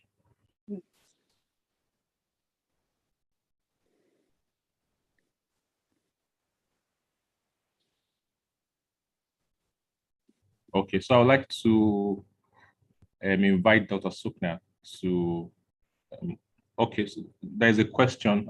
Are you working with DWS? No. Okay. Okay. So I'd like to. This is. Okay, go ahead. Sorry. Oh, I just wanted to clarify, this is my MPH thesis. Okay. Yes. Okay. So the first thing that DWS means Department Water Sanitation regarding water quality samples. Oh, no, I'm not working with them. Okay. Yes. That's fine. So Dr. Sukna, please, will you invite the next presenter? Okay, thanks, Chair. Our next speaker is Jose Jeff Da Costa from the University of Energy and Natural Resources in Ghana.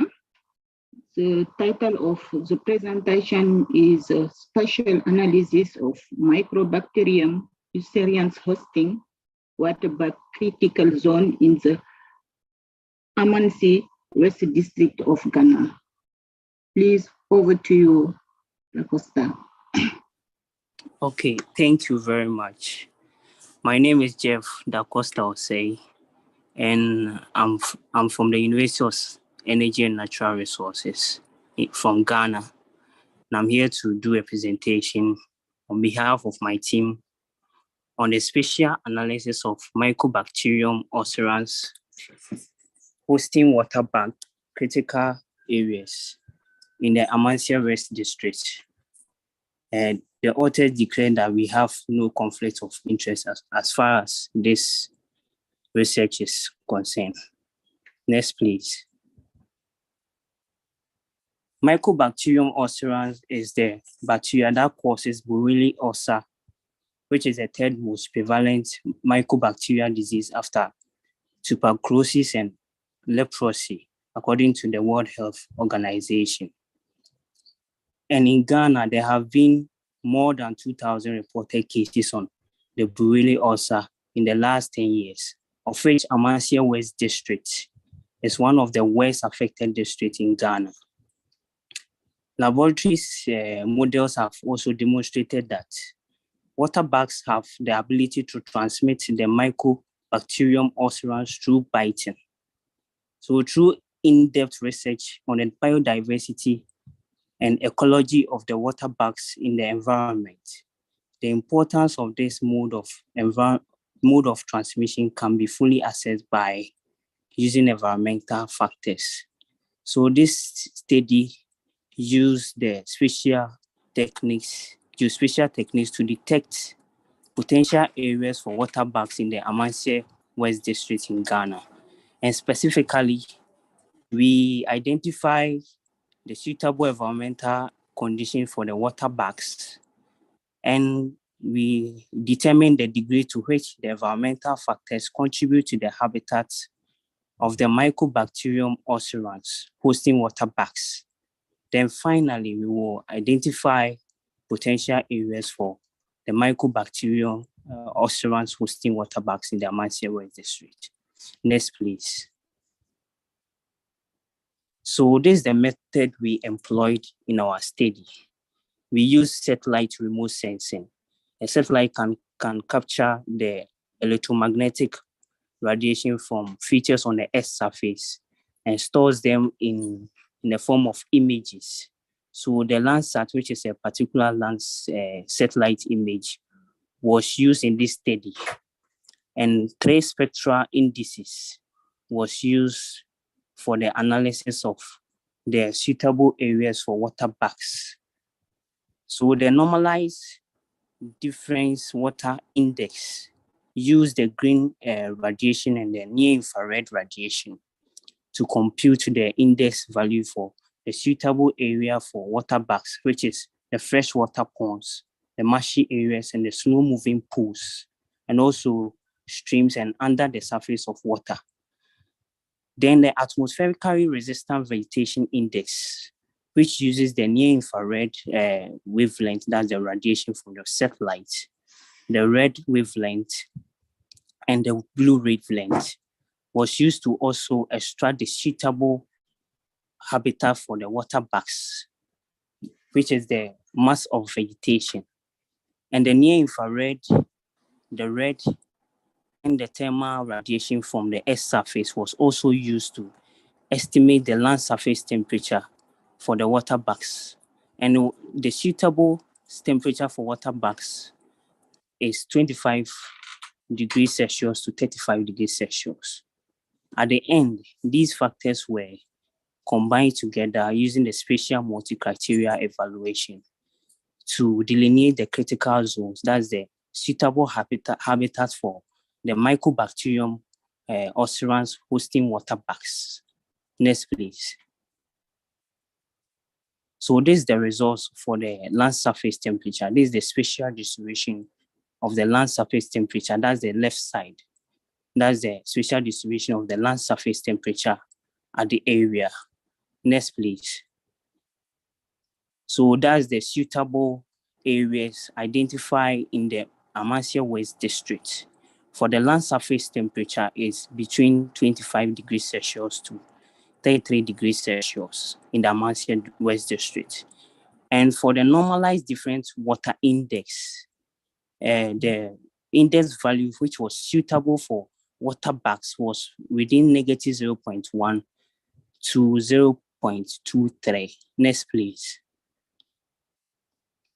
So the vegetation index, which was also used to extract the suitable areas, which is the mass of vegetation for the water bags, this is the results we got. That's the spatial distribution of mass of vegetation, which is considered to be suitable for water bags. That's the suitable habitat. Next, please. So that's the suitable area ranging from an index value, ARVI index value of 0.12 to 0.34. Next, please. So at the end, these factors has to be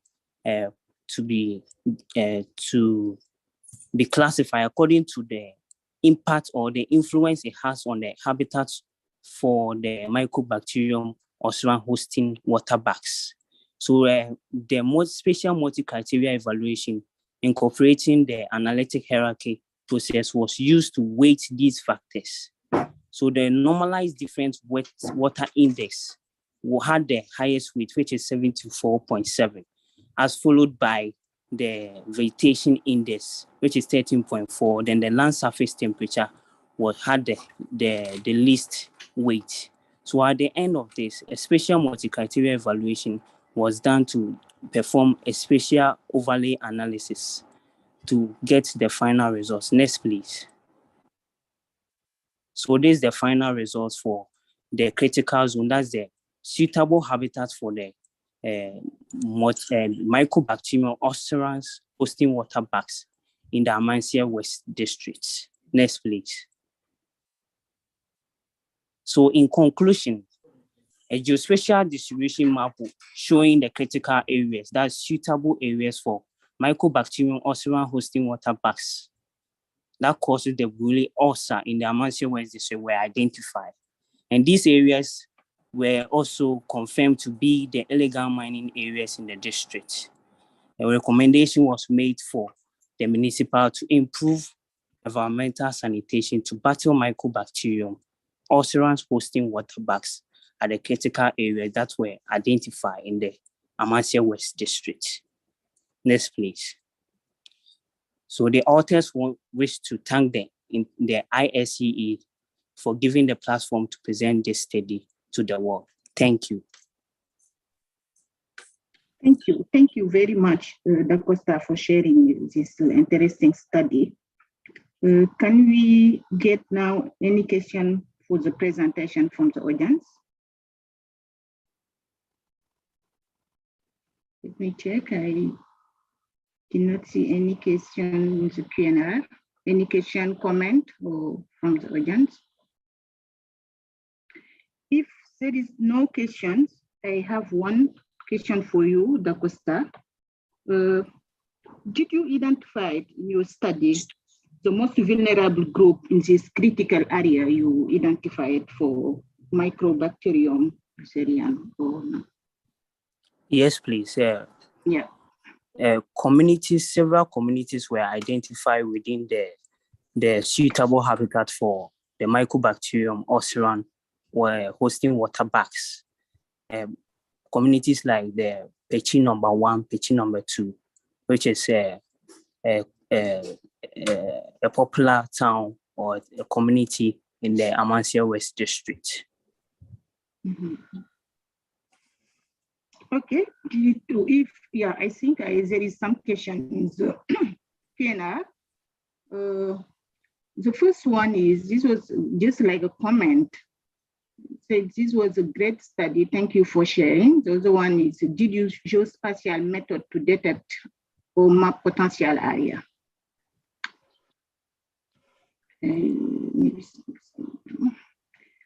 It's okay. Can you go ahead for the first questions? Hello. Hello. Yes, yes. Did you hear me? You have two questions in the Q&R. The Okay. first one is, did you see the question or you want me to read? Yeah, please read it. Yeah. Did you do maybe geospatial method to detect or map potential area? The second one is, what are the control measures to reduce the incidence of the bacterium? Okay, this one was a remote sensing technique was used. That's this geospatial model. Everything was done using the satellite image, which is the Landsat image, and which was used to compute the spectral indices. So everything was done using the spectral indices for delineating the critical zones. Okay, thanks for this response. The second one is, what are the control measures to reduce the incidence of the bacterium? The contour.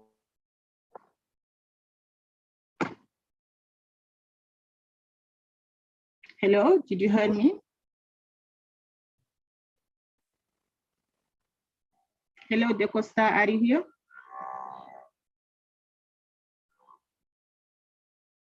I think Da Costa have some technical challenges. Due to time, let's move to the next speaker.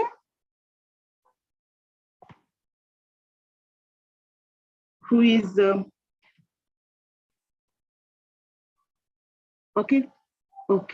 Let's move to the next speaker, who is Bijua Yamputuku. I think I pronounced correctly the name, from the Kintampo Health Research Center in Ghana.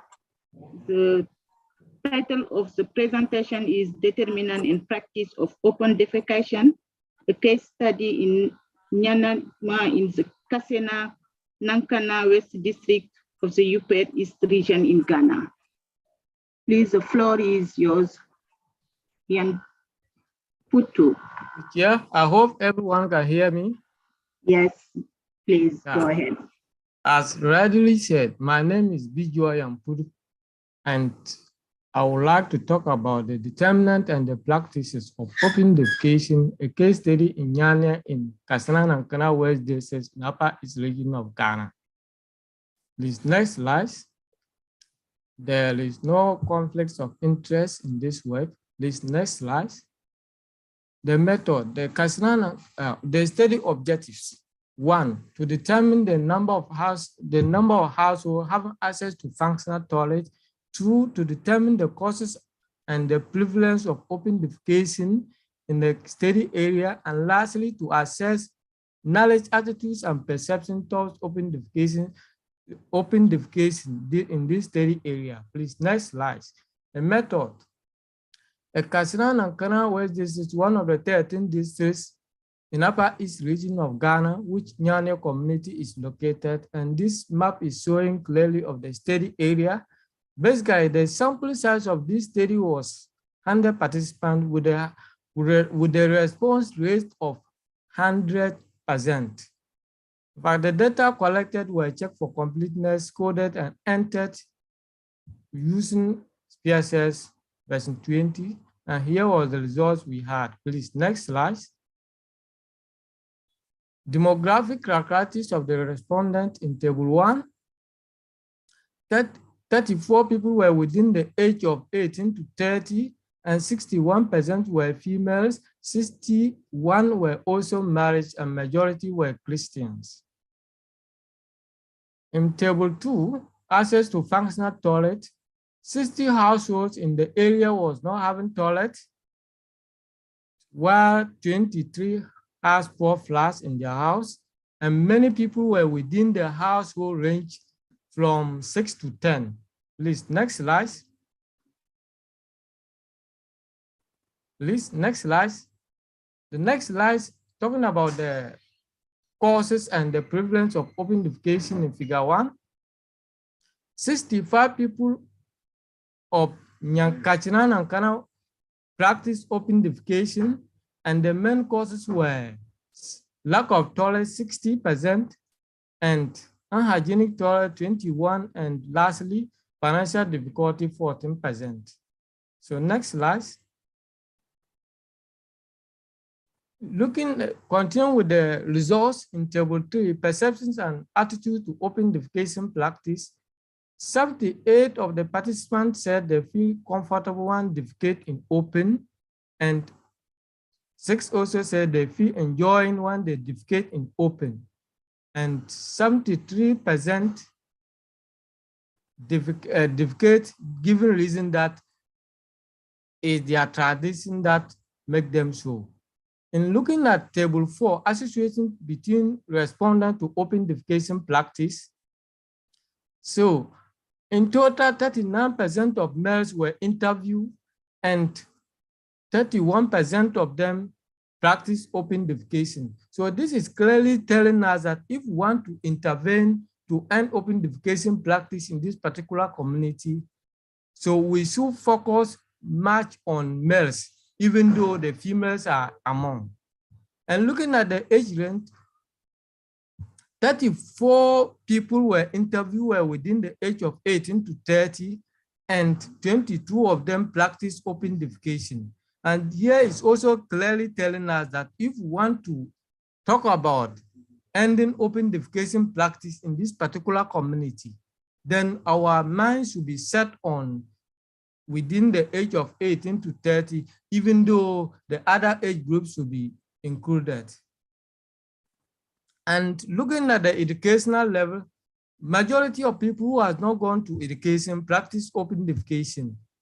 And just that because they haven't had the knowledge, a little knowledge about open defecation practice. And again, looking at the tertiary level, those we interviewed, they were about 30 people, and 26 of them do not practice open defecation. So this means that education has a positive influence on the practice of open defecation. So if we want to fight against open defecation at this particular community, and we take education to be a major tool, it can reduce about 50% of open defecation practice in this study area. Please, next slide. So in concluding, this study concludes that 65 people of Nyanya community practice open defecation, and the causes are lack of toilet in the house and financial challenges to construct and even to renovate the toilet facility available. And we urge government and the district to ensure more construction of public decent toilet in this community. Likewise, the using of these toilet facilities to be reduced to the affordable of these community members to use. Please, next slide. So I would like to thank the director and the management of KHRC for the support given, and I also not forget to thank my supervisor from University of Education Winneba, as well as mentors from KHRC and all the staff within the KHRC, as well as all my co-authors who support us indirectly or directly throughout this work. Thank you for your attention. Thank you, Bidua, for your presentation. Any question, comment from the audience? Please comment or questions. If there is no questions, I suggest we move to our next speaker. Chair, there is a hand up. It's Albert. No, Albert. Okay, I have not seen it. Yeah, okay, yes. Please go ahead. Thank you, Professor Rajan. Okay, thank you very much for the opportunity. I just one is a recommendation and one is a question. So from table 2 of the presentation, the presenter kept mentioning access to toilets, lack of toilets. I think it should have been maybe access to toilet facilities, because when you say access to toilets, It's more like saying access to, excuse me to say physics. So I would rather prefer he use access to toilet facilities rather than simply access to toilets. And then also regarding the table 4, I want to find out from the presenter whether he did any inferential statistics, like maybe a chi-square to determine the association between the open defecatory practices and then the variables he made mention of. Thank you. Thank you for the question. In fact, we did not do inferential statistics regard to this work. We only based on the cross-sectional study which we use to conduct this work.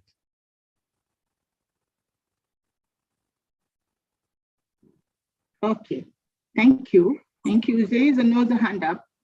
Funk, please go ahead.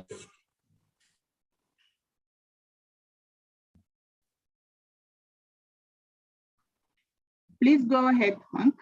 Or Felicia, please go ahead. Hello. Good afternoon.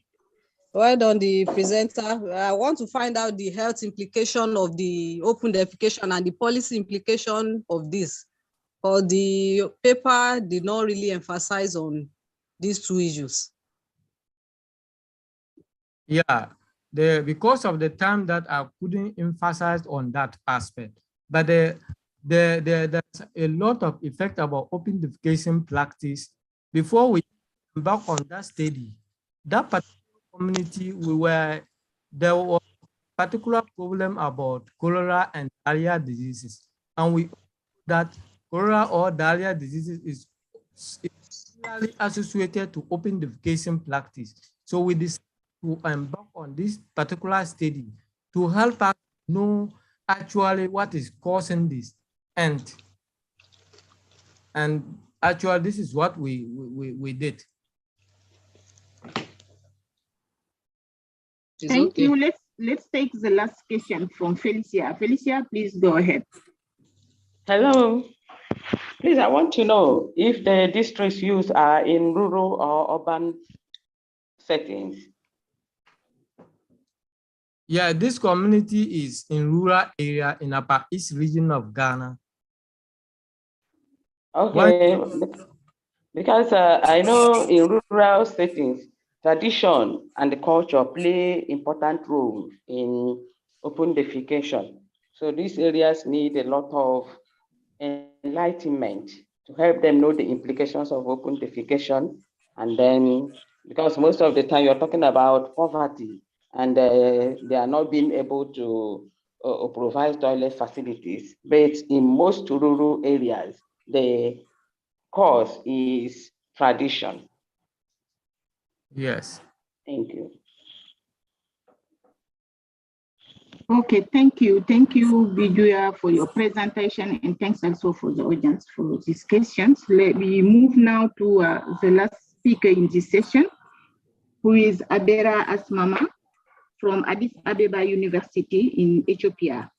The topic of the presentation is high level of fluoride in groundwater and human health research risk assessment at Rift Valley Basin town using GIS in Ethiopia. Chair, it seems that the speaker is not on the platform, and I'm not sure if there's an alternate speaker to speak on their behalf, but if there is, if they could please raise their hands and we'll give them a microphone to speak. Okay, let's see if we can have a hand up or not. I did not see any hand.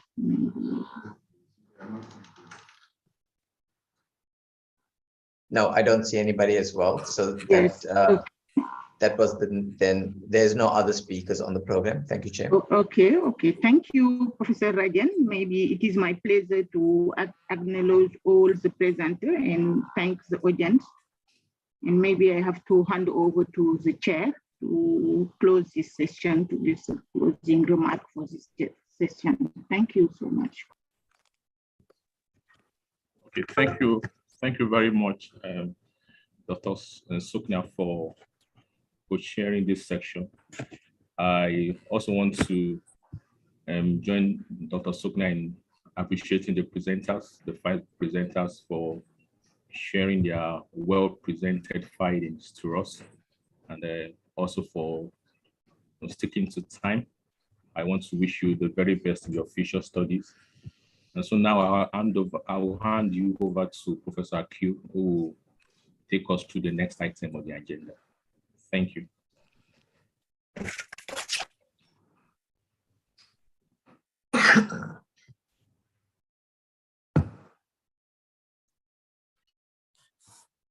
Good day, everybody. Or good evening. We come to the end of this conference. There will be a formal closure of the conference. So the first part is that I will hand over to Dr. Kwaku Asante to do the closure, after which I will join again. So Kwaku, I hand over to you. All right, thank you. So just want to say a big thank you to you all for sticking with us here for the last 48 hours. It's been a great pleasure listening to all these beautiful presentations that were made. One of the things that got me so interested in this is the fact that we are noting that we are all doing a lot on this continent together with our collaborators. Sometimes we don't make it to the global conferences because it's global. So many people are presenting. And so our work sometimes would get lost or would be presented by others. Here we have heard from junior scientists and senior scientists who have made great input and discussions on environmental health on the African continent.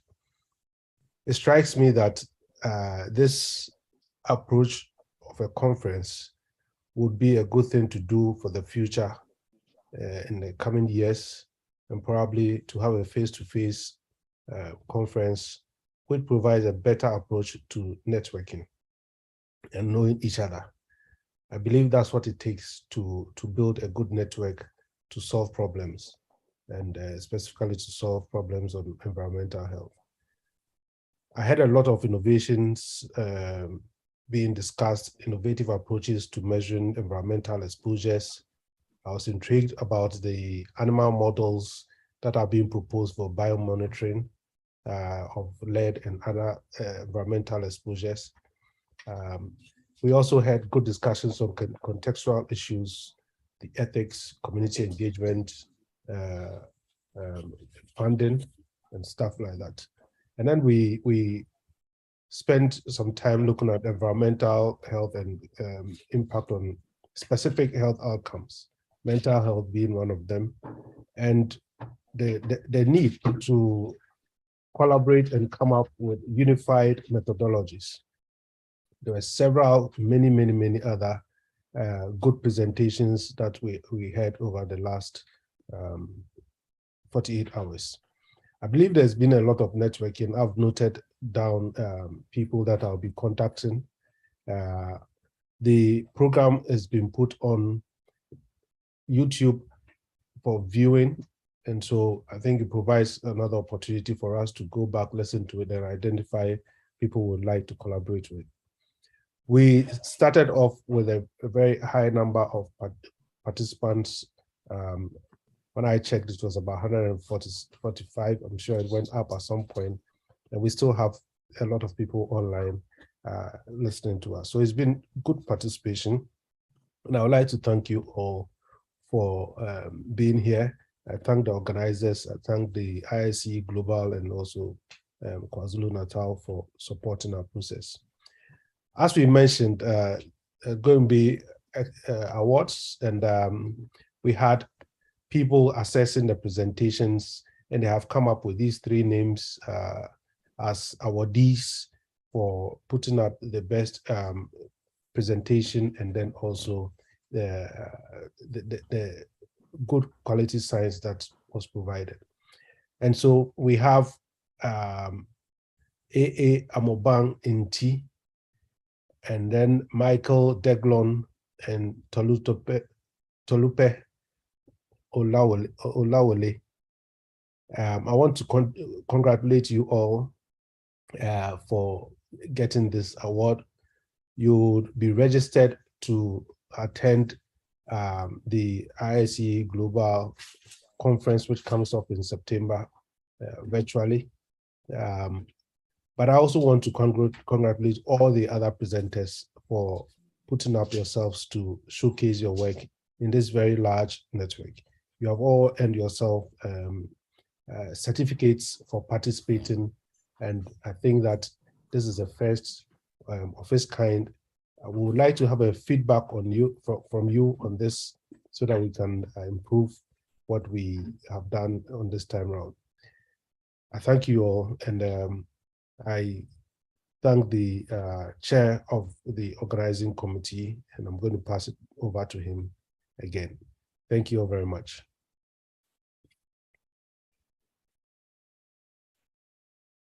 Thank you very much, Kwaku. So this brings us to the end of the conference. I would like to do the vote of thanks. And firstly, on behalf of the Conference Planning Committee, the Executive Council of the ISE chapter, I would like to express my heartfelt gratitude to each of you who participated in this first virtual ISE African chapter conference over the last 2 days.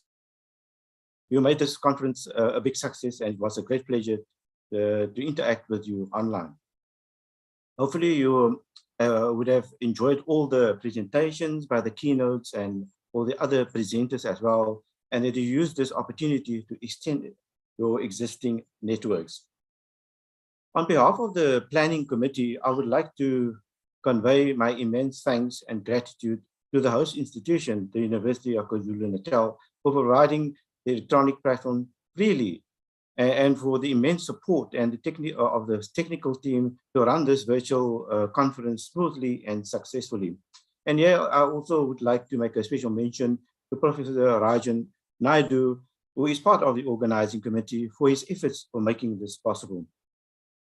The Planning Committee wish to convey our deep regards and thanks to the ISE African chapter, especially Kwaku Asante for his support, who was the chair of the ISCO African chapter, and the ISE Global Secretariat for the great support and guidance, and also for the African Councillor, Dr. Adnan Mustafa, for her insights into the conference.